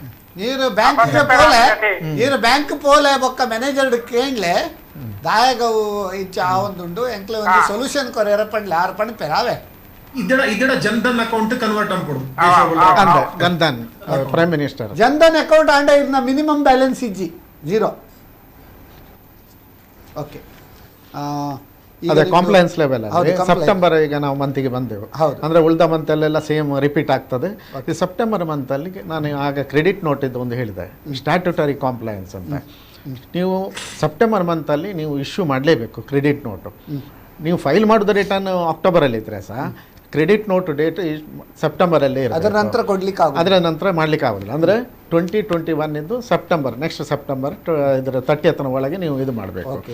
ಅಕ್ಟೋಬರ್ ಇದು ಇಂಪಾರ್ಟೆಂಟ್, ವೆರಿ ಕ್ಯಾಲೆಂಡರಲ್ಲಿ ನೀವು ಒಂದು ನೋಟ್ ಮಾಡಿರ್ಬೇಕು. ಯಾಕೆಂದರೆ ರಿವರ್ಸಲ್ ಮತ್ತು ಕ್ಲೇಮ್ ಮಾಡುವಂಥದ್ದು ನೀವು ಸೆಪ್ಟೆಂಬರ್ ಮಂತ್ ಇದು ರಿಟರ್ನ್ ಅಂತ ಹೇಳ್ತಾರೆ. ಅದು ಫೈಲ್ ಮಾಡೋದು ಅಕ್ಟೋಬರ್ 20th ಆರ್ 25th. ನೀವು ಈಗ 5 crore ಬಿಲ್ ಇದ್ದರೆ 22nd ಹಾಗೆ ಮಾಡ್ಬೋದು. ಆ ಮಂತ್ ಇಂಪಾರ್ಟೆಂಟ್. ಯಾಕೆಂದರೆ ಎಂಟೈರ್ ಇಯರ್ ಇದ್ದು ಎಲ್ಲಿಯಾದರೂ ನೀವು ಬಿಟ್ಟು ಹೋದರೆ ITC ನೀವು ಆ ಮಂತಲ್ಲಿ ರಿಟರ್ನಲ್ಲಿ ಹಾಕಿ ಬಿಟ್ಟಬೇಕಾಗ್ತದೆ. CB ರಿಟರ್ನಲ್ಲಿ ನೀವು ಹಾಕದಿದ್ದರೆ ನಿಮಗೆ ಅದು ಸಿಗೋದಿಲ್ಲ. ಆ್ಯಸ್ ಪರ್ ಸ್ಟ್ಯಾಟ್ಯೂಟರಿ ಇದರ ಪ್ರಕಾರ ನಿಮಗೆ ಸಿಗೋದೇ ಇಲ್ಲ. So important date October 20th ಅಥವಾ ನಿಮ್ಮದು ಯಾವಾಗ ನೀವು 3B ಫೈಲ್ ಮಾಡ್ತೀರಿ 22nd, ಅದು ವೆರಿ ಇಂಪಾರ್ಟೆಂಟ್ ಡೇಟ್. ನೀವು ಅದನ್ನು ಮಾರ್ಕ್ ಮಾಡಲೇಬೇಕು. ITC ಅಂದರೆ ನೀವು ಕ್ಯಾಶ್ ಕೊಟ್ಟು ನಿಮ್ಗೆ ಹಣ ನಿಮ್ಮದು actually it is cash only. ನೀವು ಹಣ ಕೊಟ್ಟಿದ್ದೀರಿ ಅವರಿಗೆ, ಅದನ್ನು ITC ಆಗಿ ನೀವು ತಗೊಳ್ತಾ ಇದ್ದೀರಿ. ಸೊ ಅದನ್ನು ನೀವು ಫರ್ಗೋ ಮಾಡಲಿಕ್ಕೆ ಇದು ಮಾಡಬೇಕು ಅಂತ ಇದ್ದರೆ ನೀವು ಅಕ್ಟೋಬರ್ 20th ಅದು ಅಂದರೆ ಇವರಿಗೆ 5 crore ಅಬವ್ ಅವರಿಗೆ 5 crore ಬಿಲೋ ನಾನು ಆಗ ರಿಟರ್ನ್ ಹೇಳಿದ್ದೆ. 3B ರಿಟರ್ನ್ ಫೈಲ್ ಯಾವಾಗ ಮಾಡಿ 22nd ಇದ್ದರೆ 22nd. ಕೆಲವು ಸ್ಟೇಟಲ್ಲಿ ಬೇರೆ ಡೇಟ್ ಉಂಟು. ಇನ್ನೊಂದು ಅದರ ಮುಂಚೆ ಇನ್ನೊಂದು ವೀಕ್ಷಕರ ಕರೆ. ಹಲೋ ಹಲೋ, ನಮಸ್ತೆ ಸರ್. ನಮಸ್ತೆ, ಯಾರು ಮಾತಾಡೋದು? ನಮ್ಮ GST ರಿಜಿಸ್ಟ್ರೇಷನ್ ಯಾರು ಮಾತಾಡೋದು? Hello hello, who speaking? ನಮಸ್ತೆ ಸರ್. ನಮ್ಮ GST ರಿಜಿಸ್ಟ್ರೇಷನ್ ಕ್ಯಾನ್ಸಲ್ ಆಗಿದೆ. ನಿಮ್ಮ ಹೆಸರು ಹೇಳಿ. ವಿದಿತಾ, ಹೇಳಿ ನಿಮ್ಮ ಪ್ರಶ್ನೆ. ನನ್ನ ಕ್ವಶನ್, ನಮ್ಮ GST ರಿಜಿಸ್ಟ್ರೇಷನ್ ಕ್ಯಾನ್ಸಲ್ ಆಗಿದೆ, ಅದನ್ನು ರಿಟ್ರೀವ್ ಮಾಡಬಹುದಾ ಆರ್ ನ್ಯೂ ರಿಜಿಸ್ಟ್ರೇಷನ್ ತಗೊಳ್ಬೇಕು? ಅದಕ್ಕೆ ಎಂತ ಪ್ರೊಸೀಜರ್ ಅಂತ ಹೇಳ್ಬೋದಾ ಸರ್? ಓಕೆ, ಈಗ GST ಇದೆ, ಕ್ಯಾನ್ಸಲೇಷನ್ ಇದೆ. ಈಗ ಒಂದು ಮೇನ್ ಇಶ್ಯೂ ಬರ್ತಾ ಇದೆ. ಅಂದರೆ 6 months ನೀವು ರಿಟರ್ನ್ ಫೈಲ್ ಮಾಡೋದಿದ್ದರೆ ನಿಮಗೆ ಆಟೋಮೆಟಿಕ್ ಇದರಿಂದಲೇ GSTN ಪೋರ್ಟಲಿಂದಲೇ ಒಂದು ನಿಮಗೆ ನೋಟಿಸ್ ಬರ್ತದೆ. ಸೂಪರಿಂಟೆಂಡೆಂಟ್ ಹೇಳ್ತಾನೆ ನೀವು 7 days ಒಳಗೆ ನೀವು ರಿಟರ್ನ್ ಫೈಲ್ ಮಾಡೋದಿದ್ದರೆ ಆಟೋಮೆಟಿಕ್ ನಾನು ಕ್ಯಾನ್ಸಲ್ ಮಾಡ್ತೇನೆ ಅಂತ. ನೀವು ಆ GSTR ಇದು ಅವನ ನೋಟಿಸಿಗೆ ಇಮಿಡಿಯೇಟ್ ನೀವು ಒಂದು ರಿಪ್ಲೈ ಮಾಡೋದಿದ್ದರೆ ವಿದಿನ್ 7 days ನನಗೆ ಟೈಮ್ ಬೇಕು ಅಂತ ಎಲ್ಲ ಹೇಳಿದ್ರೆ ಅವ ನಿಮ್ಮನ್ನು ಆಟೋಮೆಟಿಕ್ ಅದನ್ನು ಕ್ಯಾನ್ಸಲ್ ಆರ್ಡರ್ ಪಾಸ್ ಮಾಡ್ತಾನೆ. ಆರ್ಡರ್ ಒಮ್ಮೆ ಕ್ಯಾನ್ಸಲ್ ಆದ ನಂತರ ನೀವು ಇಮಿಡಿಯೇಟ್ ನೀವು ವಿದಿನ್ 30 days ಒಳಗೆ ಅಸಿಸ್ಟೆಂಟ್ ಕಮಿಷನರ್ ಹತ್ರ ಹೋಗಬೇಕು. ನಂದು ಕೈಂಡ್ಲಿ ರಿವೋಕ್ ದ ಕ್ಯಾನ್ಸಲೇಷನ್ ಅಂತ ಅವ್ರ ಹತ್ರ ನೀವು ಒಂದು ರಿಜಿಸ್ಟ್ರೇಷನ್ ಟ್ಯಾಬಲ್ಲೇ ಉಂಟು, ಎಲ್ಲ ಆನ್ಲೈನ್. ಈಗ ಎಲ್ಲರೂ ಆನ್ಲೈನ್ ಆದ ಕಾರಣ ಯಾರು ನೋಡೋದಿಲ್ಲ ಅದನ್ನು. ಆದರೆ ಸಹ ನಿಮಗೆ ಅದು SMS ಮತ್ತು ಫೆಸಿಲಿಟಿ, ಇಮೇಲ್ ಫೆಸಿಲಿಟಿ ಇದ್ದವರು ಅವರಿಗೆ ಇಮಿಡಿಯೇಟ್ ಇದರಲ್ಲಿ ಪೋರ್ಟಲ್ ಕೂಡ ಮಾಡಲಿಲ್ಲ ಅಂತ ಇಟ್ಕೊಳ್ಳುವ. ಆಗ ಅಸಿಸ್ಟೆಂಟ್ ಕಮಿಷನರ್ ನೀವು ಒಂದು ಹಾಕ್ತೀರಿ, ನಾನು ಒಂದು 30 days ಫೈಲ್ ಮಾಡ್ತೇನೆ ಅಂತ. Assistant commissioner May can extend ಪುನಃ ಫರ್ದರ್ 30 days. ಕಮಿಷನರ್ ಪರ್ಮಿಷನ್ ಕೊಟ್ಟರೆ ಪುನಃ ಫರ್ದರ್ 30 days. 90 days ನಿಮಗೆ ಒಳಗೆ ನೀವು ರಿಟರ್ನ್ ಫೈಲ್ ಮಾಡಿದ್ರೆ, ಅದಕ್ಕಿಂತ ಲೇಟ್ ಆದರೆ ಆಗೋದಿಲ್ಲ. He will pass the assistant commissioner will pass the cancellation order. ಹೌದು, ಪುನಃ ಅದನ್ನು ರೀಇನ್ಸ್ಟಾಲ್ ಮಾಡಬೇಕಾದ್ರೆ ನೀವು ಎಪೀಲ್ ಮಾಡಬೇಕು. ಅದು ಎಪೀಲ್ ಬೇರೆ ಸರ್ವಿಸಸ್ ಟ್ಯಾಬಲ್ಲಿ ಎಪೀಲ್ ಅಂತ ಉಂಟು. ಎಪೀಲ್ ನೀವು ಆನ್ಲೈನ್ ಎಪೀಲ್ ಫೈಲ್ ಮಾಡಬೇಕು. ಅದು additional commissioner, suppose Mangaluru commissioner ಇದಾದರೆ ಎಡಿಷನಲ್ ಕಮಿಷನರ್ ಬೆಳಗಾಂಗೆ ಫೈಲ್ ಮಾಡಬೇಕು. ಆದರೆ ಬೆಳಗಾಮಲ್ಲಿ ಕಮಿಷನರ್ ಇಲ್ಲ, ಎಡಿಷನಲ್ ಕಮಿಷನರ್ ಅವರು ಮೈಸೂರಲ್ಲಿ ಕೂತ್ಕೊಂಡಿದ್ದಾರೆ. ಅಂದರೆ ಎಷ್ಟು ಟೈಮಲ್ಲಿ ಆಗ್ತದೆ ಅದು ಅಪೀಲ್ ಹಾಕಿದರೆ? ಅದು ಎಪೀಲ್ ಹಾಕಿದರೆ ಅದಕ್ಕೆ ಒಂದು ರಾಮಾಯಣ. ಅಂದರೆ ಅದು ನೀವು ಫಾಲೋಅಪ್ ಮಾಡುವಂಥದ್ರಲ್ಲಿ ಇರುವಂಥದ್ದು, ಮೇಯ್ನ್ ಇರುವಂಥದ್ದು. ನೀವು ಇಮಿಡಿಯೇಟ್ ನೀವು ಆನ್ಲೈನ್ ಫೈಲ್ ಮಾಡಿ ನೀವು ಹಾಗೆ ಕೂತ್ರೆ ಆಗೋದಿಲ್ಲ. ನೀವು ಇಮಿಡಿಯೇಟ್ ನೀವು ಒಂದು ಹಾರ್ಡ್ ಕಾಪಿ ಸಹ ಅವರಿಗೆ ಕಳಿಸಬೇಕು. ಆ ಹಾರ್ಡ್ ಕಾಪಿಯಲ್ಲಿ ಎಲ್ಲ ಕಾಂಪ್ಲೈನ್ಸ್ ಉಂಟಂತ ನೋಡ್ತಾರೆ. ಹಾರ್ಡ್ ಕಾಂಪ್ಲೈನ್ಸ್ ನೋಡಿದರೆ ಮತ್ತೆ ಸೂಪರಿಂಟೆಂಡೆಂಟಿಂದ ಒಂದು ರಿಪೋರ್ಟ್ ತರಿಸ್ತಾರೆ, ಇವ ರಿಟರ್ನ್ ಫೈಲ್ ಮಾಡಿದ್ದಾನ ಇಲ್ವಾ ಅಂತೇಳಿ. ಫೈಲ್ ಮಾಡಿದರೆ with interest along with late fee ಎಲ್ಲ ಕಟ್ಟಿದಾನ ಅಂತ. ಲೇಟ್ ಫೀ ಇಂಟ್ರೆಸ್ಟ್ ಎಲ್ಲ ಕಟ್ಟಿದರೆ ಎಡಿಷನಲ್ ಕಮಿಷನರ್ಗೆ ಹೋಗ್ತದೆ, ಅವನ ಪೋರ್ಟಲ್ಗೆ ಹೋಗ್ತದೆ. ಆ ಎಡಿಷನಲ್ ಕಮಿಷನರ್ ಎಂತ ಮಾಡ್ತಾನೆ, ಅವಸ ಒಂದು 2-3 ದಿನ ನೋಡಿ ಅದು ಕರೆಕ್ಟ್ ಅಂತ ಇದ್ದರೆ he will pass the order. ನೀವು ನಿಮಗೆ ರಿವೊಕೇಶನ್ ಮಾಡ್ಬೋದು. ಆಗ ಆಮೇಲೆ ಆ ಆರ್ಡ್ರನ್ನು ಹಿಡ್ಕೊಂಡು ಪುನಃ ಅಸಿಸ್ಟೆಂಟ್ ಕಮಿಷನರ್ ಹತ್ರ ನೀವು ಹೋಗಬೇಕು. ಅಸಿಸ್ಟೆಂಟ್ ಕಮಿಷನರ್ ಹತ್ರ ಹೋಗಿ ಇದರ ಬದಲಿ ಬಿಸ್ನೆಸ್ ಬಂದ್ ಮಾಡೋದೇ ಒಳ್ಳೆ. ಅಸಿಸ್ಟೆಂಟ್ ಕಮಿಷನರ್ ಹತ್ರ ಹೋಗಿ ನೀವು ರಿಕ್ವೆಸ್ಟ್ ಮಾಡಬೇಕು, ನಂದು ಇಮಿಡಿಯೇಟ್ ರಿವೋಕ್ ಮಾಡಿ. ಈಗ ನಿಮ್ದು ಎಷ್ಟು ಟೈಮ್ ಆಯ್ತು ಇದು ಕ್ಯಾನ್ಸಲ್ ಆಗಿ? ಇದು ಒಂದು 15 days ನೋಟಿಸ್ ಮಾತ್ರ ಬಂದಿದೆ. ಹಾಗಾದ್ರೆ ನೀವು ಇಮಿಡಿಯೇಟ್ಲಿ ಈಗ ಅದೇ ಸೇಮ್ ಅಸೆಸಿಂಗ್ ಆಫೀಸರ್ ಹತ್ರ ನೀವು ಅಸೆಸಿಂಗ್ ಆಫೀಸರ್ ಹತ್ರ ಅದು ಆಲ್ರೆಡಿ ಇದು ಕ್ಯಾನ್ಸಲ್ ಆಗಿದ್ರೆ ನೀವು ಅಪೀಲ್ ಫೈಲ್ ಮಾಡಿ ಇಮಿಡಿಯೇಟ್. ಹೇಗೊತ್ತಾ ಟೈಮ್ ಇದೆ. ಹೌದು, ಕೂಡಲೇ ಆಗ್ತದೆ. ಹೌದು, ಈ ಪ್ರೊಸೀಜರ್ ಪ್ರಕಾರ ಹೋಗಿ ನಿಮ್ಮ ಕೆಲಸ ಆಗ್ತದೆ. Yes, sir. ಇನ್ನು ಲೇಟ್ ಮಾಡಿದ್ರೆ ಇವರ ಪ್ರೊಸೀಜರ್ ನೋಡಿಯೇ ತಲೆ ಬಿಸಿ ಆಗ್ಬೋದು. ಹೌದು sir. Okay okay okay. Sir, ಈಗ ಅಕ್ಟೋಬರ್ 22 ನಂದು ಇನ್ನೊಂದು ಆಯ್ತು, ಲಾಸ್ಟ್ ಬೇಗ ಮುಗಿಸಿ. ಅದೊಂದು ಅಕ್ಟೋಬರ್ ರಿವರ್ಸಲ್, ಅದೇ ನಾನು ಹೇಳಿದಲ್ಲ ಸ್ಟಾಗರಿಂಗ್ ಡೇಟ್ ಅಕ್ಟೋಬರ್ ಅಲ್ಲ, ಅಕ್ಟೋಬರ್ 22 ನಾನು ಲೆಸ್ ದ್ಯಾನ್ 5 crore ಅದೇ ITC ತಗೊಳ್ಳುವಂಥದ್ದು. ಅಲ್ಲಿ ಸಹ ಕೂಡ ಡೆಡ್ ಆ್ಯಂಡ್ ITC ಮತ್ತು ರಿವರ್ಸಲ್ ಮಾಡುವಂಥದ್ದು ಸಹ ಅಲ್ಲಿ. ರಿವರ್ಸ್ ಅಂದರೆ ಈಗ ಸಪೋಸ್ ನೀವು ರಿವರ್ಸ್ ಮಾಡಲಿಲ್ಲ ಅಂತ ಹೇಳಿದರೆ ಎಕ್ಸೆಂಪ್ಟೆಡ್ ಮತ್ತು ಟ್ಯಾಕ್ಸೇಬಲ್ ಟರ್ನ್ ಓವರಿಗೆ ಪ್ರಪೋರ್ಷನೇಟ್ ನೀವು ರಿವರ್ಸ್ ಮಾಡಬೇಕು. ಏಪ್ರಿಲ್ 2021 ಇದು ಸೆಪ್ಟೆಂಬರ್ ರಿಟರ್ನಲ್ಲಿ ಸೆಪ್ಟೆಂಬರ್ ಮಂತಲ್ಲಿ ಮಾಡಬೇಕು ಅಂತ ಲೆಕ್ಕ. ಅದು ಅಕ್ಟೋಬರ್ ರಿಟರ್ನಲ್ಲಿ ಫೈಲ್ ಮಾಡುವಾಗ ನೀವು ಪ್ರಪೋರ್ಷನೇಟ್ ರಿವರ್ಸ್ ಮಾಡೋದಿದ್ದರೆ ನೀವು ಅನ್ಡ್ಯೂ ಅವೈಲ್ಮೆಂಟ್ ಆಫ್ ITC ಅಂತ ಹೇಳಿ ನಿಮಗೆ ಪ್ರೊಸೀಡಿಂಗ್ಸ್ ಬೇರೆ ಉಂಟು. 100% ಪೆನಾಲ್ಟಿ, ಸೆಕ್ಷನ್ಸ್, ಶೋಕಾಸ್ ನೋಟಿಸ್ ಎಲ್ಲ ಬೇರೆ ಬರ್ತದೆ. ಸೊ ಆ ಟೈಮಲ್ಲಿ ನೀವು ಹೇಳಿದಾಗೆ ಕಾರ್ ಇದ್ದು ಮೋಟರ್ ಕಾರ್ ಮತ್ತು ಬಿಲ್ಡಿಂಗ್ ರಾಂಗ್ ಕ್ಲೇಮ್ ಅದೆಲ್ಲ ಆ ಟೈಮಲ್ಲಿ ನೀವು ರಿವರ್ಸ್ ಮಾಡೋದಿದ್ರೆ ನಿಮಗೆ ಈವನ್ ನೀವು ಬೇರೆ ಬೇರೆ ಪೆನಾಲ್ಟಿ 100% ಪೆನಾಲ್ಟಿ ಕೂಡ ಅದಕ್ಕೆ ಇಶ್ಯೂ ಮಾಡ್ತಾರೆ. ನೆಕ್ಸ್ಟ್ ಲಾಸ್ಟ್ ಅಂದರೆ ಈಗ ಇದು ಕಂಟಿನ್ಯೂಷನ್ ಆಗಿ ಡಿಸೆಂಬರ್ 31 ನಮ್ಮ ಗುರುರಾಜ ಆಚಾರ್ಯ ಅವರು ಹೇಳಿದಾಗ GSTR 9 ಫೈಲ್ ಮಾಡಲಿಕ್ಕೆ December 31 is the last date. ಇದು ಕೂಡ ಹಾಗೆ ಎಕ್ಸ್ಟೆನ್ಷನ್ ಆಗ್ತಾ ಹೋಗ್ತದೆ. ನಮ್ಮ ಗುರುರಾಜ ಅವರ ಆಚಾರ್ಯ ಹೇಳಿದಾಗೆ ಇದನ್ನು ನೀವು ಮೊದಲೇ ಫೈಲ್ ಮಾಡ್ಬೋದು. ಅಲ್ಲ, ಮೊದಲೇ ಫೈಲ್ ಮಾಡಲಿಕ್ಕೆ ಪೋರ್ಟಲ್ ನಲ್ಲಿ ಅದು ಬಿಡುವುದಿಲ್ಲ, ಬಿಡ್ತದೆ. ಈಗ ಎಲ್ಲ ಸ್ಟಾರ್ಟ್ ಮಾಡಿ ಲಾಸ್ಟ್ ಟೈಮ್ ಇದ್ದು ಪ್ರಾಬ್ಲಮ್ ಇತ್ತು, ಅದಕ್ಕೆ ಎಕ್ಸ್ಟೆನ್ಷನ್ ಮಾಡ್ತಾರೆ. ಈಗ 21 ನಮ್ಮ ಬಿಸ್ನೆಸ್ ಮ್ಯಾನ್ ಅನುಕೂಲ ಆಗ್ಲಿಕ್ಕಲ್ಲ, ಅವರ ಅನನುಕೂಲದಿಂದ ಎಕ್ಸ್ಟೆನ್ಷನ್ ಮಾಡುದು. ಪೋರ್ಟಲ್ ಅಲ್ಲಿ ಇದು ಮತ್ತೆ their intention is not to give extension for the business man. Their intention is to extend because of departmental fault. ಅದೇ 1920 ನೀವು ಹೇಳಿದಾಗ ಸಾಫ್ಟ್ವೇರ್ 1920 ಸಾಫ್ಟ್ವೇರೇ ಅದು ರೆಡಿ ಆಗಿರಲಿಲ್ಲ ಈಗ ಫೈಲ್ ಮಾಡಲಿಕ್ಕೆ ಅಂತ ಹೇಳಿ. ಆಗ ಅದಕ್ಕೆ ಒಂದು 2 months ಏಪ್ರಿಲ್ ಟು ಫೆಬ್ರವರಿಗೆ ಕೊಟ್ಟರು. ಆಮೇಲೆ ನೆಕ್ಸ್ಟ್ 1 month ಪುನಃ ಒಂದು ಕೊಟ್ಟು ಮಾರ್ಚ್ 31 ಮೊನ್ನೆ ಕೊಟ್ಟಿದ್ರು ಅವರು. ಅದರ ಒಳಗೆ ನೀವು ರಿಟರ್ನ್ ಫೈಲ್ ಮಾಡಬೇಕು, ಇಲ್ಲದಿದ್ದರೆ ಕಾನ್ಸಿಕ್ವೆನ್ಸಸ್ ಬೇರೆ ಅದು ಪೆನಾಲ್ಟಿ. ನಾವು ಇನ್ನೊಂದು ಸಪರೇಟ್ ಸ್ಲೈಡ್ ತೋರಿಸಿದ್ದೇವೆ, ಆ ಸ್ಲೈಡ್ನ ಅದರಲ್ಲಿ ಡಿಸೆಂಬರಿಗೆ ಇದು ಮುಗೀತು. ಸೇಮ್ ಅದು ರಿಪೀಟ್ ಆಗ್ತಾ ಗೊತ್ತಾಯ್ತು. ಬಹಳ ಒಂದು ಉತ್ತಮವಾಗಿ ನೀವು GST ಒಂದು ಸ್ಪೆಷಲಿಸ್ಟ್ ಆಗಿ ಒಂದು ಮನದಟ್ಟಾಗುವಾಗ ಇಷ್ಟು ಬ್ಯೂಟಿಫುಲ್ಲಿ ನೀವು ಕ್ಯಾಲೆಂಡರ್ ಆಫ್ ಇವೆಂಟ್ಸ್ ಮಾಡಿದರೆ ಅದಕ್ಕೆ ನಿಮಗೆ ನಿಜವಾಗಿ ನಾವು ಒಂದು ಏನು ಹೇಳ್ತಾರೆ ಅಭಿನಂದನೆ ಹೇಳಬೇಕಾಗ್ತದೆ. ಈಗ ಸರ್ ಗುರುರಾಜ್ ಆಚಾರ್ಯ ಅವರೇ, ಈಗ ಮೊನ್ನೆ TCS ಇಂಟ್ರೊಡ್ಯೂಸ್ ಆಯ್ತು. TCS ಮುಂಚಿಂದ ಉಂಟು ಕೆಲವುದಕ್ಕೆಲ್ಲ. ಈಗ ಮೊನ್ನೆ ಈ more than 10 crore business previous financial ಇಯರಲ್ಲಿ ಇದ್ದವರಿಗೆ ಮತ್ತು ಮೋರ್ ದ್ಯಾನ್ 50 lakhs ಬಿಸ್ನೆಸ್ ಈಗ ಮಾಡಿದವರಿಗೆ ಅದಕ್ಕೆ ಒಂದು TCS ಅನ್ನು ಇಂಟ್ರೊಡ್ಯೂಸ್ ಮಾಡಿದ್ದಾರೆ. ವಿ ಹ್ಯಾವ್ ಡನ್ ಒಂದು ಸಪರೇಟ್ ಪ್ರೋಗ್ರಾಮ್ ಕಾಲ್ಡ್ TCS ಬಗ್ಗೆ ಮಾಡಿದ್ದೇವೆ immediately. I think you are there in that programme. ನೀವು ಮತ್ತು ಚಂದ್ರಕಾಂತ್ ರಾಯರು ಒಟ್ಟಿಗೆ ಆ TCS ಮತ್ತು TDS ಇದ್ದದನ್ನು ನೀವು ಭಾರಿ ಸಿಂಪ್ಲಿಫೈ ವಿಷಯದಲ್ಲಿ ಹೇಳಿದ್ದೀರಿ. ಅದರ ಬಗ್ಗೆ ಒಂದು ಮಾಹಿತಿ ಕೊಡಬಹುದು. ಈಗ ಒಂದು TCS TDS ಬಗ್ಗೆ ಈ ವರ್ಷ ನಾನು ಈ ಮುಖಾಂತರ ಒಂದು ವಿಷಯ ನಿಮ್ಮ ಕ್ವಶನ್ ಹೇಳುವ ಮುಂಚೆ ನಾನು ಹೇಳಬೇಕು.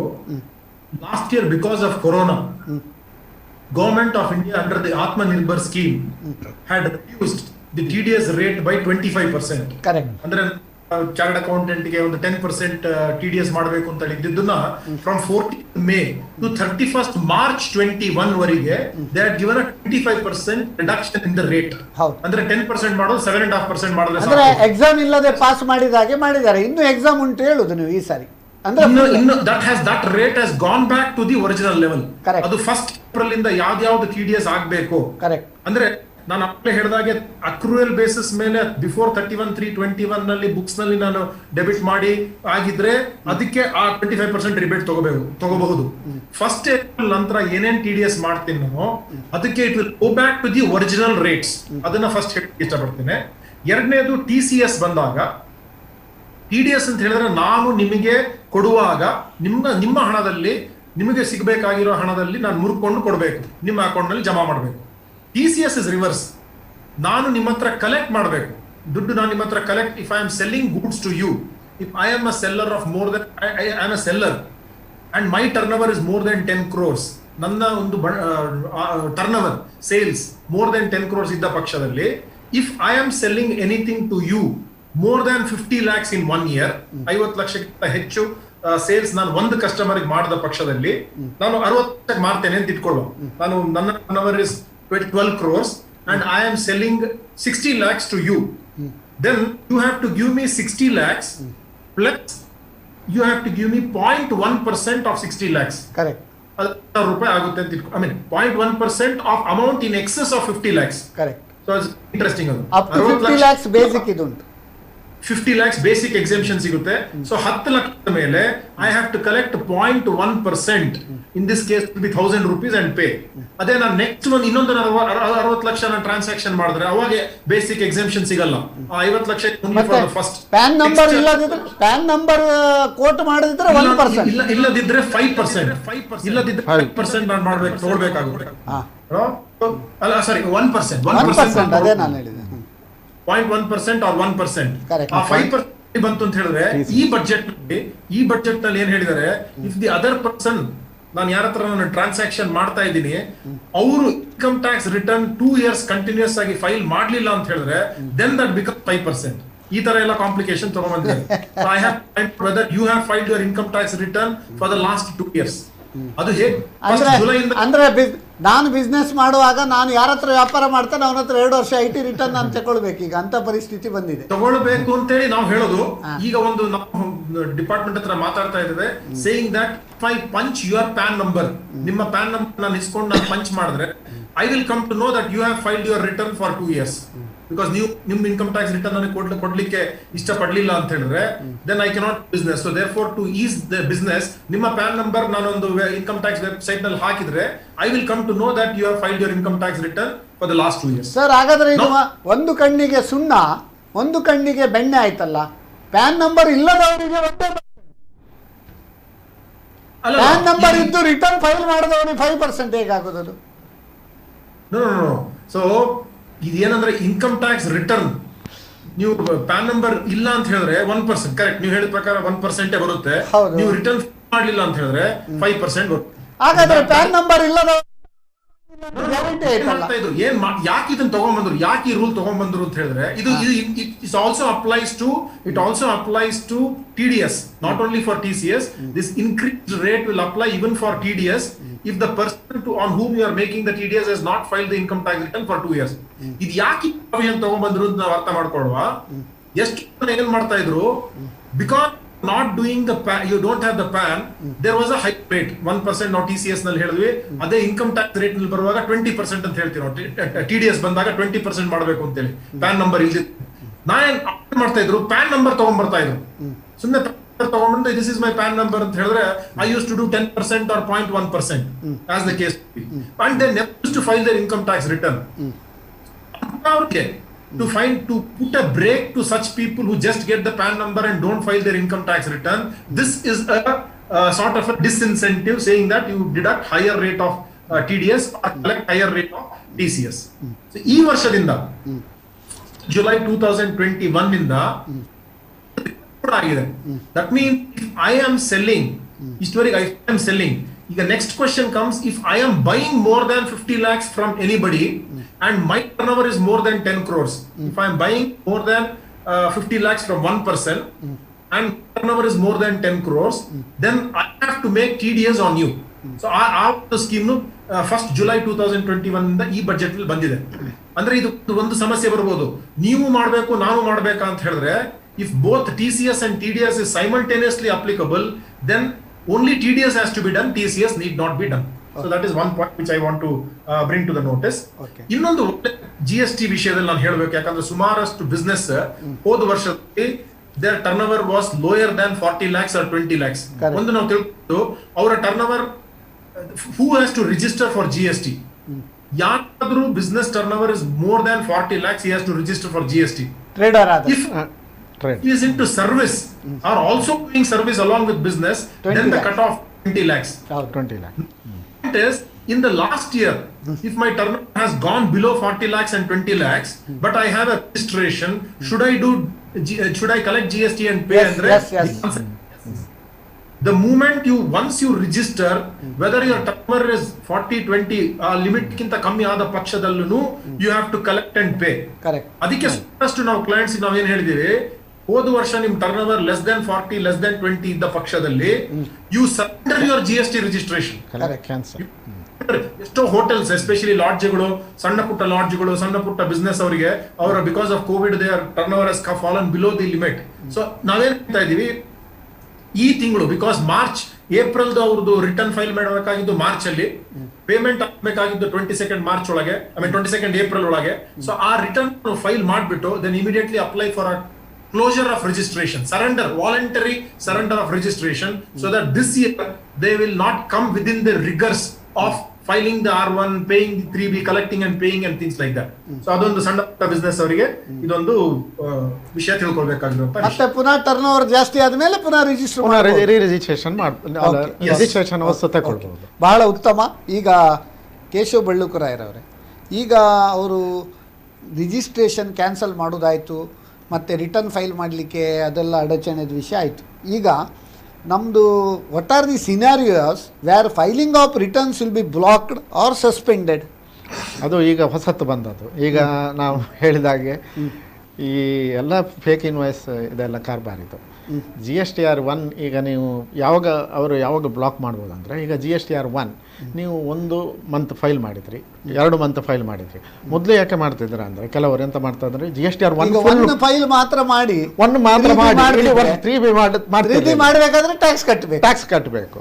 ಆಗ ಎಂತ ಮಾಡ್ತಾ ಇದ್ರು ಲಾಸ್ಟ್ ಟೈಮ್ ಇದು ಅಥಾರಿಟಿ ಅವರು, ಗೌರ್ಮೆಂಟ್ ನಿಮ್ಮನಿಗೆ ಬ್ಯಾಂಕ್ ಅಟ್ಯಾಚ್ಮೆಂಟ್ ನೋಟಿಸ್ ಕಳಿಸ್ತಾ ಇದ್ರು. ಅಂದ್ರೆ you are self declaring your tax ಕಟ್ಟುವುದಿಲ್ಲ, ನಿಮ್ಮದು ಬ್ಯಾಂಕ್ ಅಟ್ಯಾಚ್ಮೆಂಟ್ ಎಲ್ಲ ಮಾಡ್ತಾ ಇದ್ರು. ಸೊ ಅದೆಲ್ಲ ಈಗ ಬ್ಯಾಂಕ್ ಅಟ್ಯಾಚ್ಮೆಂಟ್ಗೆ ಸುಮಾರು ಹೈಕೋರ್ಟಿಗೆಲ್ಲ ಹೋಗಿ ಹೈಕೋರ್ಟ್ನವ್ರು ಹೇಳಿದ್ರು ನೀವು ಹಾಗೆಲ್ಲ ಮಾಡಲಿಕ್ಕೆ ಆಗೋದಿಲ್ಲ ಅಂತ ಹೇಳಿ SSC ಫೇವರ್ ಸುಮಾರು ಡಿಸಿಷನ್ ಬಂತು. ಈಗ ಇನ್ನೊಂದು ಎಂಟ್ರಿ ತಂದರು ಅವರು, GSTR1 ನೀವು 1 ಮತ್ತು 2 ತಿಂಗಳು ಫೈಲ್ ಮಾಡಿ 3ನೇ ತಿಂಗಳು 3B ನೀವು ಫೈಲ್ ಮಾಡೋದಿದ್ರೆ ಆಟೋಮೆಟಿಕ್ ನಿಮ್ಮದು ಬ್ಲಾಕ್. ನೀವು 3B ಫೈಲ್ ಮಾಡೋದಿದ್ರೆ ನಿಮಗೆ 1 ಫೈಲ್ ಮಾಡಲಿಕ್ಕೆ ಆಗೋದಿಲ್ಲ, ಏನು ಮಾಡಲಿಕ್ಕೆ ಆಗೋದಿಲ್ಲ. ಸೊ ಅದು ಮಂತ್ಲಿ ರಿಟರ್ನ್.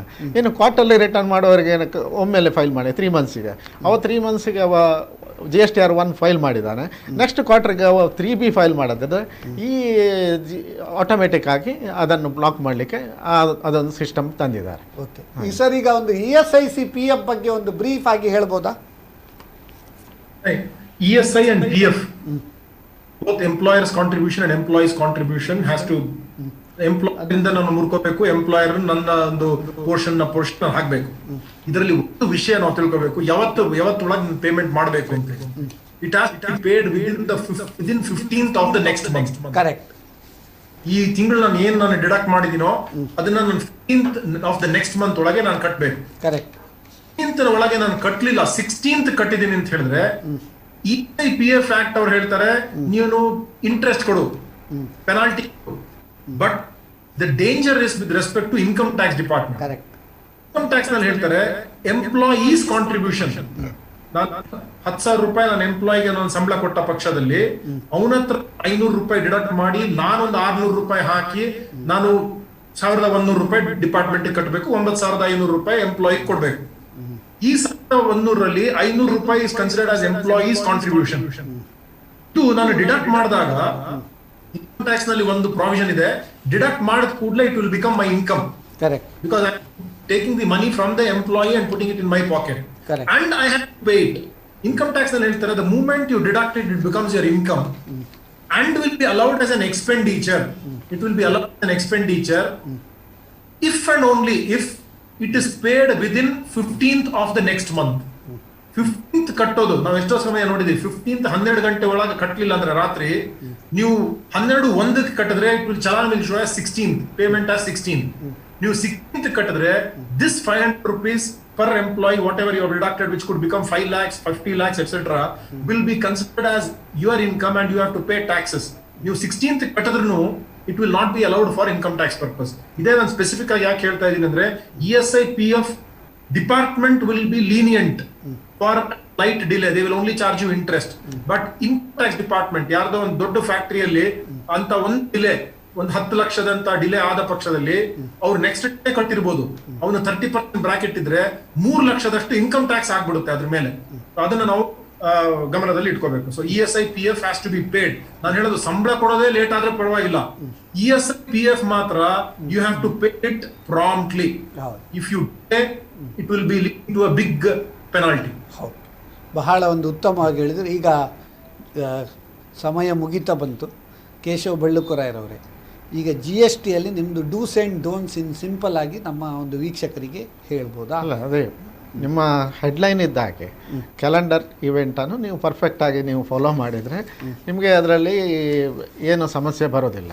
ಆದರೆ ಎಲ್ಲಿಯಾದರೂ ನೀವು ಅದರಲ್ಲಿ ಹೆಚ್ಚು ಕಡಿಮೆ ಮಾಡಿದರೆ it is contribution to national building. ನಮ್ಮ ಗುರುರಾಜಾಚಾರ್ಯ ಹೇಳಿದ ಹಾಗೆ ನೀವು ಪೆನಾಲ್ಟಿ ಮತ್ತು ಫೈನ್ ಒಂದು ಬಹಳ ಒಂದು ಸ್ಲೈಡ್ಸ್ ಅಲ್ಲಿ ಹೇಳಿದ್ದಾರೆ, dates in the calendar are closer than they appear to be ಅಂತೇಳಿ ಬಹಳ ಒಂದು ಉತ್ತಮವಾಗಿ ಹೇಳಿದ್ರಿ ಸರ್. ಯಾಕಂದ್ರೆ ಟೈಮ್ ಯಾವಾಗ ಹೋಗ್ತದಂತ ಗೊತ್ತಾ. ಈಗ ನಮ್ದು ಈ ಶೋದು ಟೈಮ್ ನೋಡಿ, it is they are appear closer than what they appear to be ಅಂತ. ಹೌದು, ಅಂದರೆ contribution to the nation building. ನೀವು ಫೈನ್ ಕಟ್ಟಬೇಕು, ನೀವು ಪೆನಾಲ್ಟಿ, ಪ್ರಾಸಿಕ್ಯೂಷನ್ ಎಲ್ಲ ಬರ್ತದೆ. ಆದ ಕಾರಣ ನಮ್ಮ ಸಜೆಷನ್ ಅಂದರೆ ನೀವು ಆದಷ್ಟು ಕ್ಯಾಲೆಂಡರ್ ಇವೆಂಟ್ ನಮ್ಮ ಉತ್ತಮ much before the due date ನೀವು ಫೈಲ್ ಮಾಡಿ, you can concentrate on your business rather than tax complaint. ಹೌದು, ಅಂತ ಈ ಉತ್ತಮ ಕಾರ್ಯಕ್ರಮ ನಮ್ಮ ಇದರಲ್ಲಿ ಮಾಡಿದ್ದಕ್ಕಾಗಿ ನಾವು ನಮ್ಮ ಕುಡ್ಲ ನಮ್ಮ 24x7 ಚಾನಲಿಗೂ ನಮ್ಮ SS ನಾಯಕ್ ಅವರು ಯಾವಾಗಲೂ ಎವರ್ ಗ್ರೀನ್ ಹೀರೋ ಅಂತ ಹೇಳ್ಬೋದು. ಅದಕ್ಕೋಸ್ಕರ GST ಒಂದು ಫಿಲ್ಮ್ ಮಾಡೋದಿದ್ರೆ ಸಹ ನಿಮ್ಮನ್ನೇ ಹೀರೋ ಮಾಡು ಅಂತ ಹೇಳಿ ಹಾಗೆ ಅಂತಲ್ಲ ಒಂದು ಅಭಿಪ್ರಾಯ. ಮತ್ತು ಕರ್ನಾಟಕ ಬ್ಯಾಂಕ್ ಮುಖ್ಯ ನಿಮ್ಮ ಪ್ರಾಯೋಜಕರು, ಅವರಿಗೆ ಬಹಳ ಒಂದು ನಮಗೊಂದು ಸಹಕಾರ ಕೊಡ್ತಾ ಇದ್ದಾರೆ ರೈಟ್ ಫ್ರಮ್ ಡೇ ಒನ್ ಅಂತ ಹೇಳಿ ಬಹಳ ಉತ್ತಮ ಹಾಗೆ ಎಲ್ಲ ನಮಗೆ ನಿಮಗೆ ಕೂಡ ನಾವು ಧನ್ಯವಾದ ಹೇಳ್ತೇವೆ. ಯಾಕಂದ್ರೆ ನಮ್ಮದು ಯಾವುದೇ ಒಂದು GST ರಿಲೇಟೆಡ್ ಇದ್ರೆ ನಿಮ್ಮ ಕೇಶವ್ ಬಳ್ಳುಕುರಾಯರು ಮತ್ತೆ ಅವರ ಟೀಮ್ ಉಂಟಲ್ಲ, they are always ever ready ಅಂತ ಹೇಳಲಿಕ್ಕೆ ಬಹಳ ಒಂದು ಸಂತೋಷ ಆಗ್ತದೆ. ಈಗ ಅದೇ ಗುರುರಾಜ್ ಆಚಾರ್ಯ ಅವರೇ ಸರ್, ಈಗ bank related since you are a banking expert, ನಮ್ಮ ಕಿವಿ ಮಾತು ಏನು ಬ್ಯಾಂಕಲ್ಲಿ ಲೋನ್ ತಗೊಂಡವರಿಗೆ ಅದರ ಬಗ್ಗೆ ಒಂದು ಜಸ್ಟ್ ಕಂಪ್ಲೇನ್ಸ್ ಏನುಂಟು ಅದರ ಬಗ್ಗೆ ಒಂದು ಬ್ರೀಫ್ ಹೇಳ್ಬೋದಾ? ಇಷ್ಟೇ ಹೇಳ್ತೀನಿ ಸರ್. ಬ್ಯಾಂಕ್ ಲೋನ್ ತಗೊಂಡ ಪಕ್ಷದಲ್ಲಿ ಯಾವ ಪರ್ಪಸ್ಗೆ ಲೋನ್ ತಗೊಂಡಿದ್ದೀರೋ ಅದೇ ಪರ್ಪಸ್ಗೆ ಯೂಸ್ ಮಾಡಬೇಕು, ಡೈವರ್ಷನ್ ಮಾಡಬಾರ್ದು. ಡೈವರ್ಷನ್ ಆಫ್ ಫಂಡ್ಸ್ ಮಾಡಿದ್ರೆ it will be considered as fraud. Let me be very clear, I want to use the toughest word. If you divert the funds for the purpose other than for what it is taken. ನಾನು property ಕೊಟ್ಟಿದ್ದೇನಲ್ಲ, collateral ಕೊಟ್ಟಿದ್ದೇನಲ್ಲ, ನಾನು ಯಾವುದಕ್ಕೆ use ಮಾಡ್ತೇನೆ, ಬಡ್ಡಿ ಕಟ್ತೇನೆ, ನೀವು ಯಾರು ಹೇಳುದು ಅಂತ ಕೆಲವರು ಕೇಳ್ತಾರೆ. ಅದು ಹೇಳಿದ್ರೆ you will be considered as a willing defaulter from the day one. Okay, ಕೇಳೋದಲ್ಲ, ನಿಮ್ಮ ಟರ್ಮ್ಸ್ ಆಫ್ ಸ್ಯಾಂಕ್ಷನ್ ಅಲ್ಲಿ ಬರೆದಿರ್ತದೆ ವಿಲ್ಫುಲ್ ಡಿಫಾಲ್ಟರ್ ಸ್ಯಾಂಕ್ಷನ್. ಅದು ಪಾಯಿಂಟ್ ನಂಬರ್ 1. ಪಾಯಿಂಟ್ ನಂಬರ್ 2, ನೀವು ಅದರಲ್ಲಿ ಏನೇನು ಸ್ಯಾಂಕ್ಷನ್ಡ್ ಟರ್ಮ್ಸ್ ಇರುತ್ತೋ ಅದನ್ನ ಖಡಾಖಂಡಿತವಾಗಿ ಫಾಲೋ ಮಾಡಿ. ಇಂಟ್ರೆಸ್ಟ್ ನ ಮತ್ತೆ ರೀಪೇಮೆಂಟ್ ನ ಪ್ರಾಂಪ್ಟ್ ಆಗಿ ಪೇಮೆಂಟ್ ಮಾಡಿ. ಅಂಡ್ ಬ್ಯಾಂಕ್ ಅಲ್ಲಿ ಅಕೌಂಟ್ ಲೋನ್ ಇರುವಾಗ, ಎಸ್ಪೆಷಲಿ OD ಆರ್ CC ಇರುವಾಗ, ಇನ್ನೊಂದು ಬ್ಯಾಂಕ್ ಅಕೌಂಟ್ ನಲ್ಲಿ ಕರೆಂಟ್ ಅಕೌಂಟ್ ಇಟ್ಕೊಂಡು ಆಪರೇಟ್ ಮಾಡಿ. 4ನೇದು stock statements and receivable statement ನಾವ್ ಏನ್ ಕೊಡ್ತೀವೋ ಅದನ್ನ ಕರೆಕ್ಟ್ ಆಗಿ ಕೊಡ್ಬೇಕು. ನಾವು ಡ್ರಾಯಿಂಗ್ ಪವರ್ ತೋರಿಸ್ಲಿಕ್ಕೋಸ್ಕರ ಒಂದು ಸ್ಟಾಕ್ಸ್ ತೋರಿಸ್ಬಿಟ್ಟು ನಾವು ಅದನ್ನ ಸ್ಟೇಟ್ಮೆಂಟ್ ಕೊಟ್ರೆ, ಈಗ ಹೇಳ್ತಾರೆ ನಮ್ಮ auditors have to comment on the quarterly stock statements that are given to the banks. So adunu chartered accountants will have to look into and qualify the report if it is not matching. That will all be showing a black mark. So please ensure that you are disciplined in all respects. Borrow model sulabha, but compliance is very very tough. You have to be very disciplined because ಸಾಲ ತಗೊಳ್ಳೋದು government print ಮಾಡಿ ಕೊಡೋದಲ್ಲ, bank depositors ನ ದುಡ್ಡು ತಗೊಂಡು ಅವರಿಂದ ದುಡ್ಡು ತಗೊಂಡು ಕೊಡೋದು. So please treat Dhirubhai Ambani ಅವರು ಹೇಳಿದಾಗೆ, I treat others money with more discipline than my own money. So ನಾನು ಸಾಲ ತಗೊಂಡಾಗ ನನ್ನ ದುಡ್ಡನ್ನ ನಾನು ಯಾವ ತರ ಆದ್ರೂ ಖರ್ಚು ಮಾಡಬಹುದು. ಸಾಲ ತಗೊಂಡಂತ ದುಡ್ಡನ್ನ ನಾನು ಕಾಪಾಡಿಕೊಂಡು ಕ್ರಮಬದ್ಧವಾಗಿ ನಾನು ಖರ್ಚು ಮಾಡಬೇಕು ಅಂತೇಳಿ ಈ ಒಂದು ಸಂದರ್ಭದಲ್ಲಿ ಹೇಳಲಿಕ್ಕೆ ಇಷ್ಟಪಡ್ತೇನೆ. ಅಂಡ್ ನಾಯಕರೇ, ನೀವು ಹೇಳಿದಾಗ ಡೇಟ್ಸ್ ಇನ್ ದ ಕ್ಯಾಲೆಂಡರ್ ಆ ಸ್ಲೈಡ್ ಹಾಕಿದ್ರೆ ಇನ್ನೂ ಚೆನ್ನಾಗಿರುತ್ತದೆ. ಆ ಒಂದು ನಾವು mirrors in the images in the mirror are closer than they appear ಅಂತ ಹೇಳಿ, ನಾವು ಕಾರ್ ಬಿಡುವಾಗ ಹಿಂದ್ಗಡೆ ಲಾರಿ ತುಂಬಾ ದೂರ ಇದೆ ಅಂತ ಹೇಳಿ ನಾವು ಸಡನ್ ಬ್ರೇಕ್ ಹಾಕಿದ್ರೆ ಅವ್ರು ಬಂದು ನನ್ಗೆ ಗುದ್ದುತ್ತದೆ.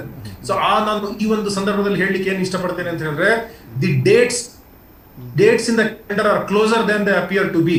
ನಾನೇನ್ ಮಾಡ್ತೇನೆ, ನಾವು ಹೆಂಗೆ ಪಂಚಾಂಗನ ನಾವು ಇಟ್ಕೊಂಡು ದೇವರ ಕೋಣೆಯಲ್ಲಿ ನಾವು ಯಾವ್ದು ಏಕಾದಶಿ, ಯಾವ ದ್ವಾದಶಿ, ಯಾವ ಹುಣ್ಣಿಮೆ, ಯಾವ ಅಮಾವಾಸ್ಯೆ ಅಂತ ಹೇಳಿ ನೋಡ್ತೇವೆ, ಅದೇ ತರ ನಾವು ಕೊಟ್ಟಿರುವಂತಹ ಇಲ್ಲಿ ಸ್ಲೈಡ್ಸ್ ನ ಬಹುಶಃ ನೀವು ಯಾರಿಗಾದ್ರೂ ಇಂಟ್ರೆಸ್ಟ್ ಇದ್ರೆ ಅವರಿಗೆ ಹಂಚಬಹುದು.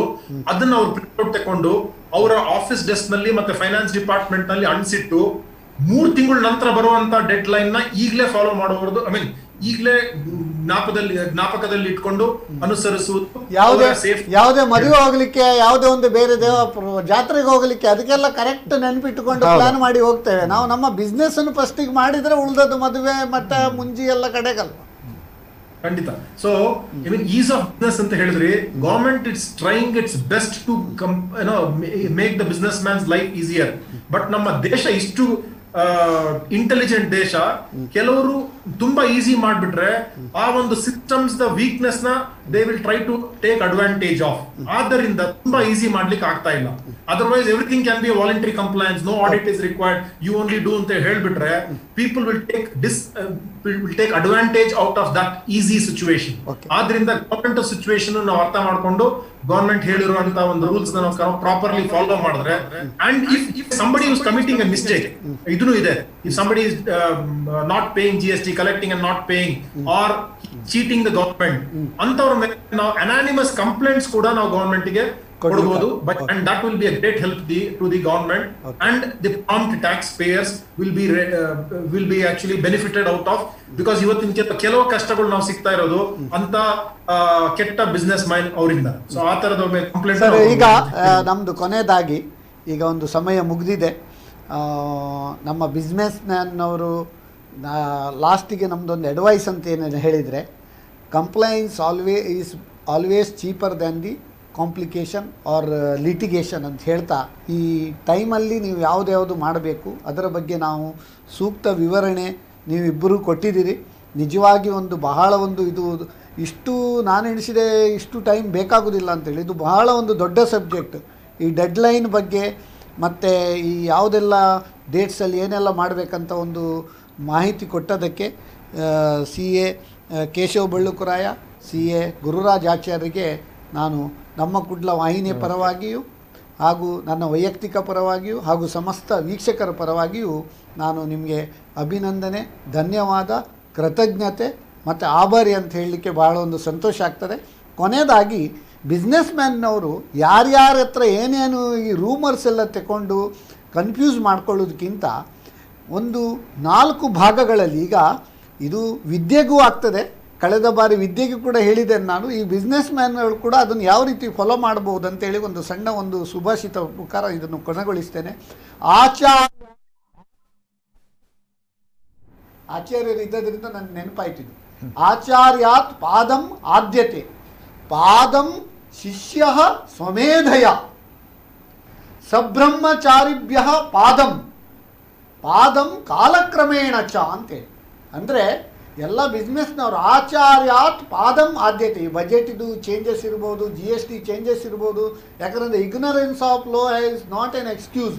ನಾವು ಅದನ್ನು ತಿಳ್ಕೊಳ್ಬೇಕು. ಹೇಗೆ ಆಚಾರ್ಯಾತ್ ಪಾದಂ ಆದ್ಯತೆ, 25% ನಾವು ಗುರು ಮುಖೇನ ಅಥವಾ ನಮ್ಮ ಚಾರ್ಟರ್ಡ್ ಅಕೌಂಟೆಂಟ್ ಮುಖೇನ, ನಮ್ಮ ಕನ್ಸಲ್ಟೆಂಟ್ ಮುಖೇನ ನಾವು ಅದನ್ನು ನಾಲೆಜನ್ನು ಪಡ್ಕೊಳ್ಬೇಕಂದೆ. ಪಾದಂ ಶಿಷ್ಯ ಸ್ವಮೇಧಯ, ಇದು ಶಿಷ್ಯ ಇದ್ದದ್ದು ಬಿಸ್ನೆಸ್ ಮ್ಯಾನ್ ಮಾಡುವ. 25% ಸ್ವಮೇಧಯ, ನಾವು ಅದನ್ನು ಅರಿತುಕೊಂಡು ನಮಗೆ ಯಾವುದೆಲ್ಲ ಅಪ್ಲಿಕೇಬಲ್ ಆಗ್ತದೆ ಅಂತೇಳಿ ನಾವು ಅದನ್ನು ಸ್ವಲ್ಪ ಸೆಲ್ಫ್ ಸ್ಟಡಿ ಮಾಡಿ ಸ್ವಲ್ಪ ಅರಿತುಕೊಳ್ಬೇಕು. ಅದರ ಬಗ್ಗೆ ಸ್ವಲ್ಪ ಅದ್ರ ಏನು ಫೌಂಡೇಶನ್, ಸ್ವಲ್ಪ ನಾಲೆಜ್, ಬೇಸಿಕ್ ನಾಲೆಜ್ ನಾವು ಪಡ್ಕೊಳ್ಬೇಕು. ಸಬ್ರಹ್ಮಚಾರಿಭ್ಯ ಪಾದಂ, ಈ ಗೆಳೆಯರಂದರೆ ಸಿಮಿಲರ್ ಬಿಸ್ನೆಸ್ನಲ್ಲಿರುವವರು, ಅಥವಾ ಯಾವುದು ಅಸೋಸಿಯೇಷನ್, ಈಗ ಸಿಂಧಿ ಅಸೋಸಿಯೇಷನಲ್ಲಿ ಬಜೆಟ್ ಇದು ಸ್ಪೀಚ್ ಮಾಡಿದ್ರೆ, ನಮ್ಮ ಮ್ಯಾಂಗ್ಳೂರ್ ಪ್ರೊಡಕ್ಟಿವಿಟಿ ಕೌನ್ಸಿಲ್ನಲ್ಲಿ ನಾವು ಬಜೆಟ್ ಸ್ಪೀಚ್ ಮಾಡ್ತೇವೆ. ಬೇರೆ ಬೇರೆ ಫೋರಮ್ನಲ್ಲಿ ಈ ಬೇರೆ ಬೇರೆ ಈ ಬಿಸ್ನೆಸ್ ಬಗ್ಗೆ ಡಿಸ್ಕಷನ್ ಮಾಡ್ತೇವೆ. ಆವಾಗಂದರೆ ಸಹಪಾಠಿಗಳ ಹತ್ರ ಅದರ ನಮ್ಮ ಸೇಮ್ ಬಿಸ್ನೆಸ್ ಇರುವವರ ಹತ್ರ ಇಂಥ ಒಂದು ಸಂಘ ಸಂಸ್ಥೆಗಳಲ್ಲಿ ಕೂಡ ಒಂದು 25% ನಾವು ತಿಳಿಬೇಕಾಗ್ತದೆ. ವಾದಂ ಕಾಲಕ್ರಮೇಣ ಚ, ಎಷ್ಟು ತಿಳಿದ್ರೂ ಕೂಡ ನಮಗೆ ಸ್ವತಃ ಅನುಭವಿಸಿ ನಾವು ಸ್ವತಃ ತಪ್ಪು ಮಾಡಿಯೇ ನಾವು ಸರಿ ಮಾಡ್ಕೊಂಡು ಹೋಗುವುದಂತೇಳಿ. ಸೊ ಅದೇ ರೀತಿ ಬಿಸ್ನೆಸ್ ಮ್ಯಾನ್ನವರು ಕೂಡ ಈ 4 ರೀತಿಯಲ್ಲಿ ಅದನ್ನು ಒಂದು ಏನು ಹೇಳ್ತಾರೆ, ಅವರ ಒಂದು ಕಾನೂನು ಕಟ್ಟಳೆಗಳನ್ನು ಅರಿತುಕೊಂಡು ಯಾವುದೇ ಒಂದು ಇನ್ಫ್ರಿಂಜ್ಮೆಂಟ್ ಮಾಡದೆ ಒಂದು ಏನು ಹೇಳ್ತಾರೆ, ಒಂದು ಒಳ್ಳೆಯ ರೀತಿಯಲ್ಲಿ ನಮ್ಮ ಬಿಸ್ನೆಸ್ಸನ್ನು ಏನು ಹೇಳ್ತಾರೆ, ಒಂದು ಸರಿಯಾದ ಮಾರ್ಗದಲ್ಲಿ ಮಾಡಬೇಕಂತ. ಅದಕ್ಕೆ ನಮ್ಮ ವಾರನ್ ಬಫೆಟ್ ಅವರು ಕೂಡ ಹೇಳ್ತಾರೆ ಏನಂದರೆ, the best way of during charity is to pay due taxes. ನಾವು ಟ್ಯಾಕ್ಸನ್ನು ತಪ್ಪಿಸಿ ನಾವು ಯಾವ ದೇವಸ್ಥಾನಕ್ಕೆ ಯಾವ ರೀತಿ ಯಾರಿಗೆ ಏನು ಡೊನೇಷನ್ ಅಥವಾ ನಾವು ಯಾವುದೇ ಒಂದು ಚಾರಿಟಿ ಕೊಟ್ಟರೆ ಅದನ್ನು ನಮಗೆ ದಕ್ಕುವುದಿಲ್ಲ ಅಂತ ಹೇಳ್ತಾ, ಎಲ್ಲರಿಗೂ ಈ ವೀಕ್ಷಕರಿಗೆ ಈ ಒಂದು ಉತ್ತಮ ಕಾರ್ಯಕ್ರಮ ಬಿಸ್ನೆಸ್ ಮ್ಯಾನ್ನವರು ದಯವಿಟ್ಟು ಈ ಒಂದು ಕಾರ್ಯಕ್ರಮವನ್ನು ವೀಕ್ಷಿಸಿದವರು ಕೂಡ ಅವರು ಪುನಃ ಈ ಒಂದು ಕಾರ್ಯಕ್ರಮವನ್ನು ಪುನಃ ಈ ಬುಧವಾರ ರಾತ್ರಿ 9 ಇದನ್ನು ಮರುಪ್ರಸಾರ ಮಾಡ್ತೇವೆ.